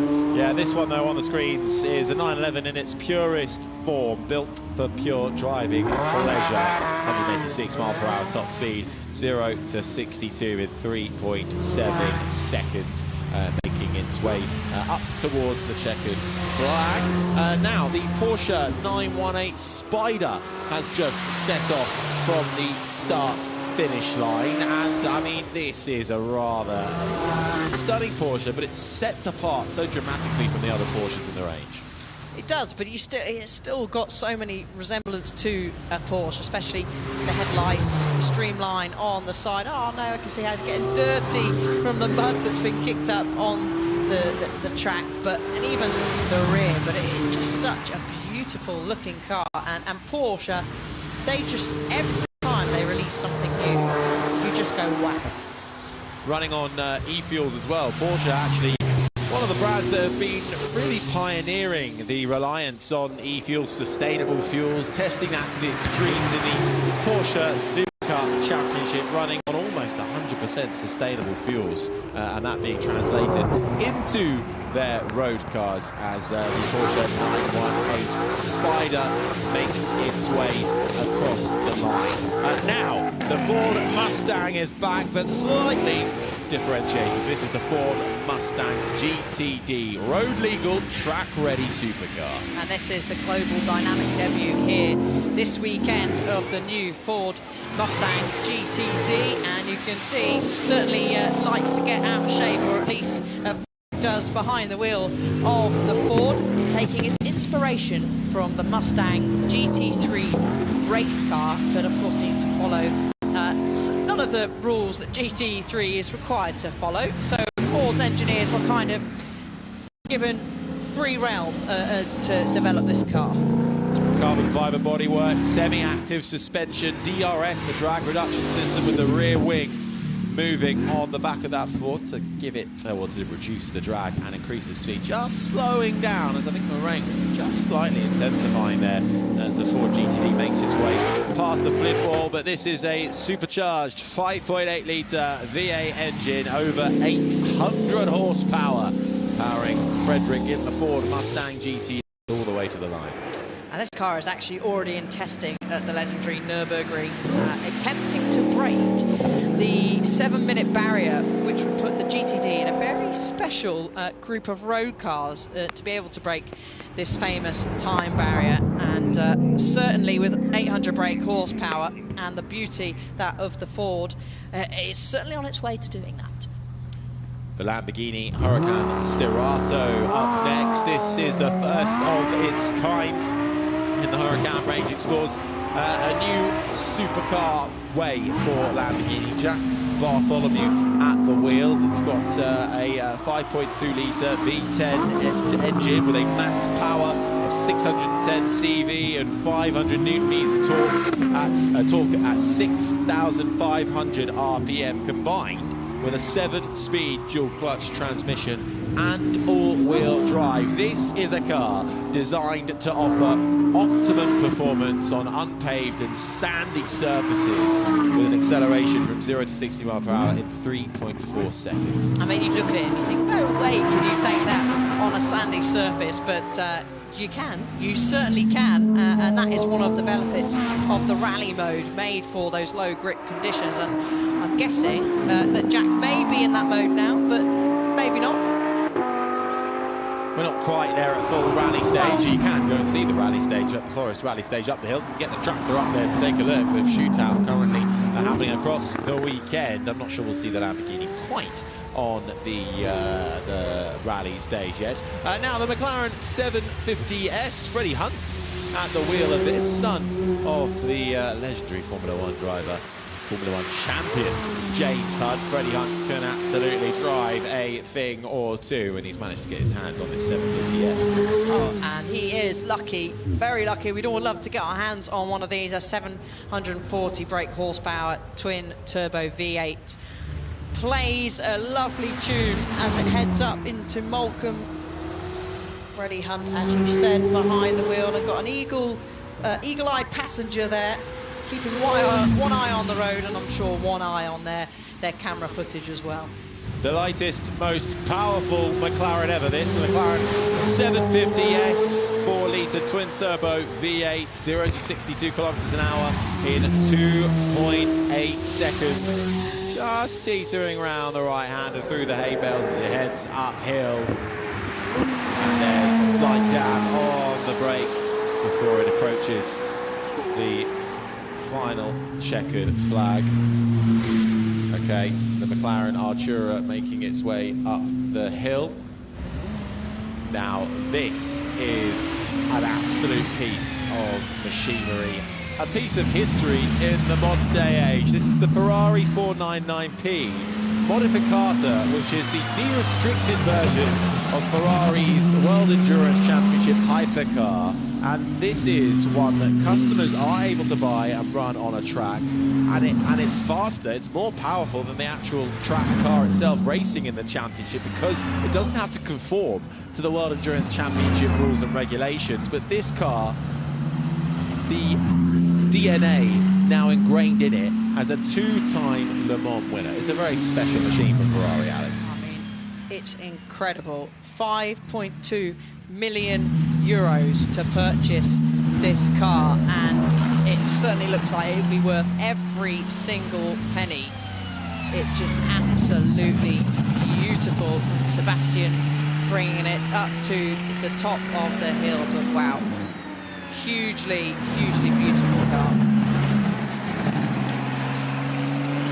Just listening to the sound of that Ferrari 499B Modificata, and blink and you'll miss it. It's the McMurtry Spieling Pure, Max Chilton at the wheel. Now this is the track-only evolution of the McMurtry that was here 2 years ago, and in the hands of Max Chilton, it's managed to take the new record up the hill climb, and this Spieling Pure. We're not going for the record, but it is a huge piece of machinery, isn't it? Are you sure? The way he was going through Moulcombe, it looked like he could certainly break any record, and the pace that Max Chilton was flying through there, very impressive. This bank can generate 2,000 kilos of downforce, which is absolutely astonishing.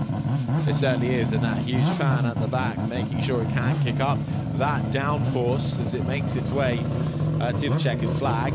And on the start line now, we have the latest offering from Lanzanti, powered by a Mazda engine, making its way up the hill, and just waiting to be set from the start line. Now this is an absolutely epic GT beast, really, and you can just see the outlets there from the engine. Mazda, who are powering this car, just waiting a little while for it to be headed off the checkered flag, the start-finish line, I should say. Well, you've already seen this car today doing quite a few donuts in the drift section. So you would have been watching batch 3, you would have seen this car being drifting around by Mike Whittick. And 100 days to build a partnership with MadLab and Lanzanti to create this beautiful livery on the side, and there we go. I will expect at some point that Mad Mike will stop outside the main house, so if you are down there, get your cameras ready, because he will probably continue to get sideways and maybe a little bit more. And they have a brilliant YouTube channel that you can check out as well if you want to learn a little bit more about this McLaren P1 GTR 650S GT3 Mad Mac. Mike Whittick behind the wheel, and round he goes. Head to the Mad Mac YouTube channel to see all of its stunts in action outside the Goodwood house in the turning circle. And just listen to that, to the fire and the pots from the exhaust on the rear.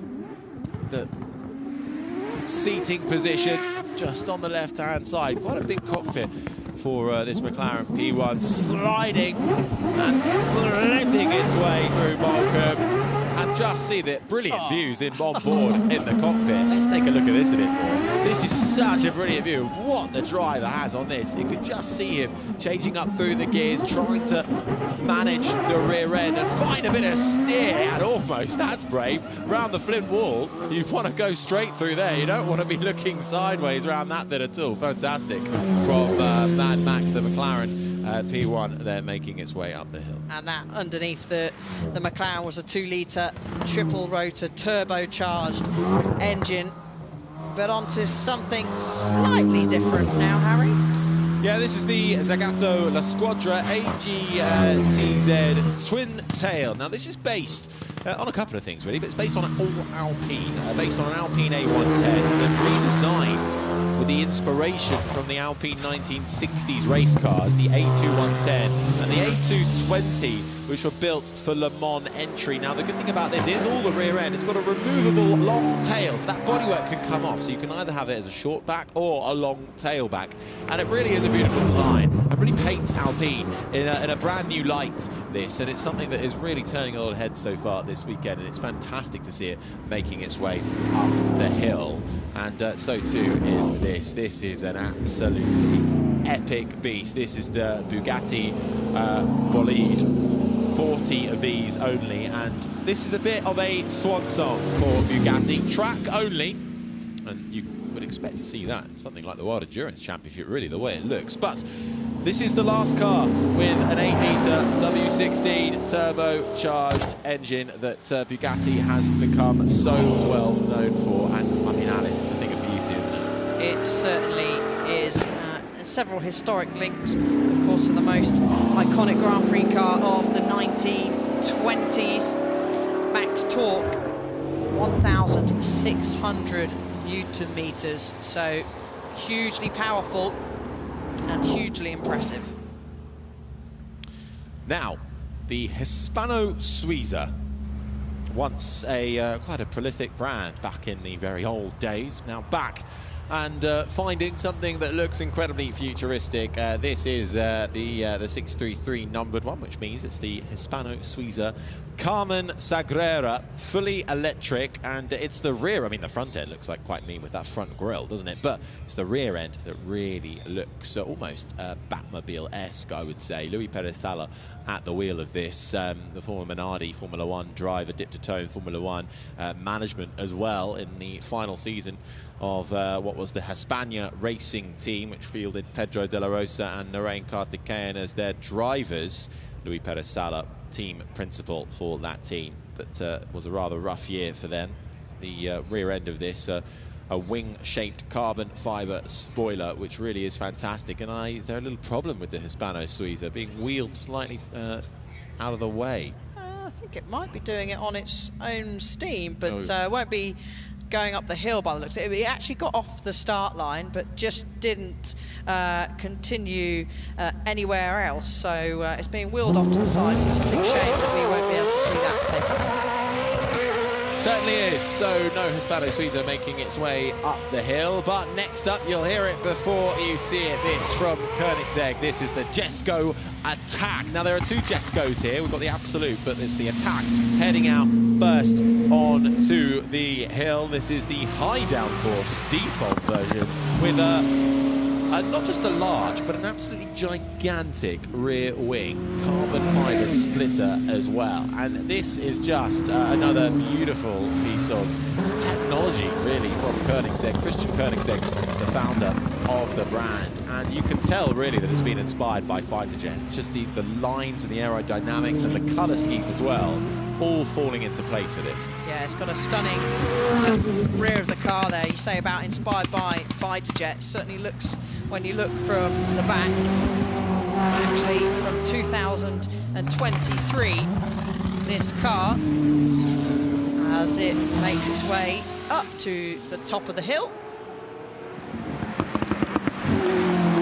It certainly does. Now, it is still quite wet outside of the commentary box, and the car's doing their very best to deal with that damp weather. Now, this is heading off the start line now. It's the Gordon Murray T33 Mule 3. Now, this is based on Gordon Murray's super light chassis architecture, really, always trying to go lighter and lighter, engineered to be the world's most beautiful and most accomplished two-seater supercar. You could decide that for yourself, but it really does stay true to the principles of Gordon Murray. Lightweight, just over 1,000 kilos, powered by a redeveloped version of the Cosworth GMA V12. Both right-hand and left-hand drive, and the clean styles, gorgeously proportioned 60s sports car. Yeah, and I tell you what, let's have a little quick listen into the roar of the V12 that makes its way up the hill.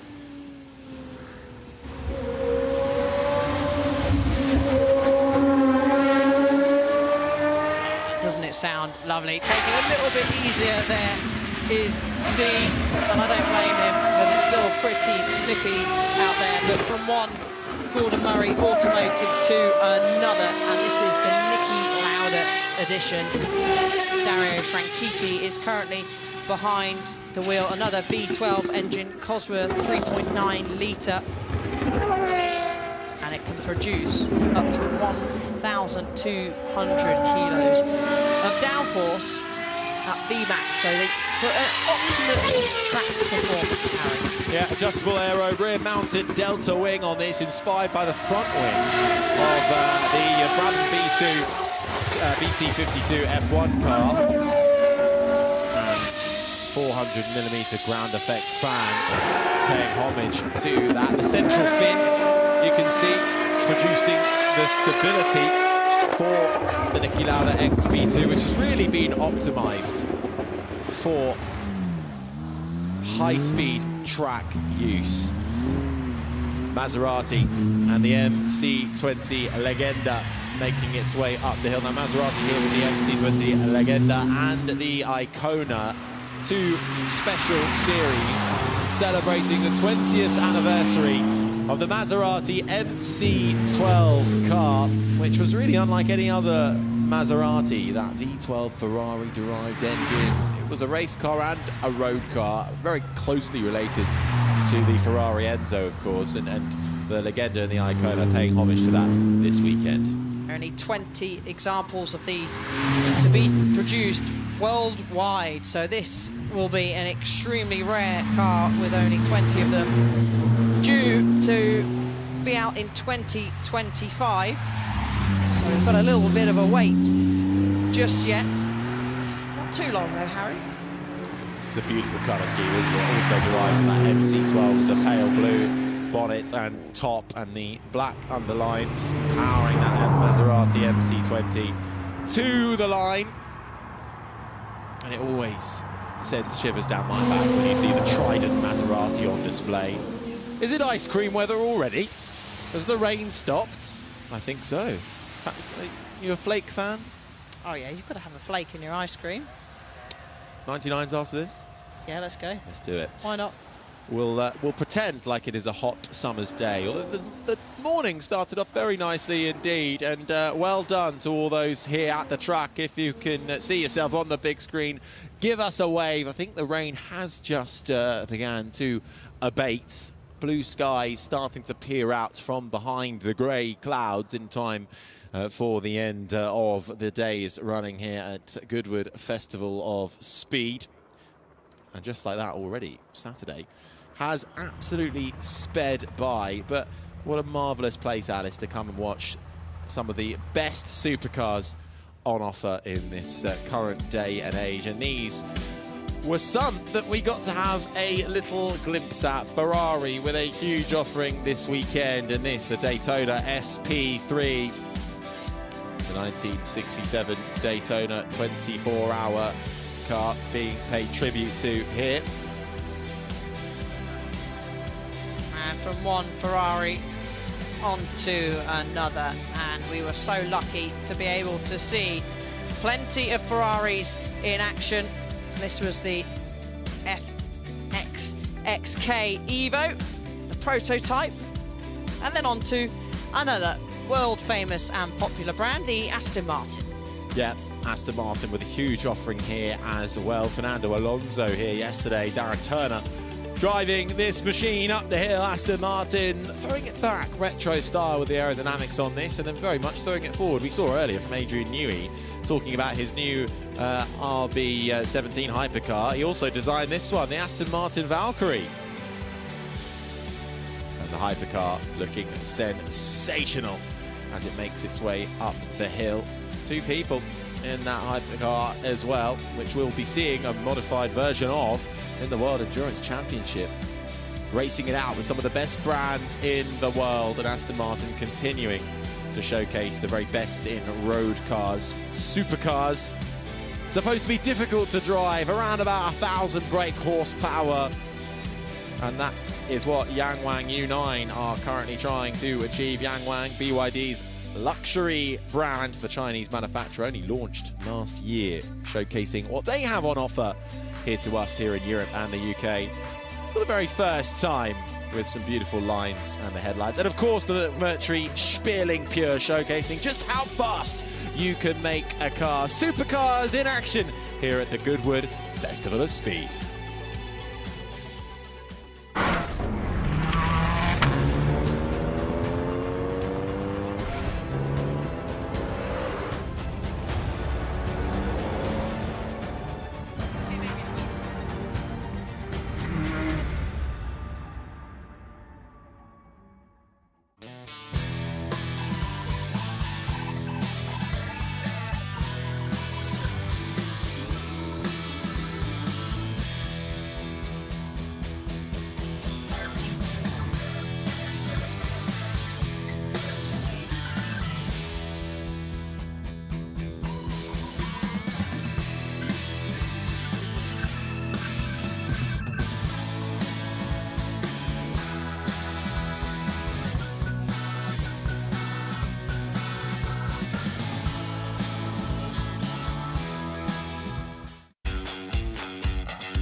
broadband are changing the game.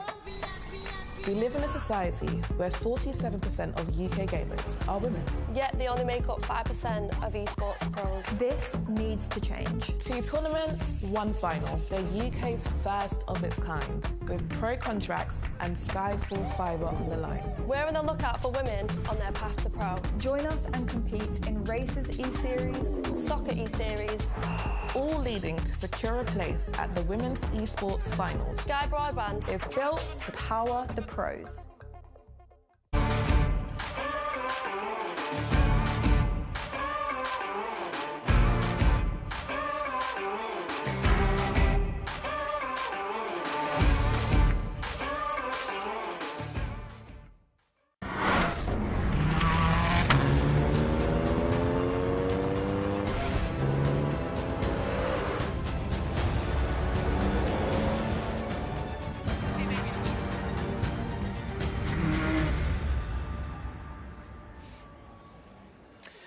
What a fantastic day of action we've seen here today at the Festival of Speed on the Hill. Grace has joined me now. Grace, what's been your highlight today? I think I can guess.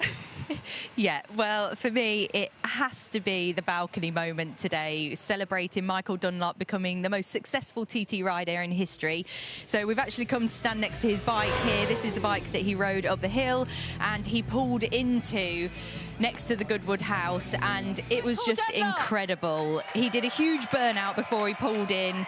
He was waving to the crowd, and the sea of people that joined for that moment was just incredible. I think even he said himself in the interview that he was almost surprised as to how many people were there. He was like, I don't know if people know who I am. And I think celebrating an achievement like his at the Isle of Man TT gives it the recognition it deserves, because he's worked hard for that title. I was really interested to hear him say that he thinks his record's going to be broken. He doesn't think that's going to stand. He broke the record. He thinks someone will break it from him. Yeah, he is so determined just to tick off race wins. And he was also saying as well to me earlier that it's important to him to keep that title within the Dunlop family. He has come from a long line of racers. It's in his blood. You can tell just how much he loves road racing, and I think we're going to see more from him, and he's just going to keep racking up that tally so it stays within the Dunlop dynasty.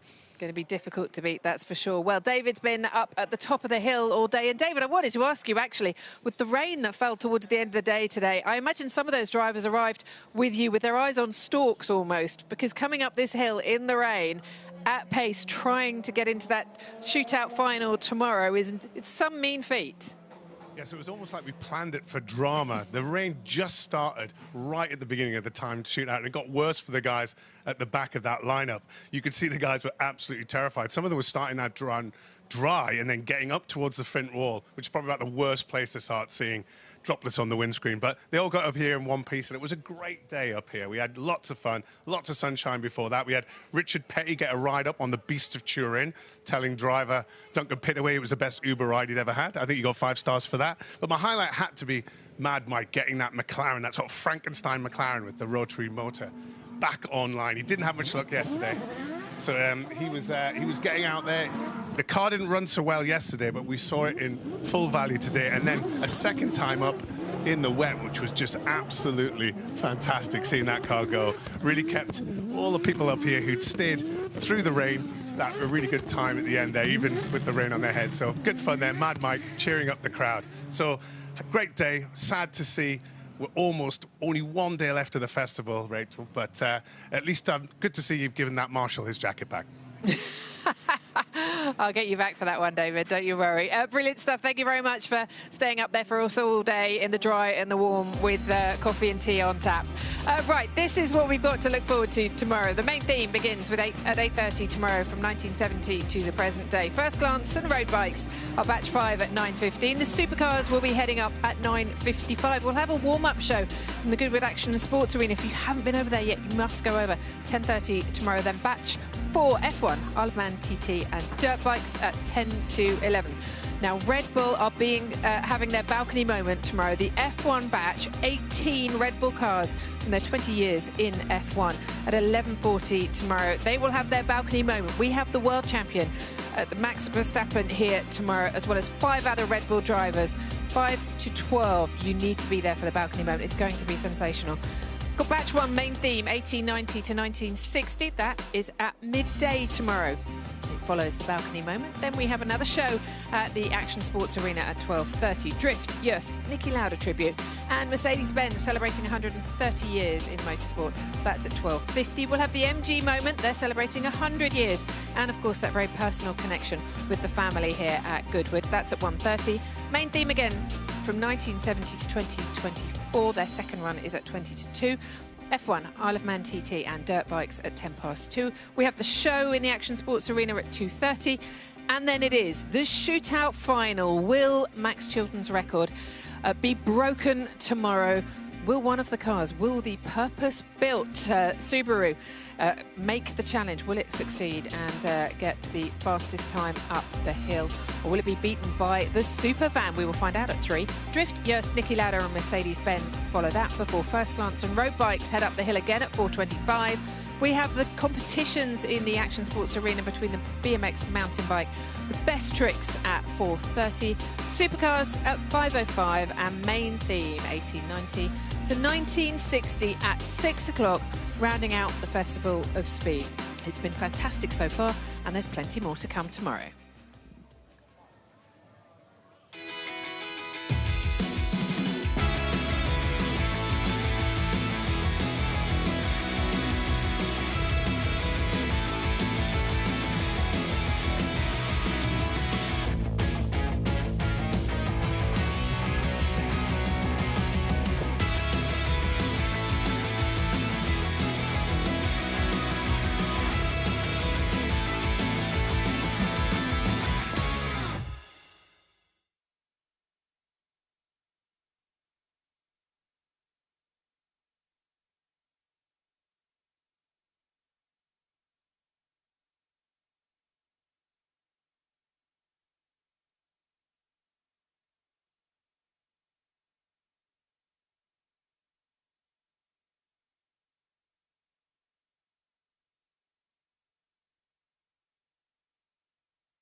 World Rally